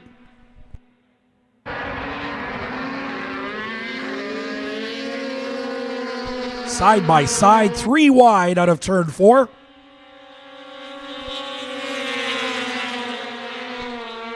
Miranda Peterson hanging on to the number 1 spot. But there goes the 29 of Harrison now. Harrison on the outside. Miranda Peterson on the inside. Mork right there, ready to strike at any moment.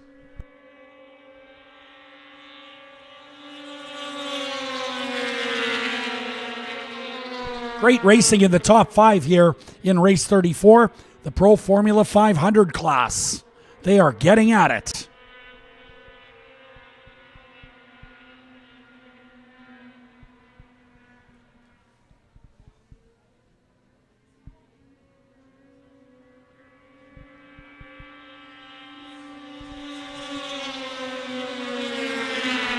Harrison looking unbeatable here. Harrison out of Enola, Manitoba. 79 miles per hour on the previous lap for your race leader. The 29 of Brad Harrison out of Enola.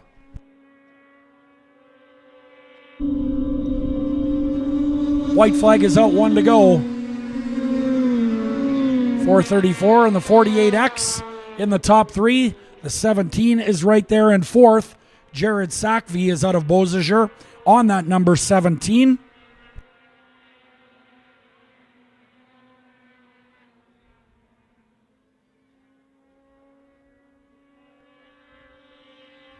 '98 Nick Kurth in 5th. Your winner is Harrison, Peterson, then Mork, the 17 of Sackvey, and the 98 of Nick Kurth out of Wausau, Wisconsin. That is your top 5 in race 34, the F500 class. Round 2, heat 2 in the history books now as we get set to move to race 35 with more Pro Formula 500s.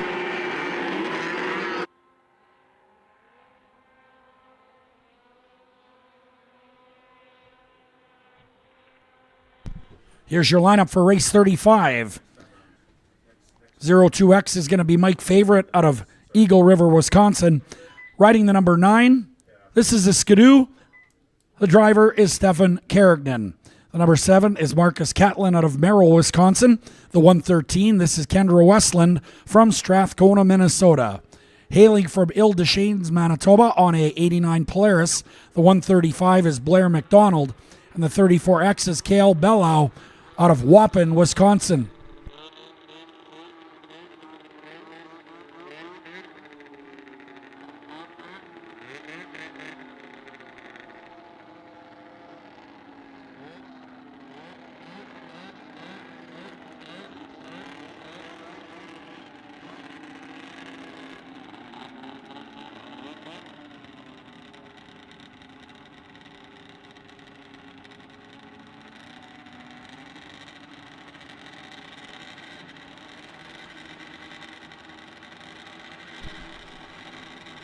Green flag, here we go.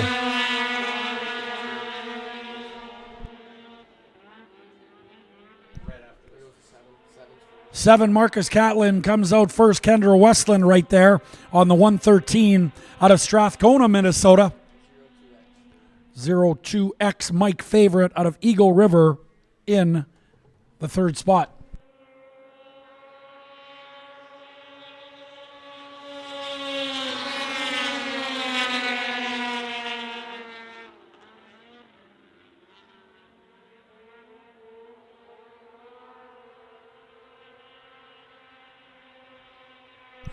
'34, Cale Bellow in the 4th spot. 135, 5th. That's Blair McDonald.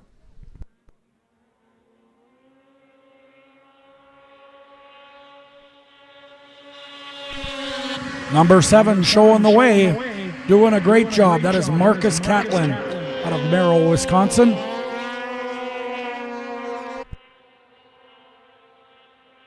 '78 miles per hour around the big half-mile oval here at Co-op Community Complex. This one scheduled for 5 laps. Here comes the 02X of Mike Favorite, challenging Westland in turns 1 and 2. Westland goes to the outside and maintains the 2nd spot. Mike Favorite remains in 3rd.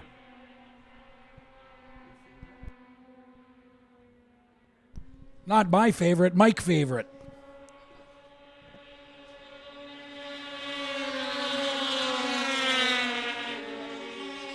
White flag is out, 1 to go.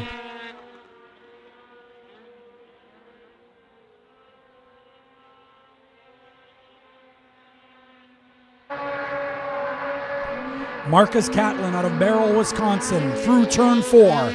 Checkered flag this time around. Can he hold on? He does. Westland on the 113 second. Mike Favorite, 3rd. 34 is 4th.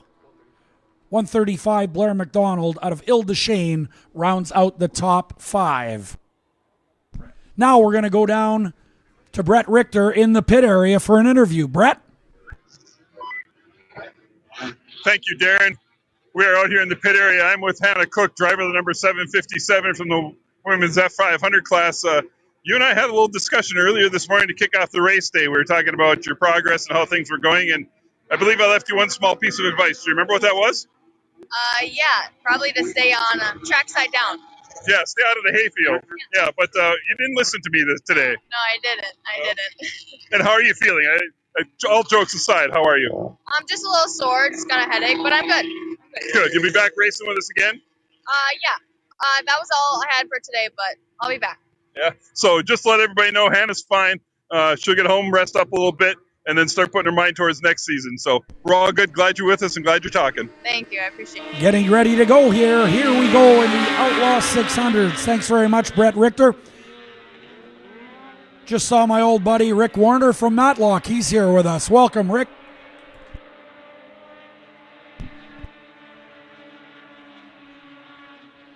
Joe Schneider is in the number 1 spot in the number 1. That worked out well.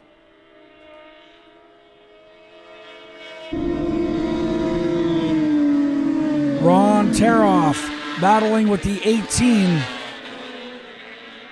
This is your Outlaw 600 class, resembling the dirt track sprint cars quite a bit with the roll cages, the seats, and the seat belts. More information on these particular units can be found at outlaw600.com.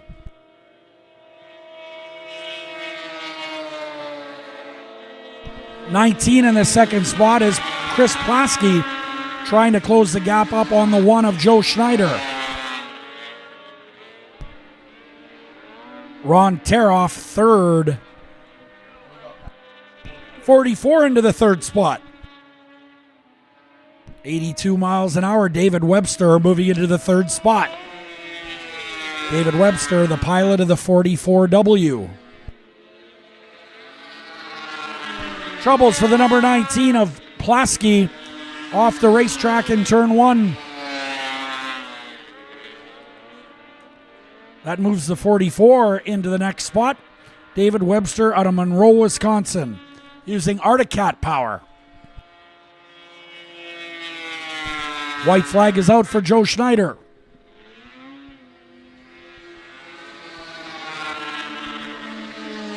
Third is Teroff.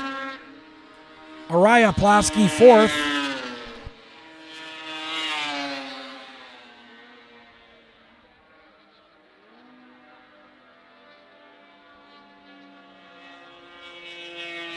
Schneider is going to take the checkered flag in the Outlaw 600 class. 44 second, David Webster. Raya Plasky and Ron Teroff, third and fourth.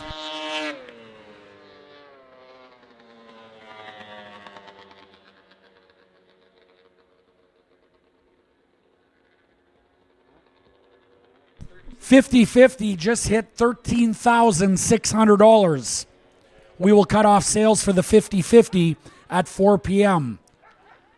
$13,740. Winner gets half. Wow. Don't forget about our big promotion for our last race of the day, the Canadian Power Toboggan Championship for the Pro Champ 440s. Everybody that's in the grandstand, and you must come to the grandstand for that race, will get a free ticket. And after the race, after the interviews, we will draw for a fan appreciation $500 bill, or 500s. $500 being given away for our fan appreciation after the interviews of our last race of the day, before we head on over to the community hall for a great meal and some fun and awards tonight to end the season here in Beausejour. All right, a tough break in the previous race there. For Chris Plasky, he is out of St. Germain, Wisconsin, uses an Eagle Outlaw chassis, and that will be put on the recovery sled and taken back to the pit area. Next up should be our Westside Power Sports ATV Open. That'll be round 2 for 5 laps.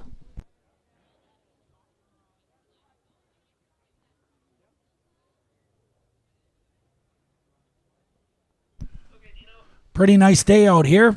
For those of you south of the border, 36 degrees Fahrenheit, or here it is 2.4 Celsius. Nice warm day, the ice staying in decent shape. Not much wind at about 10 miles an hour. Sunset at 6:11.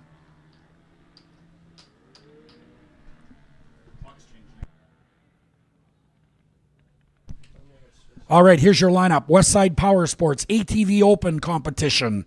The number 7 is out of Beausejour. This is Ryan Gibson. The 26 is Kristen Campbell out of Beausejour. From Tyndall, Manitoba is the 29 of Corey Johnson. Riding the 44 is Ethan Clark. Ethan is from Beausejour. Number 25 is Tyler Verbruge out of Tyndall, Manitoba. The 14, Nick Campbell from Beausejour. Also out of Beausejour is the 43 of Rob Clark, and the 22 is Mike Verbruge. Keep your eyes on that 22 out of Garson, Manitoba. That is your lineup for the Westside Power Sports ATV Open. Getting set to go racing on 4 wheels.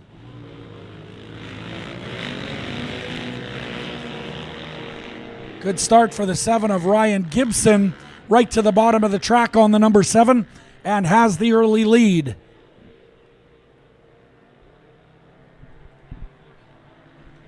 Stringing out on the back straightaway now.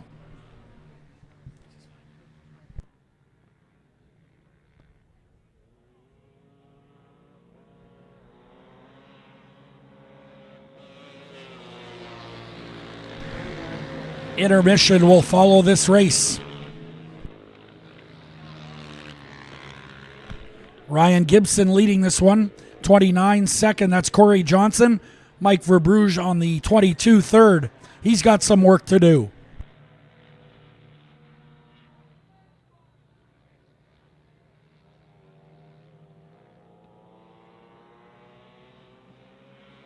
Well, thanks very much, all of our viewers on YouTube. We're up over 1,000. Don't forget to hit that like button to help us out.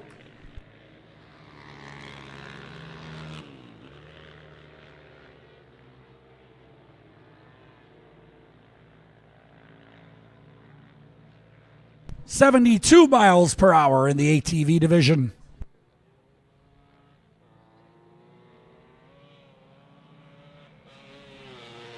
Ryan Gibson looking pretty strong. Here comes the 22 of Verbruge, right past the 29 of Corey Johnson out of Tyndall. They are battling for the second and third spot. The 29 fights right back. Johnson right back to his spot. And we have a rider slowing on the back chute.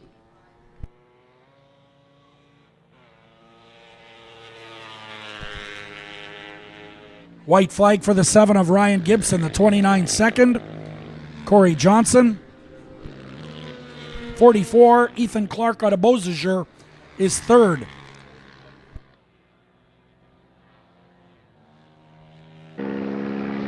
Looks like Verbruge on the 22 might be out of this one.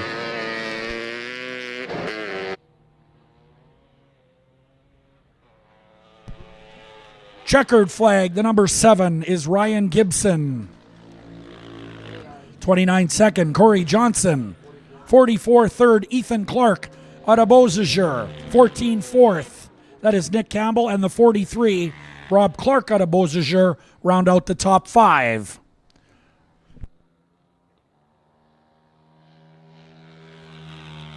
All right, we're going to do a little more snowcross during this intermission in the infield section. Wow, the 50-50 draw pot now $13,760. Half goes to the lucky winner, half to CPTC to help fund new grandstands. Get your 50-50 tickets. It's closing at 4 p.m. The draw will be at 5. We'll be back with you momentarily at the 63rd FXR Canadian Power Toboggan Championships.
At Co-op, we do things a little differently.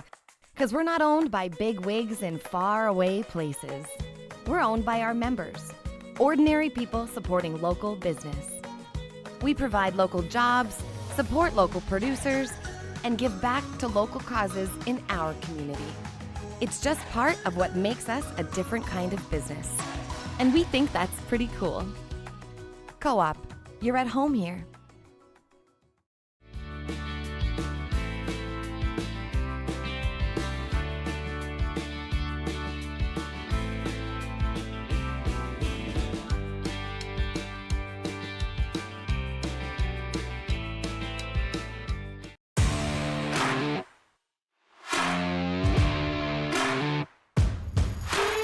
We've got guys from automotive, we've got guys from heavy duty. Everybody helps everybody. Every day I get to come into something different, so it's always fun and exciting. You'll do everything from PDI up to a full engine rebuild. It's hard work, but it's good work. Are you looking for a great place to work?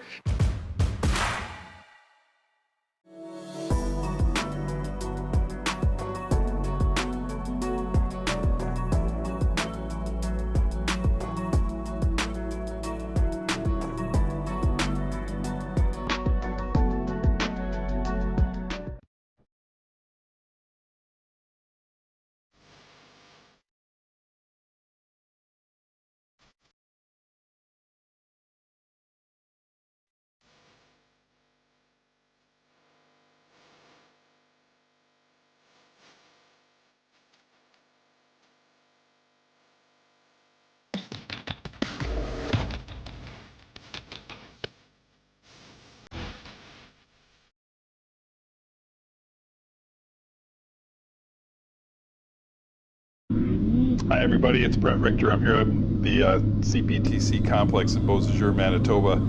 It's the end of the race season, and it's great to sit and chat with some of these drivers who have spent a ton of time and energy this season to provide entertainment and race for us. And today I've got the great pleasure of speaking with Mr. Jordan Sabetsky. How you doing, bud? Very good. How are yourselves? Fantastic. Doing really well. That's good. Excited for the end of the season? Yeah, I wish I could go on more, but it's the end, so you can only ask for so much. You know, I think when we were here in December and we were talking to people, they were so excited because the future looked like there was going to be a full race season going on. And now some of them are like, holy man, we had to race 9 weekends in a row and it's crazy. And now we're burned out and it's ready for a break. So yeah. It's both good and bad, right? Yeah, I wish I could go on some longer, but the season's only so long. Yeah. So I can only ask for this season. It's only what it is. Yeah. Yeah. This is a great race for you because this is home. Yes. Right? It's easy. Yep. Yeah. I'm 3 miles away as the crow flies. Yeah. So I could walk here if I want. Yeah, and the shop's not far away either, right? It's 2 miles away as well, so. Yeah, so Sabetskys are great for the CPTC family here. They're big supporters of the track and the event this weekend. They do a lot of sponsorship stuff here. They provide me with an awesome side-by-side that I get to use on the weekend to do pit reporting and stuff. So really thankful for all you guys do for us here as well. So thanks for supporting that. No problem at all. Yeah, it's great stuff. So how's your race season been? It was small, but turned out pretty good. Yeah. We started the season off here in December. Not quite what we were hoping. Then we went out to Wausau, and it was a good weekend in Wausau, Wisconsin. Then we were in Eagle River last weekend. First time there, it went really good. Yeah. And now ending here, so that makes us 4 race season. Do you wish you did more? Yeah, I do. Yeah. But time, budget. Oh yeah.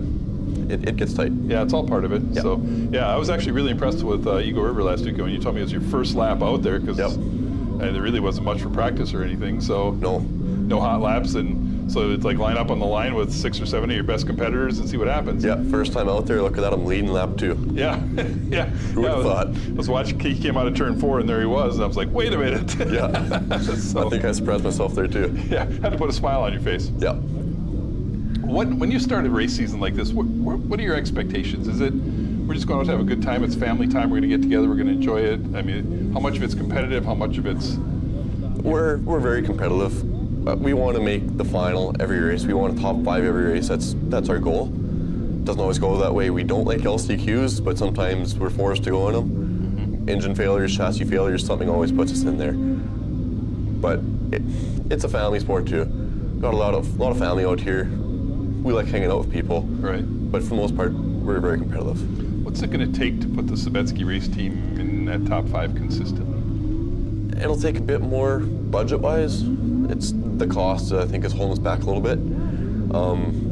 My driving, we're getting better as a team. For the most part, my feedback is getting better. We got the speeds, we got the handling, we just need that extra 2 miles an hour, and we're almost there. Where do you find that? Do you think it's traction? Do you think it's handling? Do you It's think an extra $5,000.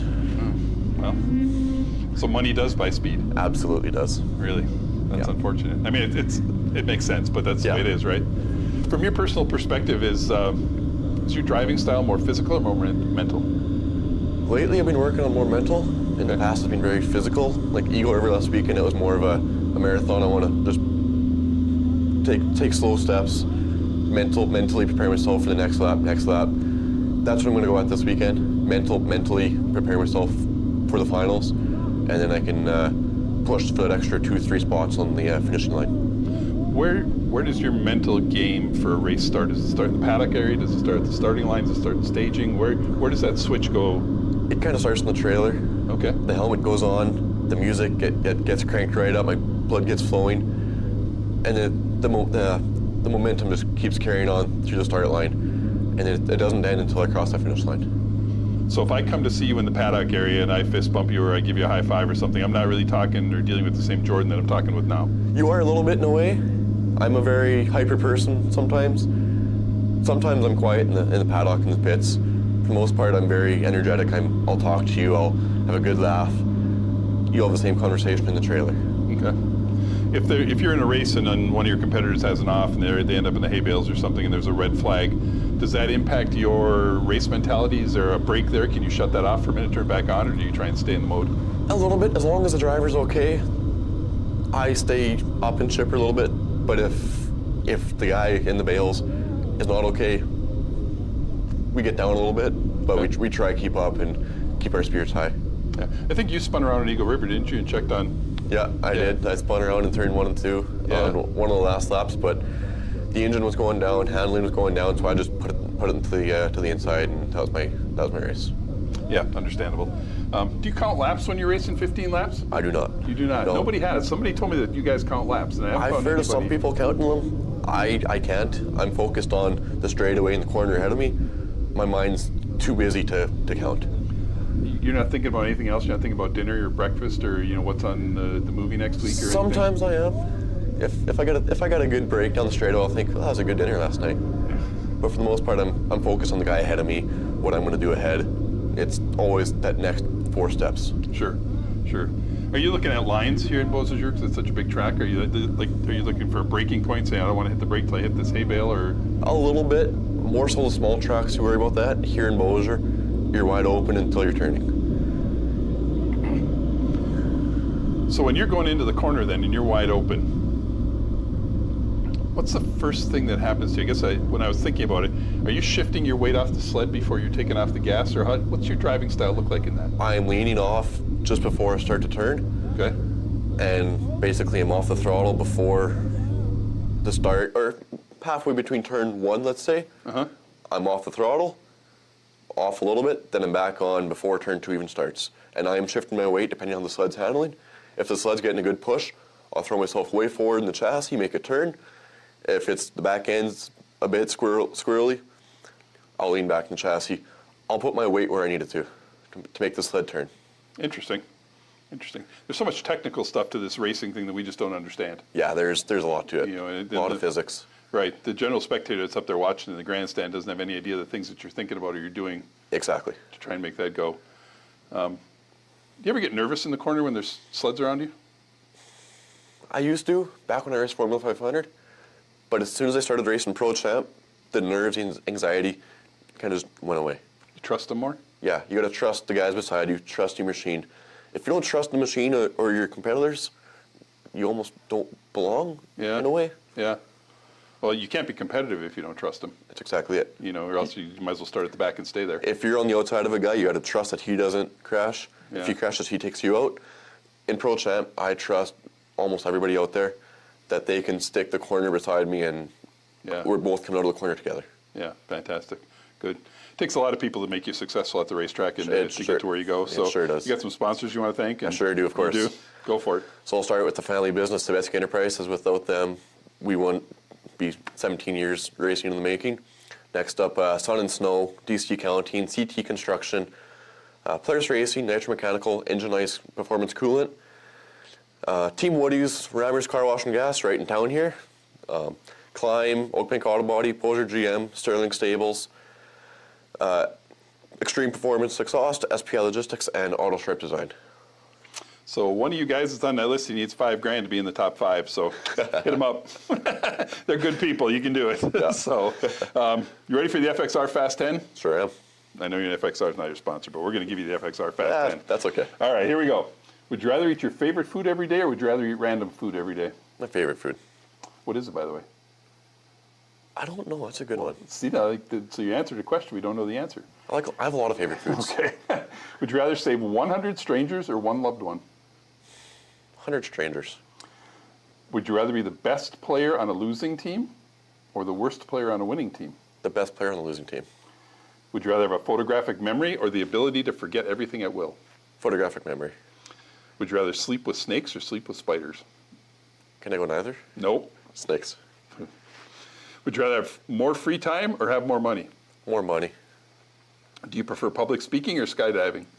I don't like heights, and I don't like public speaking, but we'll go speaking. Would you rather work solo or work as a team? Work as a team. Do you prefer physical work or mental work? Physical work. And you know the last one, Reese's Peanut Butter Cup or Snickers? That's not a question. Reese's Peanut Butter Cups. There it is. See, this man knows what he's talking about. That's Jordan Sabetsky, pro champ here in Beausejour, Manitoba, running for the 63rd Power Toboggan Championship. Good luck. Stay safe. Thank you. Turn left. Good Will to see do. you. Good to see you too.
39 up on your schedule. Pro Champ 440, this is round 3, heat number 1. The 26 is Quinn Whitechuck out of Beausejour.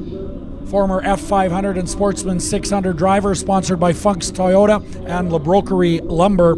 54 is Cal Peterson. He is out of Eaton, Wisconsin on the Skidoo. 24 hails from Berks Falls, Ontario on the Skidoo. This is Dale Dingman. 24 is Jordan Sobetsky on his third and final engine here. One blew up in Eagle River, one here, and he's on his third and final now on the Sobetsky Enterprises, number 24, out of Beausejour. The 6 is Gavin Peterson out of Chisago City. The 16, DJ Saluk from Beausejour. 31 is Will Garceau out of Wisconsin. And the 55 is Brett Keelback out of Beausejour. Brett Keelback on the 55, sponsored by FXR, Churchill Wild, and Woody's. Joined up here by Brett Richter, and we're getting set to go with your Pro Champ. This is race 39, round 3, heat number 1.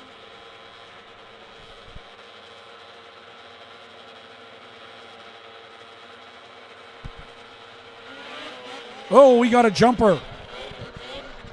Will Garceau, the jumping there. Well, Brett, it's been a fine weekend. I know you were busy in the pit area. Tell us about your experience here at CPTC. Yeah, it's a fantastic place to come and watch and be a part of snowmobile racing. The Ice Oval world is a community of people like no other that I know of. Really enjoy the fact that the riders, the race teams, they're open to the public, they're open to me, they're willing to share their stories and their information. They share a lot of stuff, they just don't share much technical stuff, but that's I think we can all expect that in the world of racing. So really good stuff. Some of these guys become good friends, and nice to know that they'll support us as we work on promoting their sport, and we'll promote them as best we can. I remember talking to one of the Pro Champ drivers years ago, and I said, what do you guys do for your clutches? And he says, we have clutches. They are secretive. Oh, they really are. They throw towels over stuff when I walk in the trailer, but I tell them I don't know the difference between a spark plug and a tailpipe, so it's no big deal. All right. Brett Richter, hailing from Wisconsin. We're going to talk about his location in just a little bit. I got a half an hour drive home after this. His is much, much further as we get set to try this again. Race 39, Pro Champ 440. Looks like the number 6 with a real strong start, Gavin Peterson out of Chisago City, Minnesota. They are hauling the mail here in race 39 already.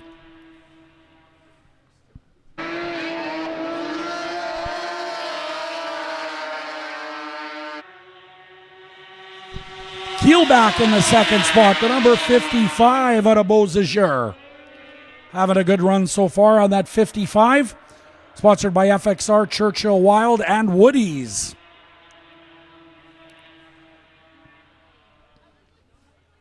This is race 39, Pro Champ 440, round 3, heat number 1. 54 is in the third spot. That is Calvin Peterson. Quinn Whitechuck is fourth unofficially, the 26, 93 miles per hour. We've got somebody pulling off in turn number 2 to the entrance to the pit area. Look at this, the 55 in the lead. Will Garceau off the racetrack. Sobetsky in the 5th spot right now on the Sobetsky Enterprises 24.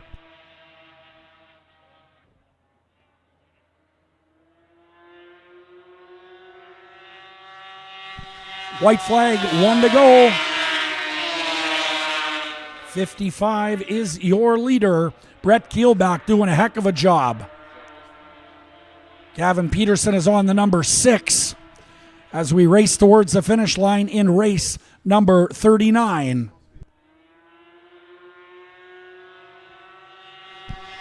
It's going to be the 55 of Keelback, then the 6.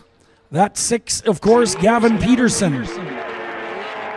What a great job by the 55 of Brett Keelback out of Beausejour on the 2024 TAC chassis, getting the job done. Well, that's not easy. Local rider winning a heat race, and what a fantastic job by the 55, Brett. Yeah, absolutely. I know that he's been struggling a little bit yesterday and came to the track a little bit earlier today and tried to do some fine tuning. Interesting, too, as the weather changes, how the tuning on these machines changes. So maybe something that worked well yesterday doesn't work at all today. So as teams go through these heats and try and figure out where to set the clutch, where to set the traction to it, really makes a big difference on performance. And I think obviously Keelbeck hit on something there for that last round. Absolutely, definitely an accomplished rider and doing a nice job. Brett Keelback picking up race 39 in the Pro Champ 440 class for FXR. Race 40, Pro Champ 440, round 3, heat 2 for 5 laps. The number 30 is going to be Jocelyn Rafke from Wausau, Wisconsin. Riding the number 8, keep your eyes on this rider, Travis McDonald out of Lockport. On the Bennett's Marine, number 8. This guy could be awful strong in this one. Hailing from Campbellsport, Wisconsin on the Hool chassis, the 39X is Justin Peterson. The 92 is from Bad Axe, Michigan. This is Haven Bouveret. The 75C is Calvin Cook out of Dayton, Minnesota. He is on a Hool chassis. 21 Tyler Obi from Beausejour is on a Skidoo. And on a 2024 Polaris, on the number 9, Dane Klinger out of Athens, Wisconsin. Race 40 on the line of 53 scheduled on the day.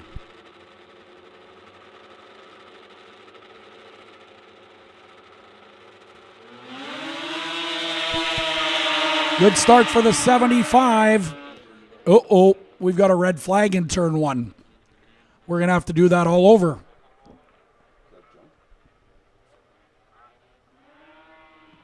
Wondering if we got a jumper there.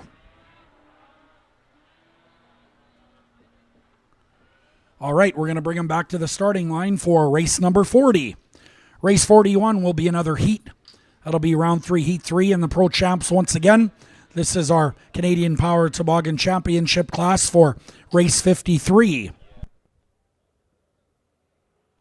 Don't forget, about an hour away from the cutoff on the 50-50 draw. We'll bring you an update on the amount here momentarily. 50-50 draw tickets will be sold till 4 o'clock. The draw will be at 5 for all Manitoba residents, or you can win if you are here and present.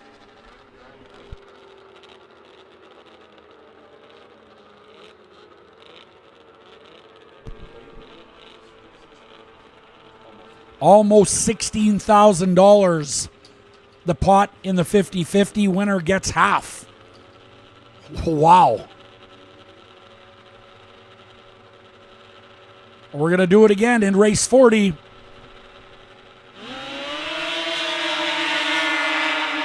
$39X Justin Peterson out of Campbellsport with a strong start. Cook going to the back on that restart. Calvin Cook on the 75C out of Dayton, Minnesota. Dane Klinger in the second spot out of Athens, Wisconsin. Here comes Travis McDonald out of Lockport. Tyler Obi right there in fourth, but keep your eyes on that number 8. Cook coming through now. Great racing in the middle of the pack here in race 40, or Pro Champ 440 class. Travis McDonald on the 8, trying to make it up and get into the second spot here as your leader speeds away. 96 miles per hour. Justin Peterson, Dane Klinger, McDonald, all battling in the top 3 here. Cook is fourth on the 75C, and Obi in the 5th spot. Bouveret next, and Jocelyn Rafke out of Wausau.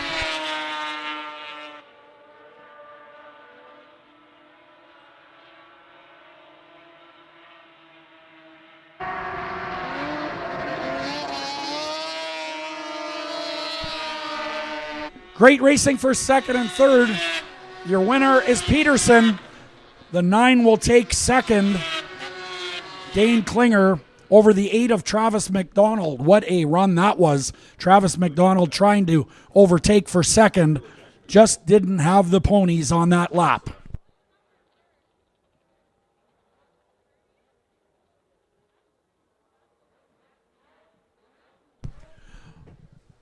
Well, Brett, some great racing there in race 40. Number 8, I thought, had something for second place, but couldn't get it done.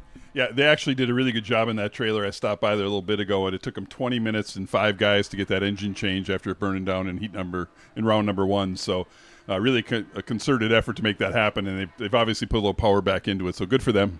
Absolutely. Definitely a contender, as they say. Race 41 up on the track. Pro Champ 440, round 3, heat 3. Number 3 is Danny Clambert out of Sorel Tracy, Quebec. Also out of Quebec, Drummondville, Quebec, in fact. The 79 is Supergirl, Sabrina Blanchette. 102 is sponsored by Wall Brothers Racing and FXR out of Hutchison, Minnesota. This is Blaine Stevenson. The 220 is G-Money Gunnar Stern on the Red Bull Skidoo. Gunnar is out of West Chicago, Illinois, a 6-time CPTC champion. The 221 is Reed Klinger out of Athens, Wisconsin. The 48, Philippe Roy Lalonde from St. Jude, Quebec. And the 111, sponsored by Wall Brothers Racing. This is the Polaris of Tanner Foss on the 111.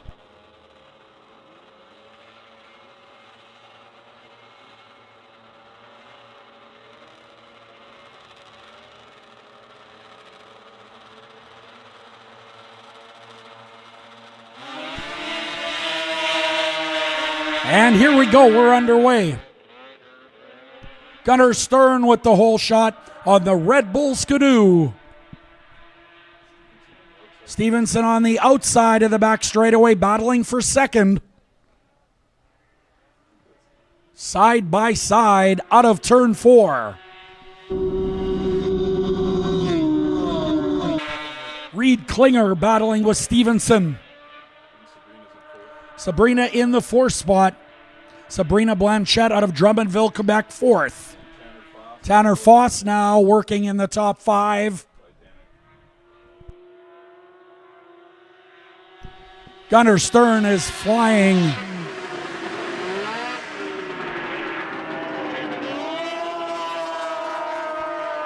Sabrina Blanchette in the 4th spot, challenging on the inside of the back chute for 3rd, and she's got it.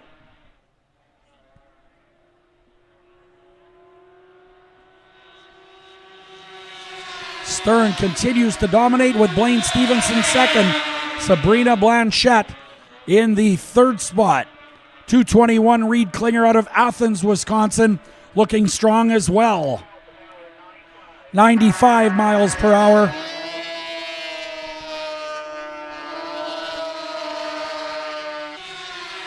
One to go for Gunnar Stern out of West Chicago, Illinois.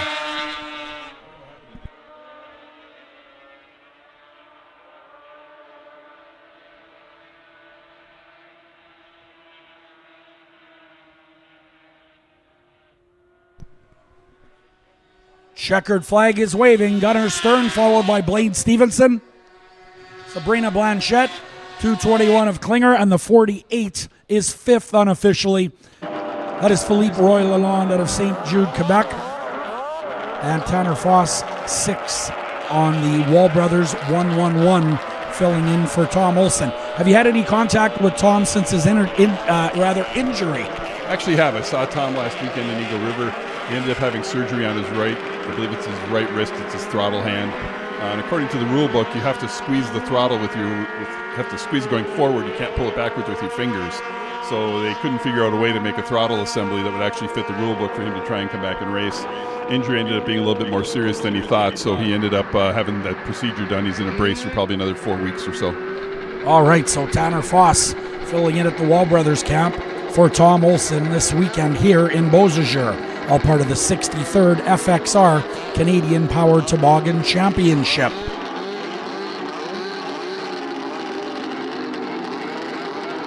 Race 42 on the schedule, Formula 500 Last Chance Qualifier. 48 is going to be Rich Mork out of Eagle River. 111 is Brogan Bido out of Roseau. Riding the 34X, this is Cale Bello out of Waupun, Wisconsin. The 86 is Spencer Lashbrook from McDougall, Ontario. The 113H is Hannah Westland out of Strathcona. The 85X is Tavish Perry from Eagle River. Riding the 44 out of Beausejour. The rider is Ethan Clark. The 54 is Tom Keelback. The 135 Blair McDonald from Ile-des-Chênes. and the 9 is Stefan Carignan out of Winnipeg.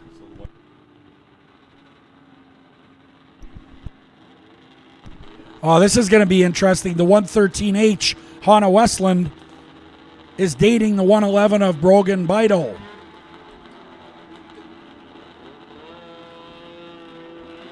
Well, I guess if they're only dating, they're not racing to see who does the housework later. They're not married. No, they're not, but there's something on the line. Definitely something on the line. Thanks for that information, Brett Richter. How about the drive home? Yeah, it's 9 hours going through a lot of flat land and some trees in northern Minnesota, but it's a great place where I live. I love the Upper Peninsula area, Ironwood, Michigan, northern Wisconsin. We got a bunch of snow over that way. We got 8 inches again this weekend, so we're pushing about 125 inches for the year. And it's also snowmobile country, so great place to live. Love it there, but the people here in Beausejour make this trip up worth it in December and March every year, so very glad to be here. Do you do any recreational snowmobiling? No, I get enough of it at the track. No doubt. Me too. You got that right. Here we go racing. Race 42, Formula 500, last chance qualifier.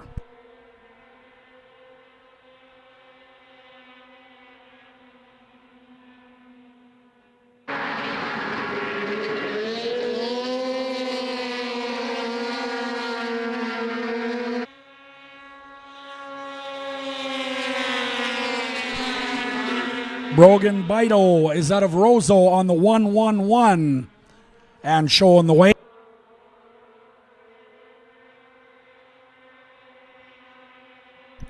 Top 3 qualified to the final. Last chance qualifier right here for the Formula 500 class.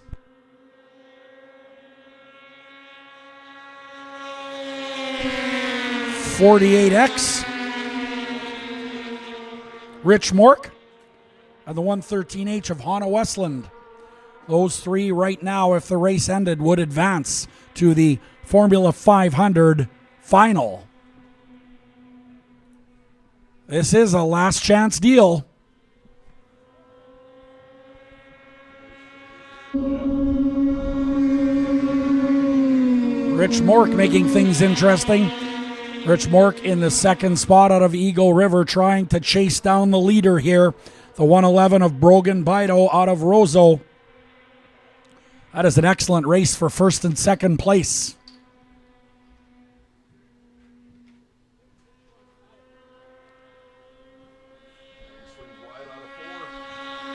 And the 48X goes to the inside of the 111. Mork with the lead. Brogan Bido dropping to the second spot on the final lap. Tough break for the number 9, Stefan Carignan. That will end his day. He cannot finish in the top 3 with a sled that is not running on the front chute. Checkers for Rich Mork, the 111 of Brogan Bido, and the 113H of Hannah Westland in the third spot out of Strathcona. Yeah, they both made it, didn't they? The dating couple did make it, Brett. Hey, let's talk a little bit about this Formula 500 class. I mean, I love watching the elite classes, the Pro Champs, the F3s, but this Formula 500 class, lots of riders and always really competitive. Right, and I think the Formula 500 class is really built on the grassroots of snowmobile racing. It's for the everyday person who wants to come out and have some fun racing but wants to be in a competitive class, wants to have some ability to tune, but doesn't want to necessarily chase big sponsorship dollars, big expensive parts, have to make national trips, those types of things. So there's definitely a place for this in the recreational snowmobile racing circuit, and it's really become a competitive sport. There's a number of chassis, a number of engines around. It's an easy system to get started, and basically they're all running a Polaris engine and chassis system and then putting whatever hood on it they want to make it look like something else. So really just a fun class to get into. Absolutely, and probably a lot cheaper than the Pro Champ 440 division, which isn't cheap. All right, race 43, Sportsman 600s. This is their final for 5 laps. 55 is going to be Carter Herman. The 14 is Caden Temple out of Grand Point, Manitoba. 15 is Kyle Omachinsky. The 44X is Randy Oliver. Riding the 88 is Curtis Cam. The 13, John Hall. 23 is Will Manchelenko. The 08, Brad Artimowicz. And the 179 is Jason Backey out of Lanigan, Saskatchewan. Race 43, Sportsman 600 final. Pro Formula 3 coming up next.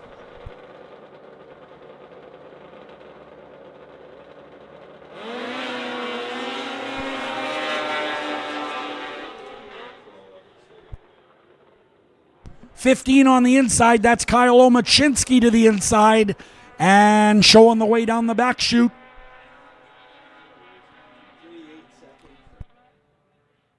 '88 Curtis Cam in the second spot. Curtis Cam out of Oxdrift, Ontario, a former dirt track modified driver.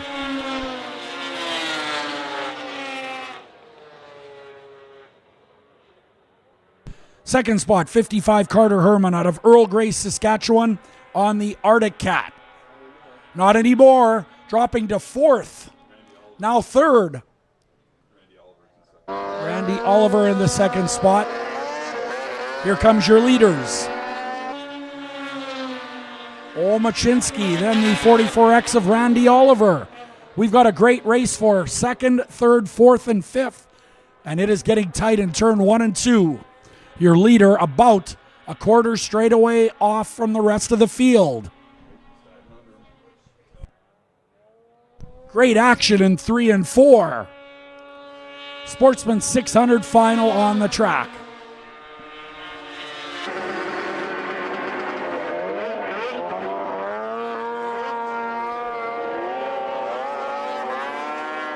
$83 miles per hour for your race leader, Kyle Omachinsky on the number 15. We've got to run into turn 3 and 4 now.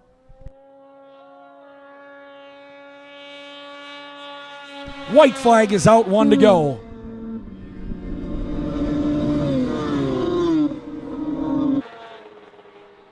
.44X Randy Oliver holding on to that second spot. 13, John Hall is third and pressing on Randy Oliver.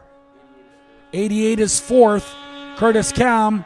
Checkers for Kyle Omachinsky.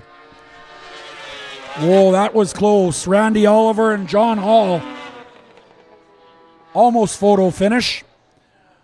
I wonder if Randy Oliver was giving her the, I'm going to go a little outside here and see if he likes the hay bales. So I had a chance to talk to Randy Oliver early because I think he has a unique riding style. If you look, it's kind of like he's in the back seat. He told me that he built the sled first so he felt like he was sitting in a recliner and then developed all the handling techniques after he had the recliner feel to it. So when you see Randy running in the corners and he's kind of way back thinking there's room in the front of him, that's his whole design to be a recliner kind of driver. Very cool. All right.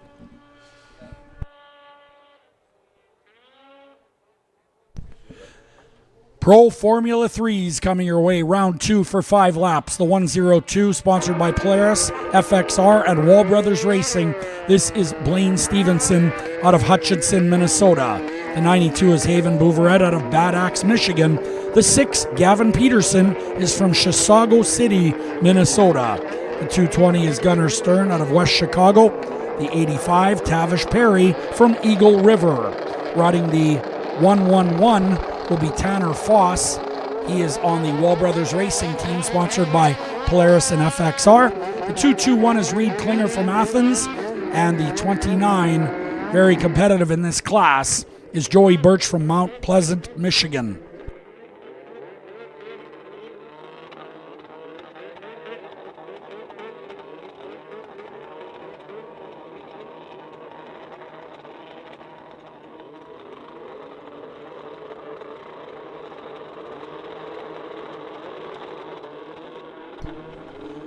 Pro Formula 3, many of these drivers compete in the Pro Champ class. All right, first one on the list here on your lineup sheets.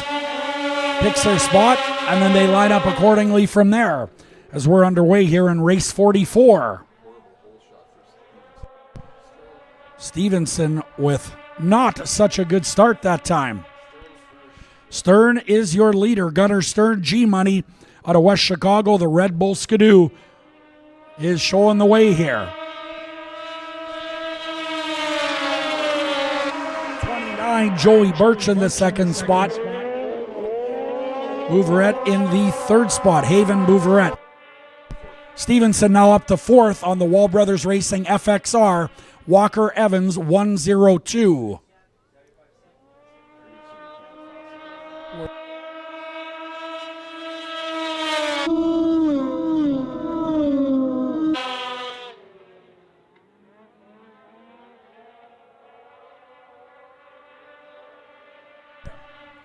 Tavish Perry on the 85X at the back. Gavin Peterson on the 6, similar position.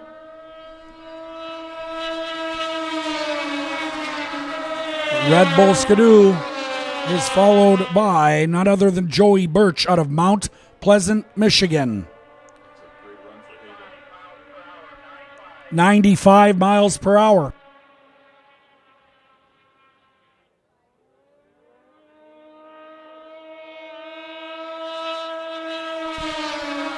White flag, 1 to go. Stevenson in the third spot. The 92 Haven Bouveret out of Bad Axe, Michigan in fourth.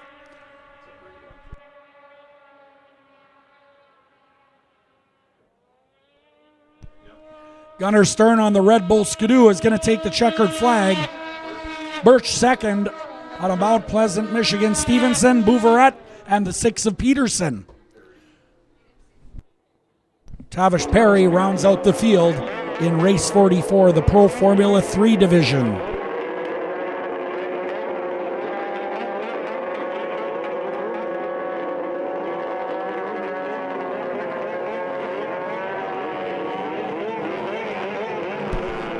Hey, look at this. I think we got a little treat for the fans coming up. We're going to run 15 champ sleds in the final, 10 in the front and 5 in the back row. Top 6 from the last chance will qualify. Ooh, that sounds cool. 50-50 draw ending at 4 o'clock. Are you kidding me, Anthony? Almost $17,000? You never kid. Can't kid a kid. Almost 17 grand. We got to get it over there.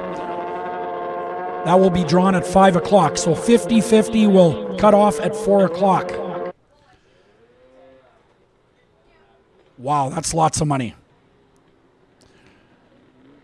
We have the tickets for the 50-50 sold in the beer garden, which is known as the Moose Den. Also have some girls roaming around. You can also purchase online or off the QR codes on the flyers located throughout the facility. Westside Power Sports ATV Open Final for 5 laps. The 7 is Ryan Gibson. The 25 is Tyler Verbruge. The 22 is Mike Verbruge. The 29, Corey Johnson. Rob Clark is on the 43. The 26 is Kristen Campbell. Riding the 44 is Ethan Clark, and the 14 is Nick Campbell out of Beausejour. Tough break for the 22. He ran hard all weekend long and had a mechanical problem last moto.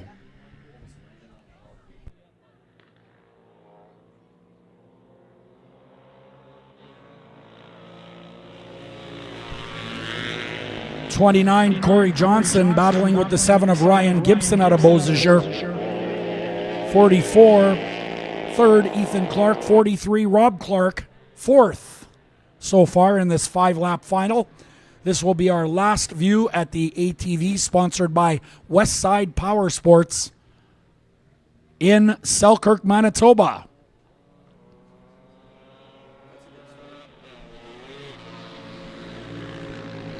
Seven and the 29, the 44, the 43, and the 14 fifth. That is Nick Campbell.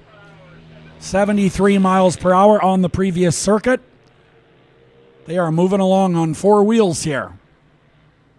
Pretty lightweight, these ATVs, and lots of horsepower, and they are getting it down on the track here.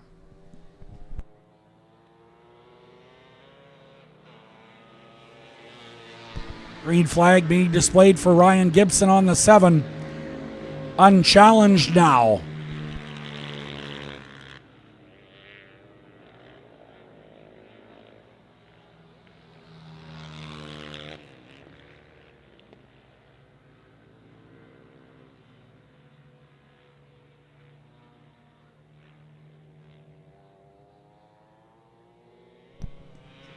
White flag coming out for Ryan Gibson. 1 lap to go on that 2-stroke Honda. The 29 trying to close the gap. Corey Johnson unable so far.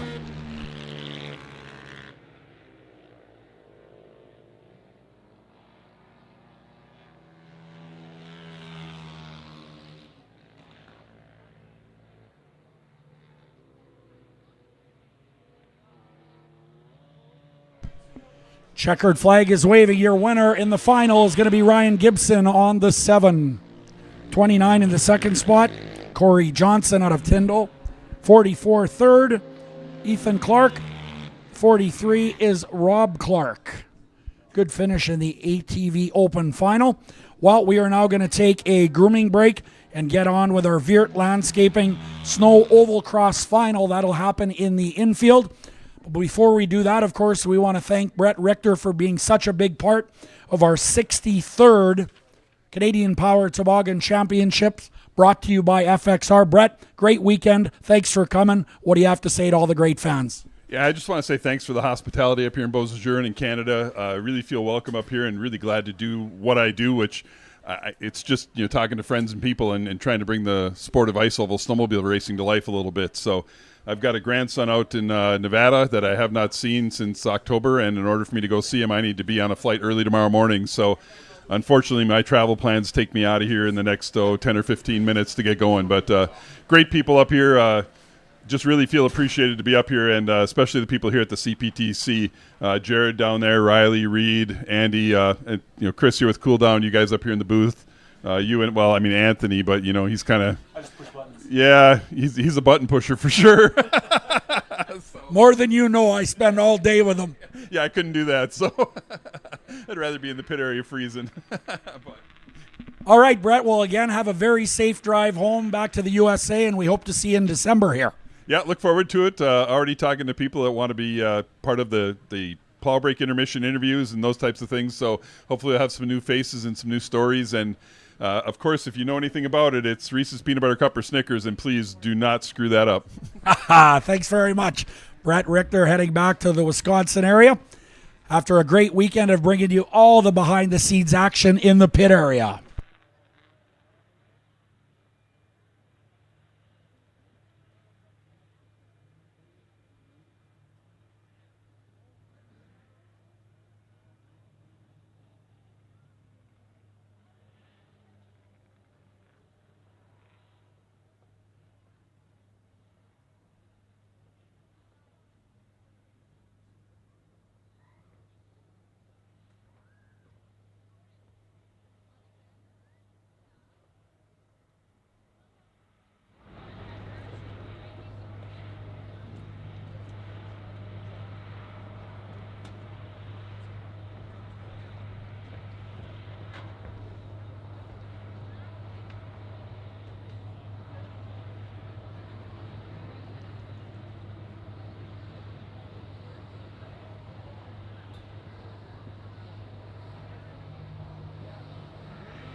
A little easier way to communicate or be able to hear in the pit area was me.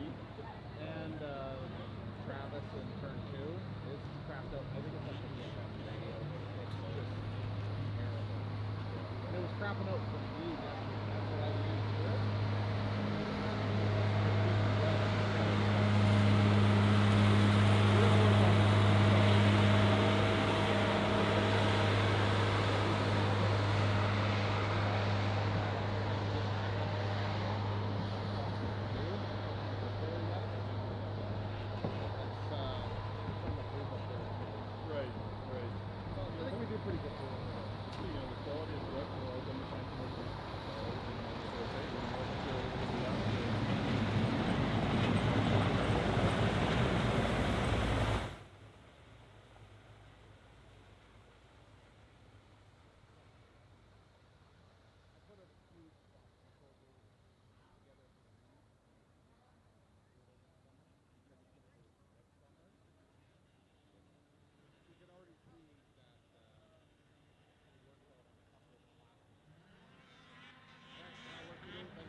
We are back here at the 63rd FXR Canadian Power Toboggan Championships.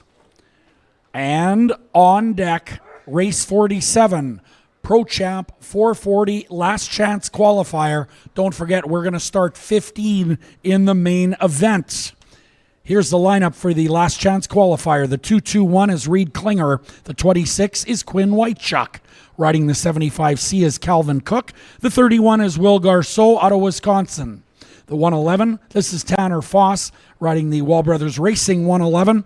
And the Skelton Truck Lines 3 is Danique Lambert out of Sorel Tracy, Quebec. The 24 is Jordan Sobetsky out of Beausejour. He's riding the Sobetsky Enterprises Sun and Snow entry. The 24, the other 24, is Dale Digman out of Berks Falls, Ontario. The 54 is Cal Peterson out of Eden, Wisconsin. 21, Tyler Obie from Beausejour. Riding the 92 is Haven Bouveret out of Bad Axe, Michigan. The 30 is Jocelyn Rafty from Wausau. And the 16 is DJ Saluk from Beausejour, Manitoba. That is your large lineup in this Pro Champ 440 last chance qualifier. 15 minutes left in the 50-50 draw. 15 minutes to buy tickets. Then we're going to cut it off. Be sure and grab your 50-50 tickets. 16,000. Oh, it's 18. Wow, it went up again. $18,015 in the pot. Half goes to the winner.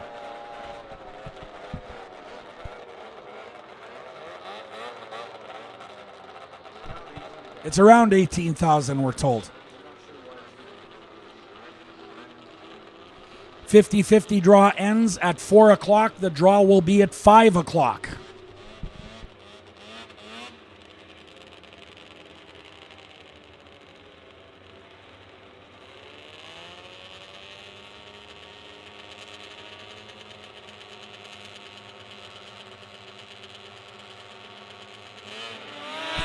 Uh-oh, we've got a jumper, the 221, a little excited.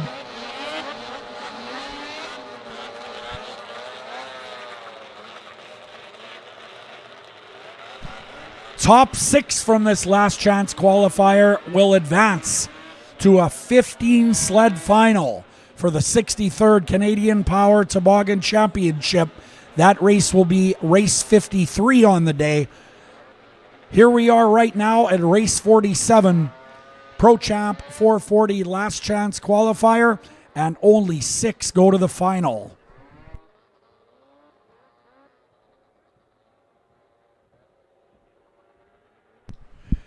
Tension in the pit area. We are going to be looking next to the Formula 500s. Then the ice bikes will be next after.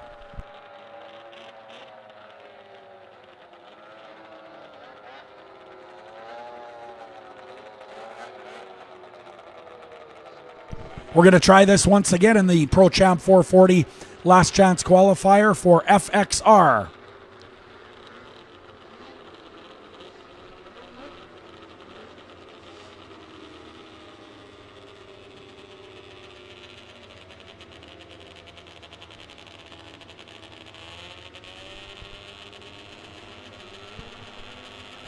Riley Baker looking him over on the starting line.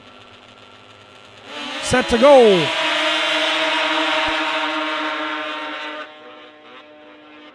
Looks like the 111 with the whole shot. That is Tanner Foss on the Wall Brothers Racing 111. The 54 right there as well. That is Cal Peterson out of Eden. Don't forget, top 6 go to the final.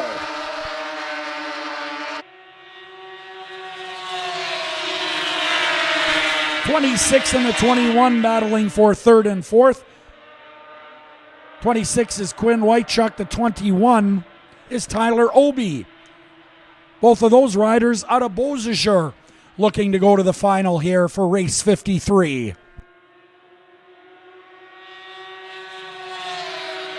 Tanner Foss is moving.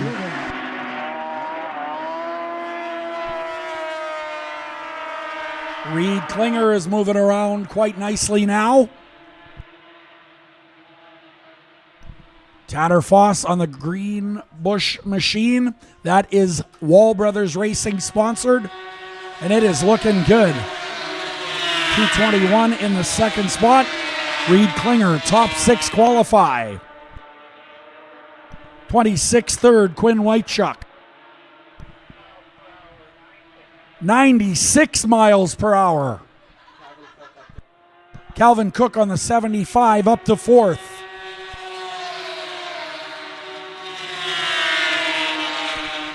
Fifth is the 54. That is Cal Peterson. Calvin Peterson out of Eden, Wisconsin on the Skidoo up to 5th.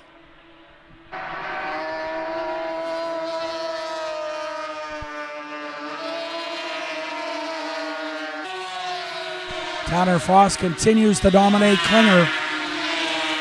Calvin Cook on the 75 into 3rd.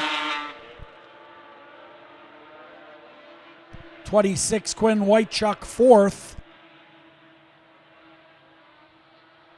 54 is 5th. Sobetsky in 6th and on the bubble. Jordan Sobetsky on his last racing engine of the season here. Look at the battle for the lead. The 221 of Reed Klinger all over the 111 like white on rice.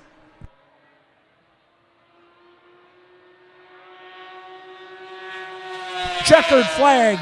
Foss is going to take it. The 221 Klinger. Calvin Cook, Whitechuck.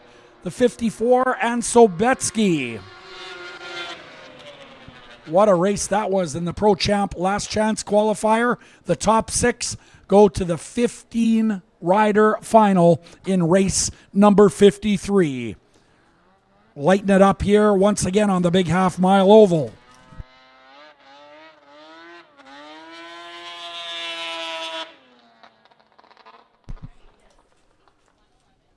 All right, an announcement to make. We were going to cut the 50-50 draw off at 4. It is now going to get cut off at 4:45. So you got a little extra time to get in on the 50-50 draw. Holy, $18,675. So the winner gets half of that money.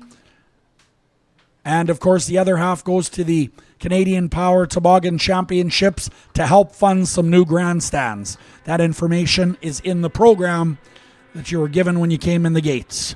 4:45 cutoff now for the 50-50 draw. Get them in the Moose Den, the beer garden, or scan the QR code on your smartphone. QR code located at several locations throughout the facility.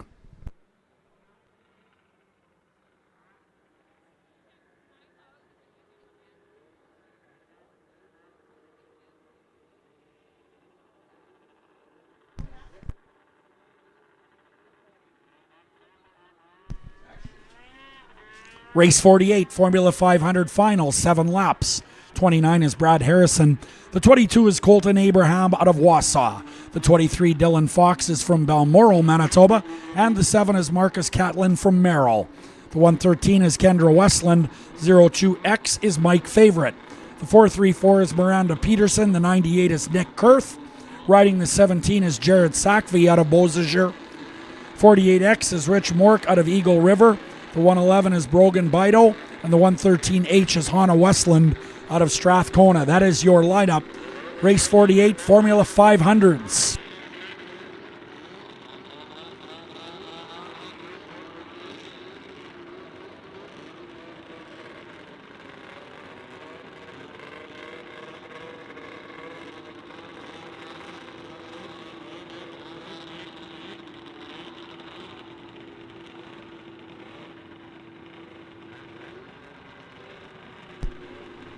Getting set to go here. This is race 48, the Formula 500 final.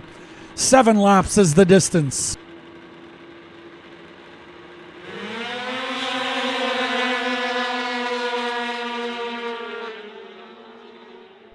.434 with a great start.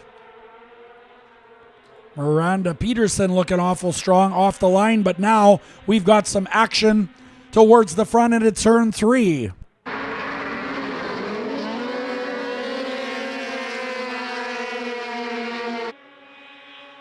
Colton Abraham is your leader. And we have got a crash on the front chute. Looks like that might be the 113. Kendra Westland. Here comes Hannah on the 113H to check things out. But how about it for Kendra Westland? She is standing up. I did not see that particular crash, but was quickly alerted of it. Lots going on in this race with a lot of fast sleds. Let's take a look at our cooldown.tv replay on YouTube here. Oh, wow. Real close there. As the sled explodes into the bales. Fortunately, the rider into the bales a little more gently.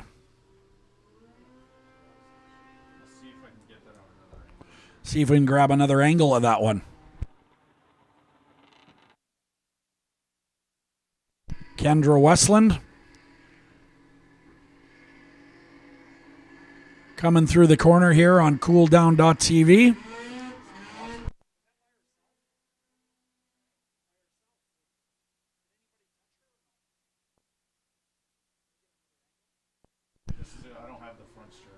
All right, we are going to back things up. Look at that in reverse. That's a little hairy. Don't forget we have an LED TV in the grandstands if you're looking to see this one again. Yeah, it looks like she went right by herself there. That was close. Wow. Very, very fortunate, Kendra Westland on the 113.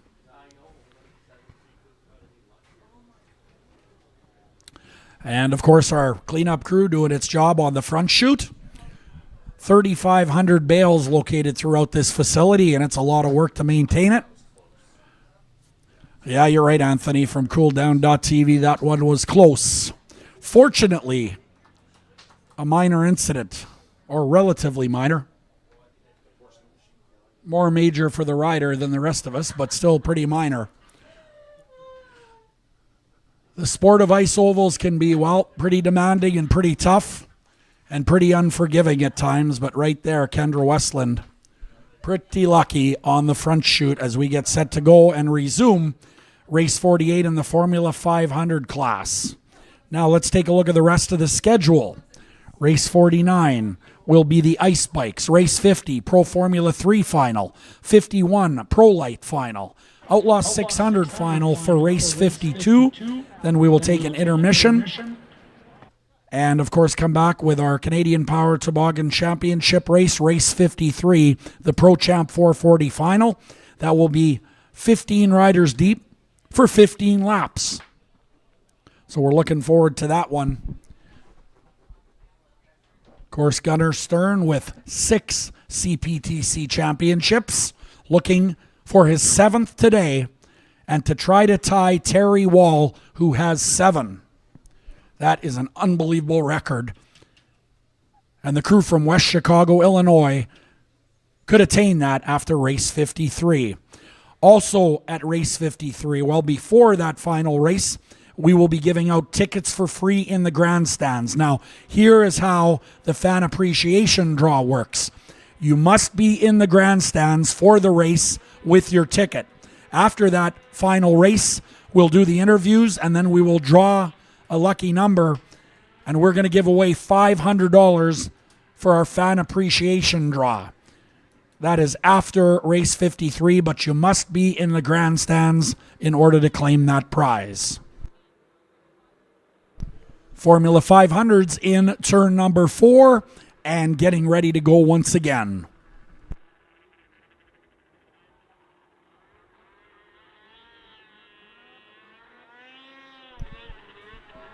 '29 Brad Harrison, always one to watch. Harrison's out of Enola on an 89 Polaris, well-prepared machine.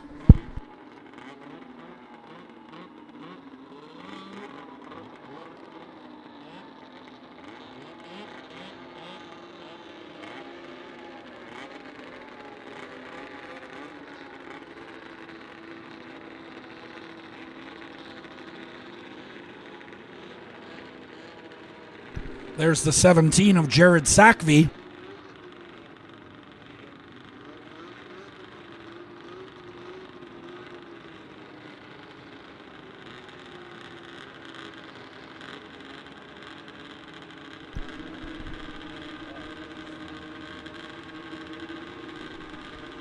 Riley Baker is looking him over. Track is clear. Here we go.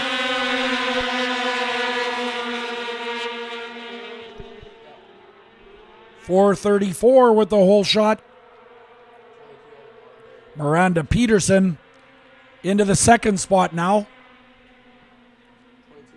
22, Colton Abraham in the number 1 spot. Colton Abraham out of Wausau, Wisconsin on a 1990 Polaris. Brad Harrison taking over the second spot.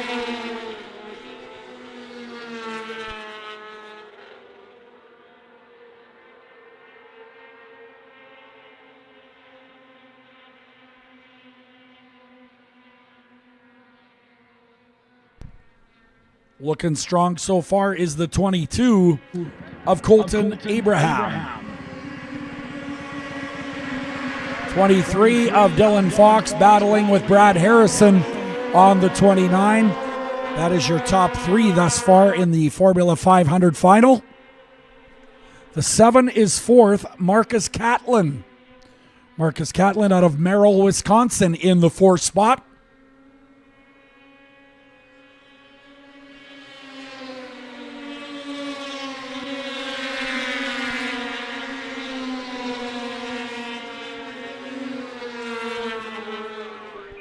.84 miles per hour on the previous lap for your race leader, who seems to be slightly extending that lead right now. Green flag being displayed on the front chute by Riley Baker. 22, 23, 29, your top 3 here. Harrison still hanging out in the 3rd spot, unable to catch the 23 and 2nd of Dylan Fox. The 7 4th, that is Marcus Catlin.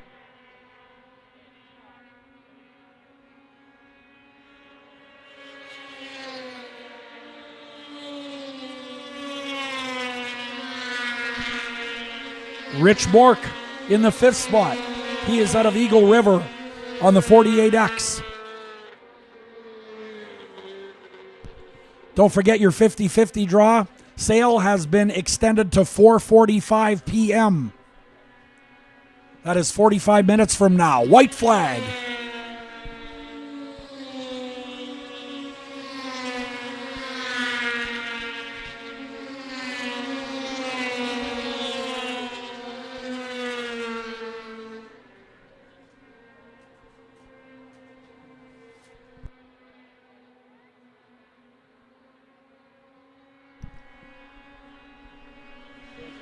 Colton Abraham will take the win. Checkered flag. Dylan Fox second, 23. 29, Brad Harrison, the 7 and the 48X of Rich Mork. The 98, the 111, and the 17 in the top 8. 113 of Westland in the top 10 there. Great job by the number 22 of Colton Abraham out of Wausau, Wisconsin on the 1990 Polaris. Colton Abraham takes race 48, the Formula 500 final for 7 laps.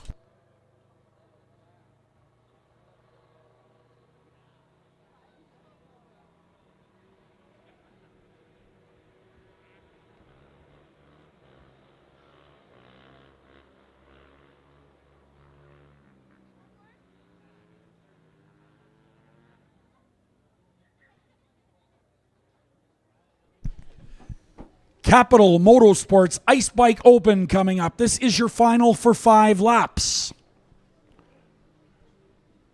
Now, I think we're missing the 58, or maybe we're not. No, there's the 58. 58, Jim Fleming. 14 is Ryland Katazinski. The 47, Owen Nault, who I think is absent. 219 is Caden Kotowicz out of Petersfield. And Tyler Feeblecorn is on the 318. So I think we're scratching that 47 of Owen Nault out of Clandeboy.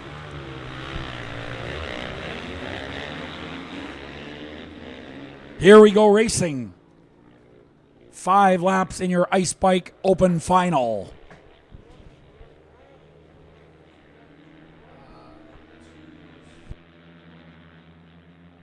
Racing now into turns 3 and 4.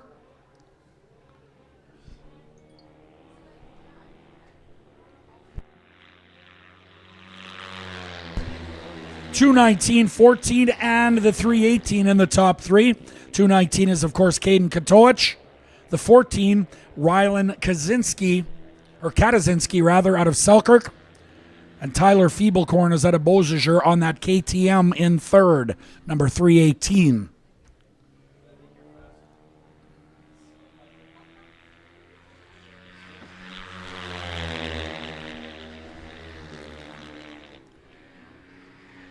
Caden Katowicz ticks off yet another lap here at 84 miles per hour strong.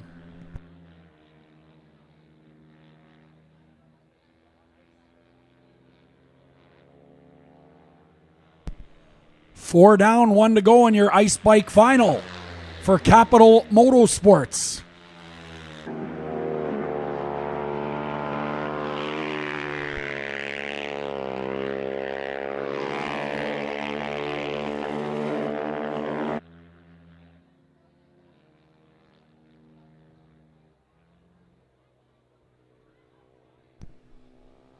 Caden Katowicz blazing down the front straightaway and carries the front wheel across the line. Caden Katowicz. The 14 will be second. That is Ryland Kaczynski out of Selkirk. Pair of Hondas up front. The KTM third. That is the 318 of Tyler Feeblecorn out of Beausejour on the 2020 KTM.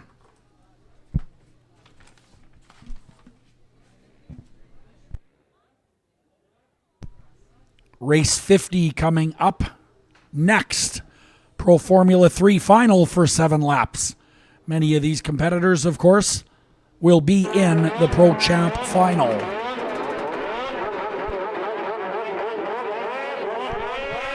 Here's your lineup for Race 50, Pro Formula 3 final. The 221 is out of Athens, Wisconsin. On the Polaris is Reed Klinger. Tanner Foss is going to be on the 111. This is the Wall Brothers entry. Tanner Foss is out of Middle River, Minnesota on the Polaris. The 92 is Haven Bouveret out of Bad Axe, Michigan. The 29 is Joey Birch out of Mount Pleasant, Michigan. The 220 is G-Money Gunnar Stern out of West Chicago, Illinois. That is the Red Bull Skidoo. The number 6 is Gavin Peterson out of Chisago City, Minnesota. The 85X is Tavish Perry. And the 102, sponsored by Wall Brothers Racing, FXR, and Walker Evans. Blaine Stevenson on the 102.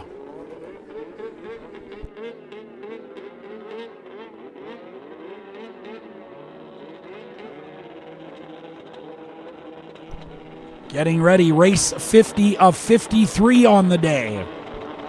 Pro Formula 3 final 7 laps.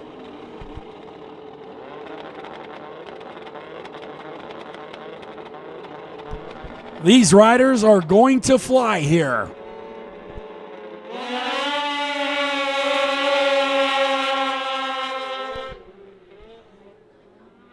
Looks like the number 29 turns left first in turn 1. Joey Birch out of Mount Pleasant, Michigan, showing some strength off the green flag. They are dicing in 3 and 4. Blaine Stevenson on the 102 is second. 6 is third. Gunnar Stern third. Now he's fourth again. Great racing for third, fourth, and fifth in turn 3.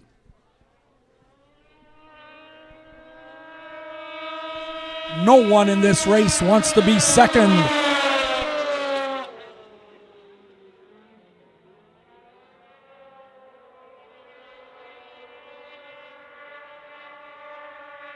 '29 is your leader, Joey Birch out of Mount Pleasant, Michigan, here in the Pro Formula 3 final for 7 laps. Great racing action. Stevenson second. Here comes the 221 into the third spot. That is Reed Klinger out of Athens, Wisconsin. What a race for third, fourth, and fifth. Keep your eyes on that one. 96 miles per hour.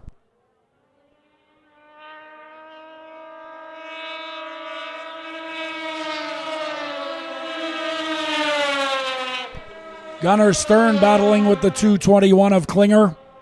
The Red Bull Skidoo trying to find his way into third spot here.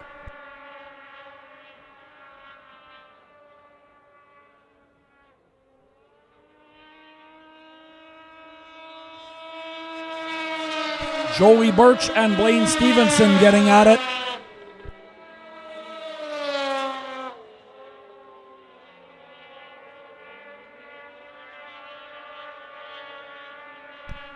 Gavin Peterson on the number 6 is 5th. Ryder staying way down to the inside. 29 is Joey Birch, and he is your leader on the last lap.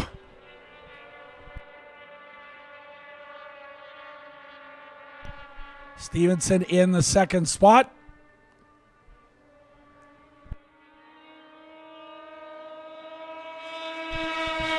Birch is going to win it, followed by Stevenson. 221 of Klinger, the 6 and the 220 very close at the line. I'll get you the official finish, but that was too close to call from here.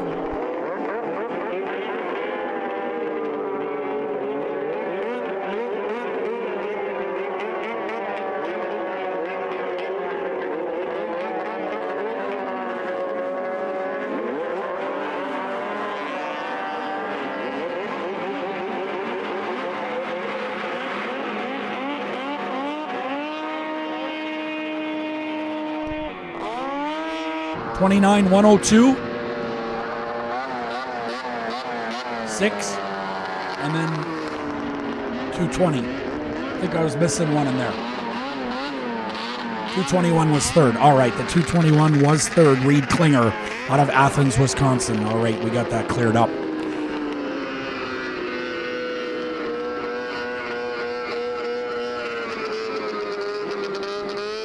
And last in that race was the 92 of Haven Bouveret. All right, so race 51, Pro Lights, final, 5 laps. Here's the lineup. The 113H is Hannah Westland. The C21, sponsored by Century 21, is Brandon Christensen out of Nita, Wisconsin. 22 is Colton Abraham, and the 53 is Alyssa Gusta out of Stead, Manitoba.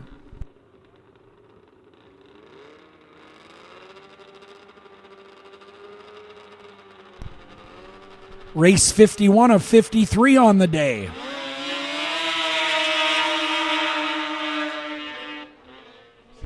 C21 with the whole shot. Brandon Christensen out of Neenah, Wisconsin in the number 1 spot. Second, Alyssa Gusta on the Gusta Sod Farms entry out of Stead, Manitoba. Running along second.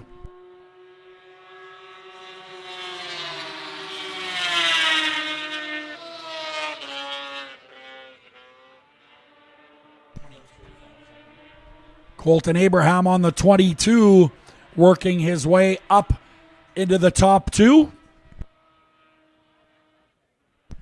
Brandon Christensen out of Neenah, Wisconsin on the C21 continues to point the way.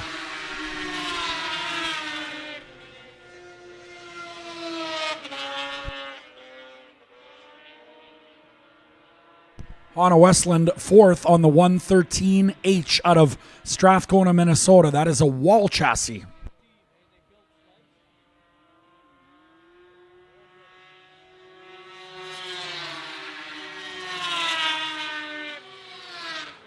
Not much changing in the top 4 here in your Pro Light final. 94 miles per hour. They are flying. Brandon Christensen on the C21. Takes the white flag.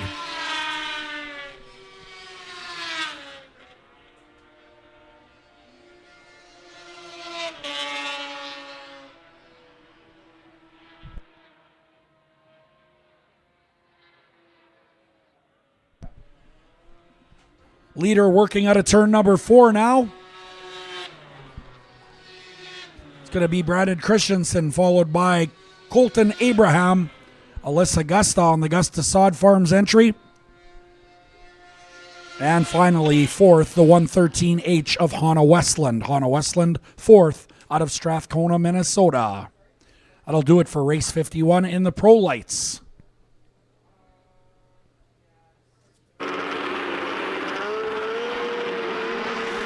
Race 52 coming up. Outlaw 600 final for 5 laps. The number 4 is going to be Ron Teroff out of Lisbon, Iowa. The 1, Joe Schneider. Driving the 18 is Shorty Curran. The 44W is David Webster.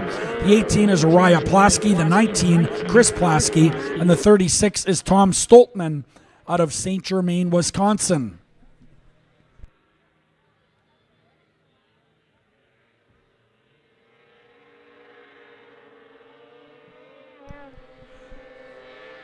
Riley Baker waves the green flag. Here we go.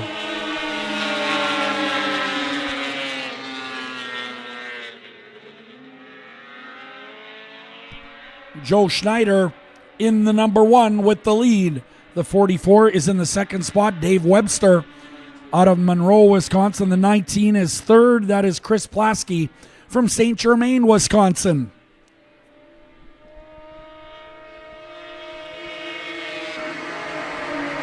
Fourth, Araya Plasky.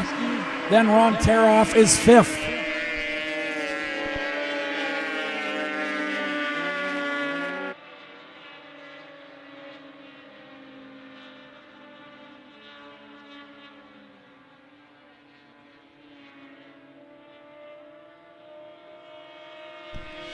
Jumping Joe Schneider with a lead here. Chris Plasky in the second spot. The 44 is third. David Webster. Raya Plasky currently fourth. Ron Teroff fifth.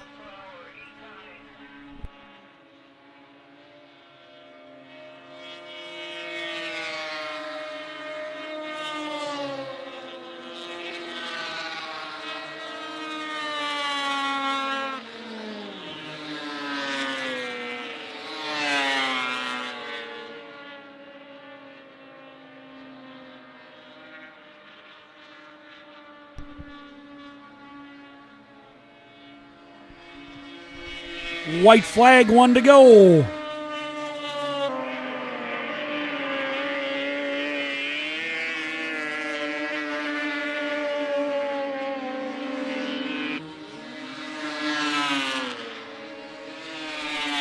Your leader working turns 3 and 4 now.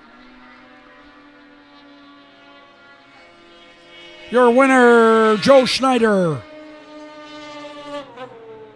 Chris Plasky second in the 19.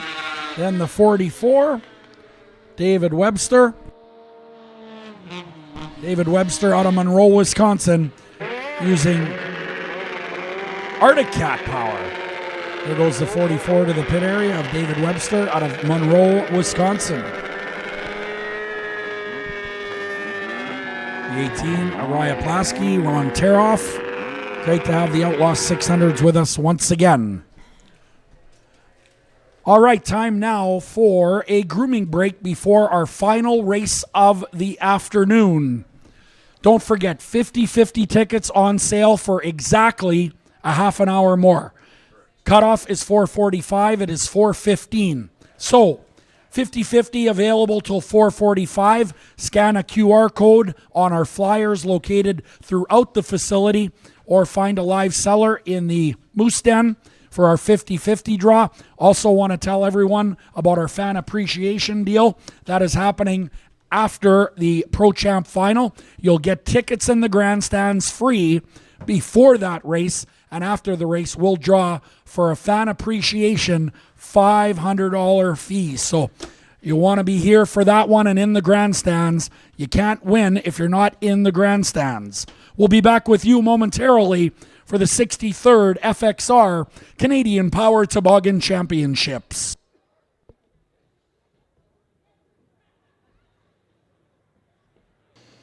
Welcome back to another episode of Driver Interviews here up in Beausejour, Manitoba. This one doesn't feel as much like an interview as it does feeling just like we're chatting with friends again, because this is somebody I've had a great opportunity over the past many years to visit with on several occasions. So welcome back to Canada. Yep, thanks for having me. Yeah. Thanks, like to be here. It's the last race of the year, so it's good to come to, this place. I like ending the season here. It feels good. It's a little bit far, but when you come here, things are familiar, so I've been coming here for a while. Yeah. Yeah, it's interesting because I think when we met in December, one of the big hopes was it'd really be nice if Mother Nature cooperated. We got races in because the past few years they've been abbreviated seasons if we've missed venues. And now here we are at the end of a really long season. Everybody's kind of going, man, I'm glad it's almost over. Is that kind of how it feels? Yeah, it's been long, especially the past 6 weeks with no break. It's all the travel out the east, go back and all that. It's long. I'd like a break in there for sure. Like maybe right before this weekend or a couple weekends back. But yeah, it's nice to get the races in. It's a little bit different. I remember doing kind of a full schedule like this maybe 5 or 6 years ago when we were kind of back to back and no breaks. But really, battle of attrition, I guess, through it all. Right. That's really it. I mean, it takes parts, it takes teamwork, it takes time, it takes energy, it takes stamina, and some people are a little bit better at that than others. And obviously, your team, with the way that you've had success, really seems to step up on those occasions. Yeah, it's a lot of work at home. Taking time off of work stuff. With us, with our business, taking time off of that to work on sleds, and kind of, switching your priorities around a little bit. Some things you have to give, right? So it's when trying to make stuff better, fix stuff that's broken, and then spending time on trying to, work on stuff that for the future. It's a lot of work throughout the week, and yeah, and then in the travel, it's kind of like a full-time job, honestly. Besides all the actual work, actual job at home. So it's a busy month for everybody. I appreciate everyone that comes and helps me on my team for sure. How's the mental and physical fatigue for the driver? It's okay, for me. I think throughout the season, I get a little bit more used to, the physical part of it. I kind of like, having these weekends back to back, I kind of get in like a little bit of a rhythm. I think like the first couple weekends, I'm a little rusty for sure. So as far as that part of it, it's a little bit easier. The mental part can be hard at times at home, with stuff you got going on at home, and trying to figure out travel plans and where the dog's gonna stay and all that. So that part of it's a little bit harder, for sure. Yeah. Who does all the travel arrangements? Is that your responsibility? You figure out hotels? We kind of split it up. I do this stuff when we go out east, and then my mom takes a lot of care of a lot of it, and my wife takes care of stuff while here and other places. So it's kind of a little bit of a team thing there. But a lot of the races we could stay at our cabin in Boulder Junction for the Eagle River race in Ironwood. So that's kind of nice. Get to stay at somewhere that's ours. Yeah, it kind of feels like home almost. Yeah, for sure. Yeah, good. How's the season been? I mean, you've been both Champ F3. You've been competitive in both, really. I mean, how's it feel to you? Does it meet expectations? Do you feel like you're? Yeah, I think the Champ. I can't really ask for the Champ to go much better. I wish we were better, for the points Pro Star Cup. I think on Saturdays or the first day of racing, we haven't been too great. Whether it's something that's happened or I just don't think we've raised to the occasion on Saturdays, but the Sundays are awesome, with winning in Eganville and Valcourt, and last weekend in Eagle River for the World Series, won on Sunday on a really rough track, and Manitoba we won on both days, so that was cool. Yeah, it's kind of different this year. I mean, usually we were better on the first day of racing. You're right. Honestly, I think, and then this year we've been better on the second day when the track's really rough. Usually not as great on a rough track, but this year it's been come to us a little bit better. I don't know if that's just I've been trying to get better later in races and on rough tracks, so maybe that's coming through for us. Trying to show that we're a little bit better on a rougher track. I think it's fair to tell the public out there that as disappointed as you are on Saturdays, you're only second in the points out of like 26 or 28 drivers. Yeah. So being second isn't necessarily horrible on Saturdays. Yeah, no, it's good, and a lot of those Saturdays we finished second place too, and I wish we would have done better in the points, and but I think for us, a lot of these tracks have their bigger races on Sundays, and that means a lot for me personally. You get to go home feeling better. Usually you do better on Sunday, and there's usually like a bigger presentation after the race on Sundays, and a lot more history behind the race. So Yeah, I'd take Sunday wins for sure, any day. Yeah, you take any win, but yeah, keep it in perspective is a big part of this whole sport, I think. Yeah. So sitting behind us here, there's a number of pictures of you up there. I was looking at them earlier. I think there's 6 of them from the CPTC championships. You're going for number 7 this year. That'll tie, I believe, Terry Wall.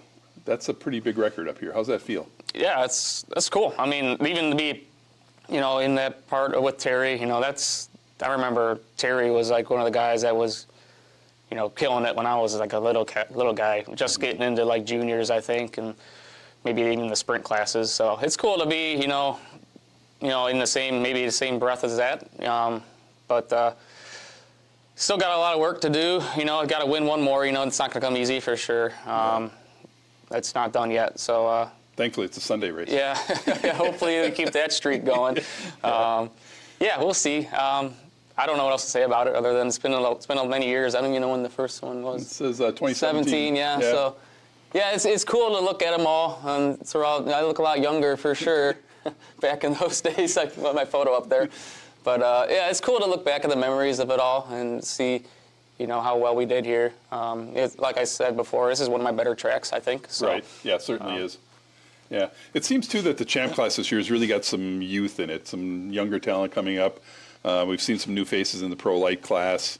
Kind of exciting, isn't it, to see that there's different faces showing up? Yeah, I think so. I think the class is pretty strong, like you said, with how many racers are in the class. I think that's good for the sport. I think I'm probably one of the oldest. I think Matt's older than me, so maybe the second oldest, I think. So, yeah, it's cool to see the younger guys trying to figure it out with getting on, maybe trying to get on better equipment and stuff. And I know my brother-in-law is trying to get in the class a little bit. We'll see. This is his first time on a champ sled this weekend, so I'm excited to help him out and get him to learn it and see if he wants to continue with it. And so that's going to be a lot of my focus this weekend too. Yeah. How do you decide as you get to your point in your career when enough is enough? What's it going to look like? I don't know. We'll see. I mean, haven't thought about it yet. I've always thought it'll come to me. So I'm waiting for that moment to happen. And if it does, it does. Maybe I'll be racing for one more year. Maybe racing for 10 more years. I don't know yet. So still have the desire, the passion. I like doing it. It's kind of always been my thing. I know it takes a lot of everybody else, but I see a lot of enjoyment from other people on my team that like doing it also. And maybe when it starts to get a burden on everybody, maybe, at that point, maybe I'll start to think about it. But I think everyone starts to still enjoy coming to the track and helping me out. Yeah. So it's kind of, I have to think about, both ends of it, not just myself, but other people. So I'm trying to think about that. But as of right now, I'll still be racing next year. So I'll tell you that. Fantastic. That's great to hear. Couple general racing questions I've been trying to figure out. Do you count laps or do you watch Flagman? No, I don't. You don't? No. Flagman I don't count laps, and I do watch the Flagman for sure, and we race with different Flagmen. Some of them tell you a lot more information. Some tell you halfway, 5 to go, 2 to go. Some don't tell you anything until the white flag. So, so it's different, And sometimes you don't even know if you saw the checkered flag or not. You got to make sure, right? Right. Sometimes I'm like, I hope that was. I'm pretty sure that was a checkered flag, right? And so, yeah, it's kind of what goes through my head. Have you ever been surprised, like when the white flag comes out, you're like, oh man? A little bit. Yeah, I think last week, and actually, I think that was a faster race for me. I think Rico did give me like the halfway point, but some races go by faster than others, so you do get a little bit of a surprise. I think when you're out front, they can kind of take longer. If you're kind of like getting like, back middle of the pack or back to back, you kind of are, focusing on other things, so it kind of goes by quicker. But yeah, a lot of these races that this year I've been out front, they take longer than you want them to take. That's actually, I had a chance to talk to Travis McDonald earlier, and he said the exact same thing. He said when you're leading, a race takes forever. When you're chasing somebody, it goes by in a heartbeat. Yep, yeah, for sure. And but it's always the same, so it's always 15 laps for sure. So. Yeah, exactly. Yeah. What suits you well at this track? What fits Gunnar Stern in the Stern racing? I think our equipment works well here. We got a lot of speed. We make a lot of effort into bringing a good engine package with Greg from Trackside. He helps us out, and I think our chassis works here. I think Mike's chassis work well here. My driving style works well here. I try not to scrub speed, try to be as fast through the corners as possible. I think, with these a little bit bigger turns and higher speeds, that benefits me as compared to maybe a little bit more of a hairpin, shorter track. Yeah. You know, where you have to kind of get yourself pointed in the right direction coming off a corner. This one you can kind of roll through it a little bit better. So that's always where I thought I've excelled here, and we get good starts pretty much every track we go to. But you know, especially here, it helps to be out front as well as any track. But you know, when the snow dust gets a little bit hard to see here, it can definitely be beneficial to be out front. Sure. It takes a bunch of people to make you successful and to bring you to all these racetracks over the course of nine races. Who helps you? Where's the sponsorship you know, come from? just my whole team has come out, and it's always different people that come out. And thank them, you know, my parents and my wife, my sisters and brother-in-laws and all them, and like I said, Colton and his team, and my father-in-law and mother-in-law. So they've been helping us out quite a bit. And guys on their team, Kyle and Jason, who's come along, and his brother Matt, and Tim and Dave, who helped me out for many, many years since I've been racing kitty cats. And you know, they've graciously just still like to come to the track and help with us. So, you know, my whole team's first and foremost with me, and obviously after that's all our sponsors, people that help us out. So a little bit of a long list of them. I can try naming them all. I always forget one for sure, but Skidoo helps us out. Appreciate all their help with the champ class given me, and especially in F3. I want to do better in F3 with them, so that's still a focus of mine. But you know, always champ seems to be taking a little bit of priority. So them, Red Bull, Woody's, Dayco, Tub of Towels, Abraham Excavating and Trucking, Tim's company, ACT. I'm trying to think what else. Patrick Custom Carbon making some stuff for us. Trying to think someone else. FXR Racing, you know, they support us here in Beausejour. They support this race, so it's pretty cool to see them. Yeah. See everyone wearing FXR stuff around here. I think there's other people that's helped us out. You know, all of our sponsors that help us out. Appreciate all of them. Yeah. It takes a community. Yep. Yeah. Speaking of FXR, you ready for the FXR Fest 10? I know you love this. Hopefully new questions this one. They are. Okay. Ready? Yeah. Would you prefer to make others happy or make others rich? Oh. See, they're different, right? Yeah. Happiness, I think, is the right answer there. All right. Coke or Pepsi? Pepsi, yeah. Okay. Would you rather be spontaneous or carefully planned out? Oh, man, that's another good one. Probably a little bit of both, but I'd probably take the planned out. Okay. Yeah. Rather work in an office or work from home? I'd work from home. Would you rather start work late or leave work early? Leave work early, I think, makes more of your day.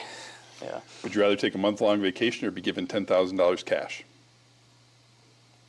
I don't know. Vacation sounds nice. I don't think I've ever got a month off of doing anything. So you're going to need the $10K for the vacation. Yeah, you need that too. So. Would you rather do a wine tasting or a brewery tour? Neither. My wife would like to take a wine tasting, so I'd do that. Indoor rock climbing or a trampoline park? Rock climbing, I think, yeah. Sailboat ride or a hot air balloon ride? I've been on a sailboat, so probably hot air balloon would be cool. Okay. Do you know the last question? Yeah. Yeah. Do you know the answer? Yeah, I had some on the way up here. Reese's? Yeah. Good answer. That's the number 220, Mr. Gunnar Stern. Best of luck. I hope you get the 7th, and I hope it goes well for you. Thank you. Thank you. Yep.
Hey fans, just about 15 minutes remain to buy your 50/50 tickets over at the Moose Den or on the QR codes on your smartphone.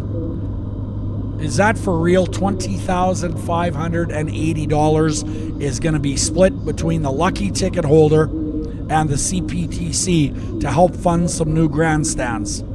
Unbelievable job, everyone. $20,580 and the winner gets half. Wow. Thanks very much for supporting the CPTC 50/50 draw. And don't forget, as we get closer to this last race, the 63rd Canadian Power Toboggan Championship race, we are going to give away additionally another $500 to a lucky ticket holder in the grandstands. So you want to get to the grandstands before the race that's coming up, get your free ticket, and somebody's going to go home with $500.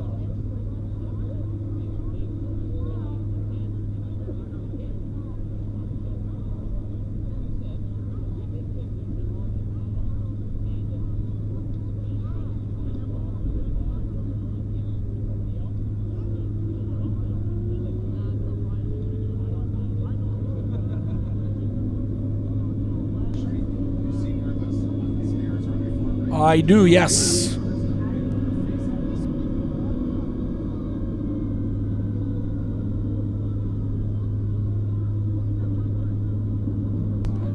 All right, it looks like they're handing out tickets at the south end of the grandstands for that $500 fan appreciation draw, which will follow the interviews after the final race.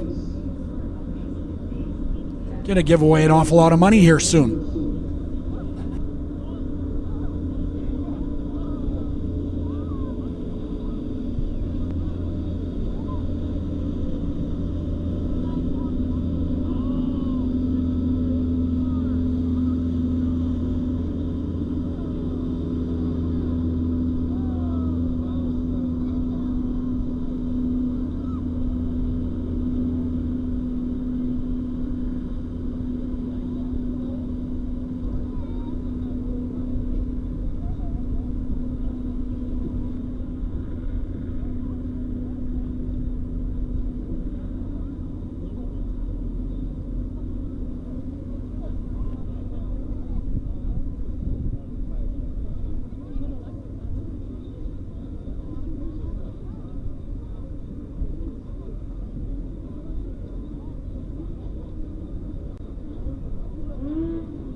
About 10 minutes now to buy your...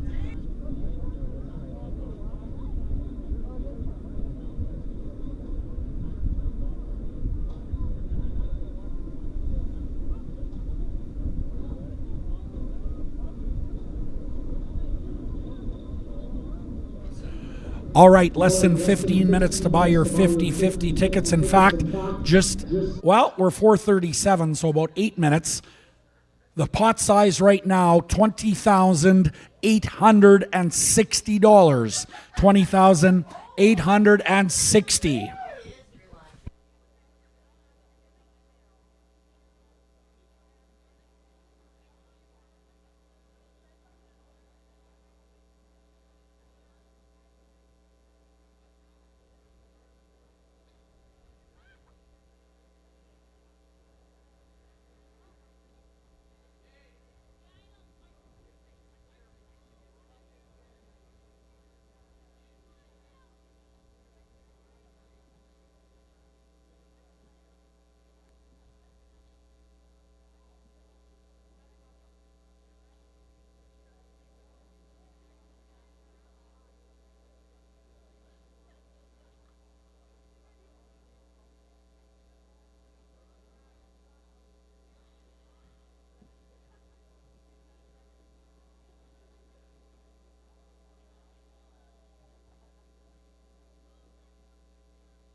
All right, we are getting closer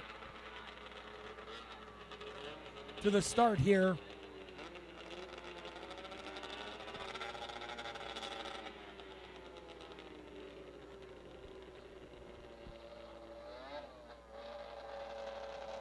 Check 1, 2. 1, 2, check. All good? All right. Just change it over to a wireless microphone here as we get set to go with your Canadian Power Toboggan Championship Pro Champ 440 final and race number 53. It has all come down to this for FXR. 50 to the top riders in the world getting set to do battle. We're going to introduce the riders and set them on their way for 15 times around the legendary half-mile oval here in Beausejour.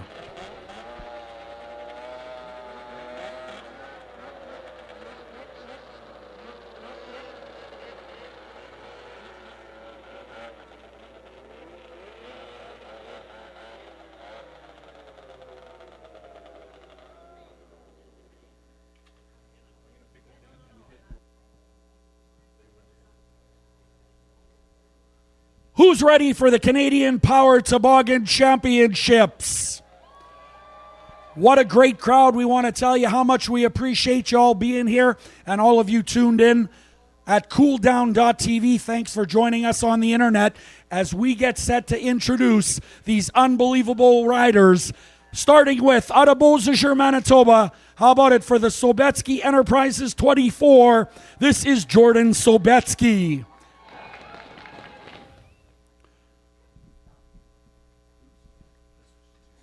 And your next rider on the Skidoo out of Eden, Wisconsin. Put your hands together for the 54. This is Calvin Peterson.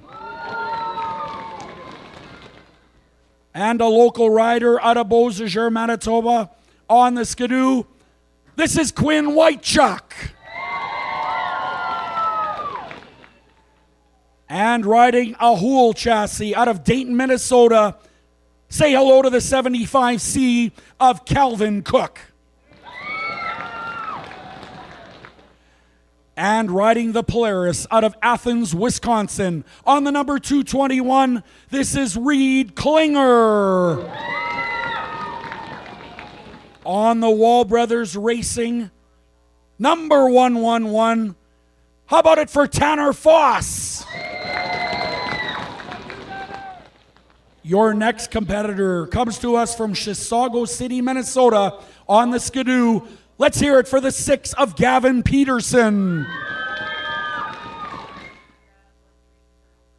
And another local rider on the TAC chassis. This is the number 55 of Brett Keelback. All the way from Drummondville, Quebec. This is Supergirl on the 79. How about it for Sabrina Blanchette? And a guy out of Lockport, Manitoba on the Skidoo, sponsored by Bennett's Marine, looking to pick up his first big one on a Sunday. How about it for the number 8 of Travis McDonald? Next up, out of Athens, Wisconsin, on the 2024 Polaris, this is none other than Dane Klinger. Riding out of St. Jude, Quebec, on the Skelton Truck Lines number 48, this is Philippe Roy Lalonde. Next up, we have a 4-time world champion out of Hutchinson, Minnesota, riding the Wall Brothers Polaris, also sponsored by FXR. Put your hands together for the 102 of Blaine Stevenson.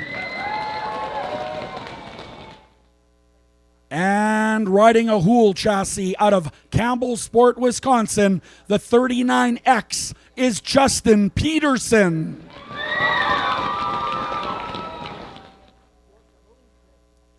Your next rider has 6 Canadian Power Toboggan Championships under his belt, looking for a record-tying 7th out of West Chicago, Illinois. He rides the Red Bull Skidoo. Let's hear it for G-Money, Gunnar Stern.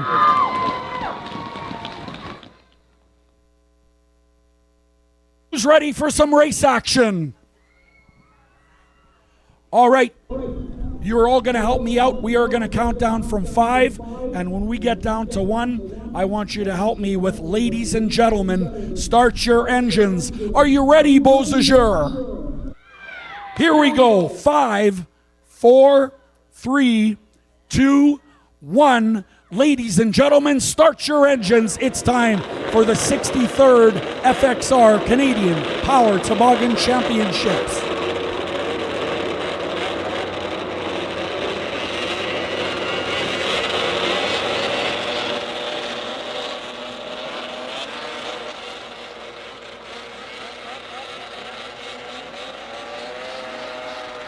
Wow, this is incredible.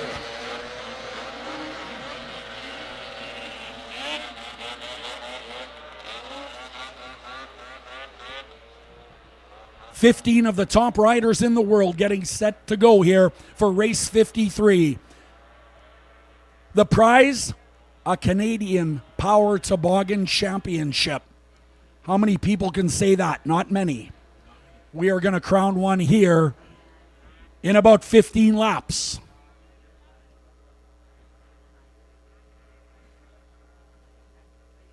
Don't forget, we'll also be giving away the $500 fan appreciation. You must be in the grandstands following the race in order to win that. We'll do the interviews with the top 3 and get on with racing action.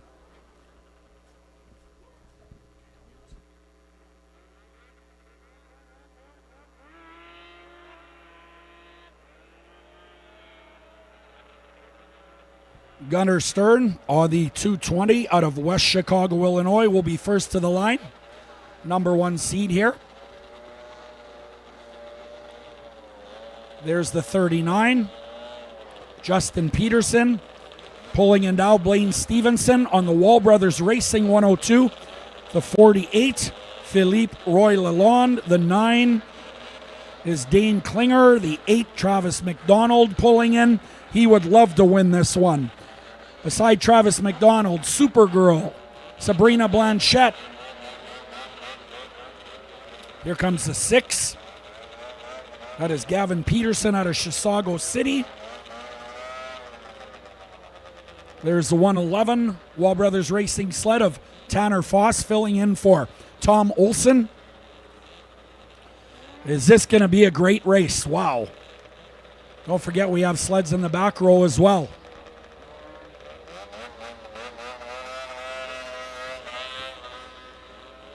Tanner Foss on the 111 will take a loop around. I think he was a little ahead of the starting line there. Are you ready for the Pro Champ 440 final? Getting set to go here. Riley Baker looks him over. The 63rd FXR CPTC Championship is underway. Gunnar Stern with the whole shot. Looks like Blaine Stevenson in the second spot. Into turn 3 and 4 they go. 15 laps is the distance. Justin Peterson on the 39X in the third spot.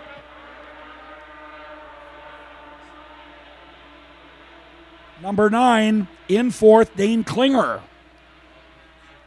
Supergirl in the 5th spot. How about that? Travis McDonald out of Lockport in the 6th position. They are getting at it here in the 63rd FXR Canadian Power Toboggan Championship race. Gunnar Stern looking to make it 7 of them. And with that, he would tie Terry Wall, the record holder. 75 is done on the inside of the straightaway. Calvin Cook with some rough luck here in this one.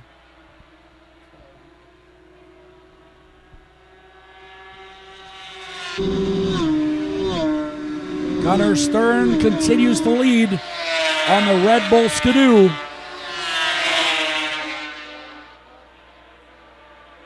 The Wall Brothers Racing 102 of Blaine Stevenson. He is a 4-time world champion at Eagle River. He knows how to get it done, but Gunnar Stern is very tough to beat here at this half-mile oval. Look at him, 4 wide here into turn 1 and 2 at the back of the pack. Look at this race at the back of the pack.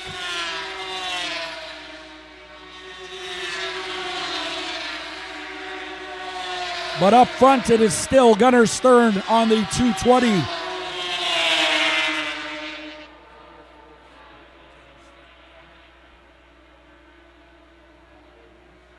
Justin Peterson occupying the 3rd spot.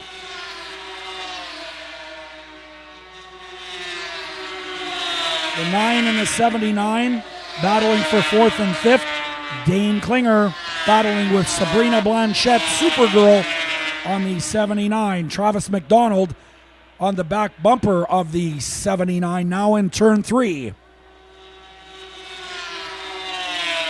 Halfway as Blaine Stevenson continues to try to close the gap up on your leader.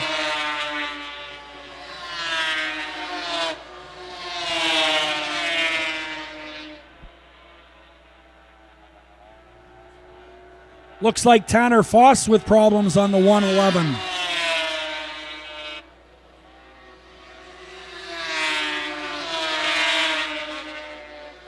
Justin Peterson holding on to the third spot.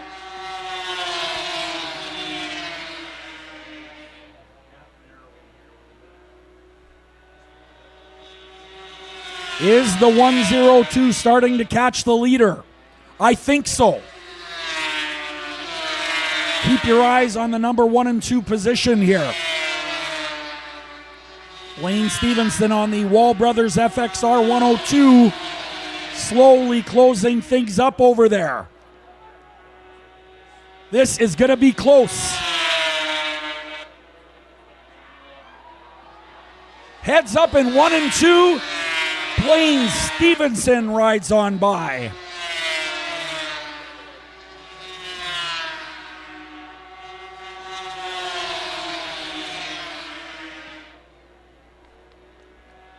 Laps closing down quickly. The Wall Brothers 102 is your leader. 220 Gunnar Stern second. Justin Peterson third. But what a pass. Blaine Stevenson was well back of the 220 and closed the gap up.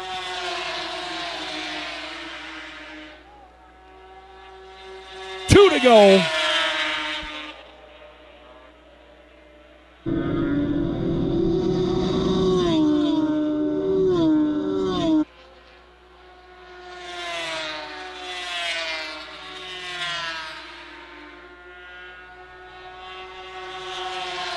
All right, this time around, your leaders will collect the white flag. Now the question is, will your leaders get in lap traffic here as they go to the finish line? This could play a part here. We will see. Blaine Stevenson on the Wall Brothers Racing 102 in turn 3 and 4. This is going to be a close one. Gunnar Stern is coming. Stevenson takes the win with Gunnar Stern second. Third to Travis McDonald. Travis McDonald getting on the podium, passing the 39X of Justin Peterson, who finishes fourth. Travis McDonald up from a long 6th place to get on the podium here unofficially. We're going to check back with our scoring tower and make sure everything is good. And we will come down and talk to all the riders, the top 3 anyway. Do our $500 fan appreciation draw. And thank you all for coming, of course. Don't forget, you must be in the grandstands for the fan appreciation draw.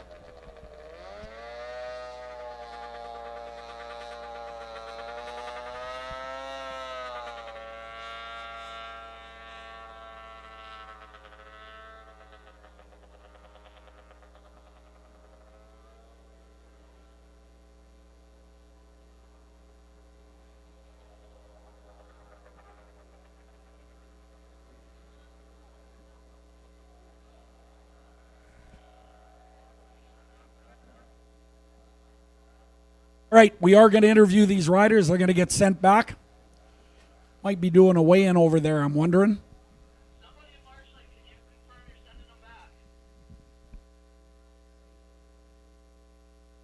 Right up, we're told. They will be back on the straightaway. So the unofficial finish, Blaine Stevenson, Gunnar Stern, and Travis McDonald, 1, 2, 3, just like that in the 63rd Canadian Power Toboggan Championship.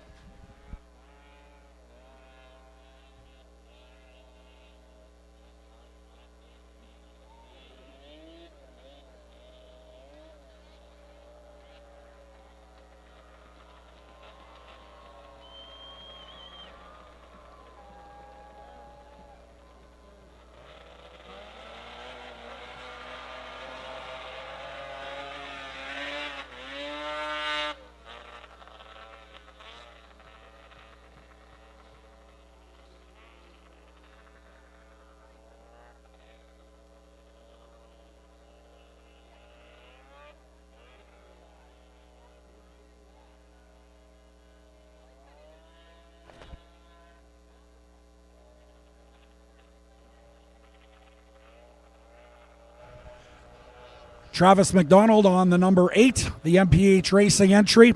3rd here unofficially. We will get the interviews here momentarily as the sleds come back into victory lane. What a great race that was throughout right here in Beausejour. All part of the 63rd FXR Canadian Power Toboggan Championships. Some very, very competitive riders as you see, and what a fantastic job.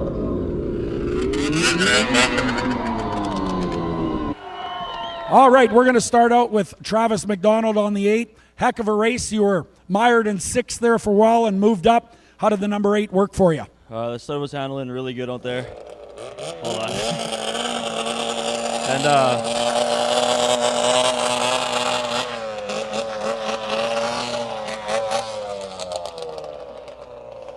yeah, like I said, it was handling really good. We had a terrible hole shot. I think we were 6th or something like that, so we had to pass a couple sleds, but just kept trucking and was just praying I'd get enough to get 3rd place, and I just got him in the last corner, so it was just enough laps. All right, this thing working really good, but there were some mechanical problems. Can you tell us about them and how you rectified them? Because I know how hard your crew works. Yeah, this morning we blew an engine in the first heat, so we were able to get it back together and did a couple changes after that and really made it work for the final. All right, any sponsors you'd like to thank before we let you go? First of all, everyone in the trailer. They busted ass after we blew the engine there. So big thank you to all of them. And then FXR, Woody's, Surf Pro, Skidoo, Bennett's Marine, Radback Custom Machinery, and everyone else who has helped out on the way. How about it, ladies and gentlemen, Travis McDonald with a great run. I will move now to the Red Bull Skidoo, the 220 of Gunnar Stern. A heck of a race. You guys are always so competitive here. Tell us a little bit about the closing laps. Yeah, it was made one mistake, and I just got back up to him, and I was really fast going through the corner in the middle of the corners, and it just that one little mistake, and that's it. But we were fast all weekend. I appreciate my guys helping us out, and it definitely would have liked to win today, but it's definitely there's always more time to try for sure. It's got to act like you've been here before, and just kind of keep it rolling. Still one of my favorite tracks. Still love coming here, and can't wait to be back next year. Try and get it. Well, we're certainly looking forward to that. You're going to be back on the Red Bull Skidoo for next year, and anything else you'd like to say to the fans in the closing 2025 season? Oh yeah, just appreciate all my fans. All the guys that stop by the trailer. I appreciate them all. It's definitely makes it worthwhile come to these tracks and seeing all the fans. Especially the ones that are so far away from us where we live. We don't have any local fans, so I appreciate all these fans coming from far ways away to come in our trailer and stay and stop by and say hi. So I'll be here in December again. How about it, ladies and gentlemen, Gunnar Stern. All right, Blaine Stevenson, what a heck of a race on the Wall Brothers entry. It was looking like that 220 was a little too fast for everybody today. Tell us how you caught up and made the pass. Yeah, seems like we're in the same situation every time. Obviously, they've got a really good setup. He's really good here, doesn't screw up much. But, just the 15-lapper and kind of getting rolling. A lot of stuff kind of changes and lines develop. And, just one little bobble is really all it was. I looked back with like 2 to go, and he was still right there. So, props to him and them. They obviously come here really, really fast all the time. We're really not the ones that are going to win the heat races, but we'll put her in there in the final. We're happy.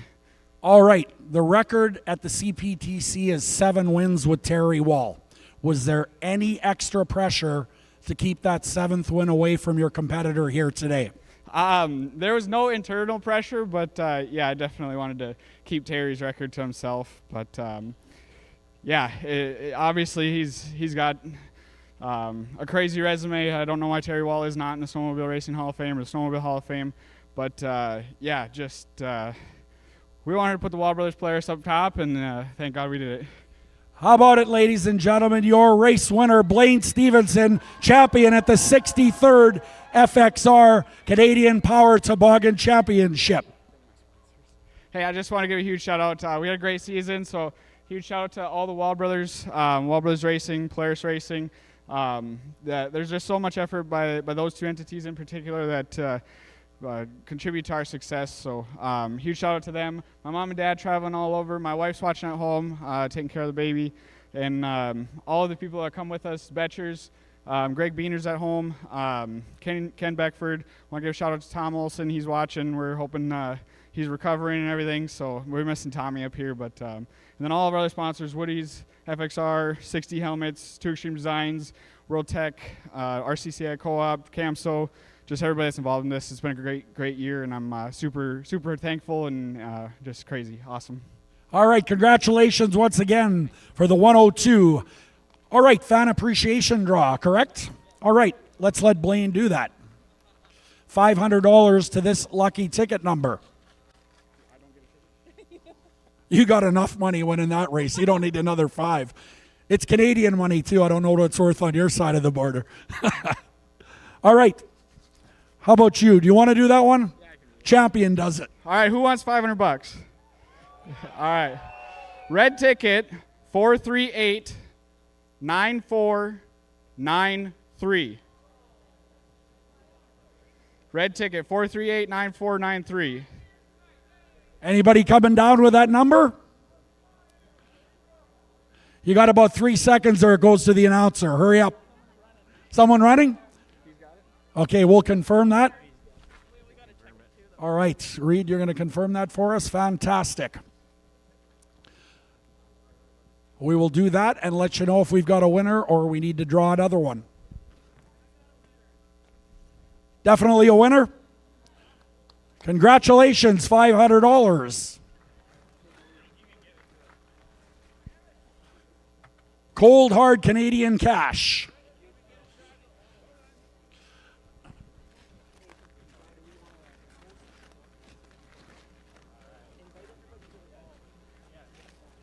Don't forget, following today's event, we're going to the community hall for a dinner. Delicious food over there, and of course, awards presentations with beautiful trophies. That is at the community hall coming up after today's event.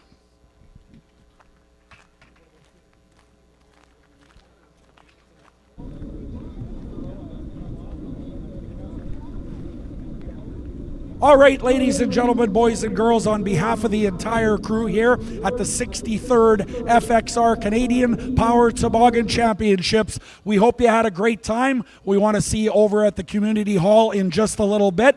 Have a great spring and summer, and we'll see you in December here at the Canadian Power Toboggan Championships. Have a great one.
Once again, a quick reminder, the community hall will be hosting the dinner and awards banquet momentarily. You can head on over anytime.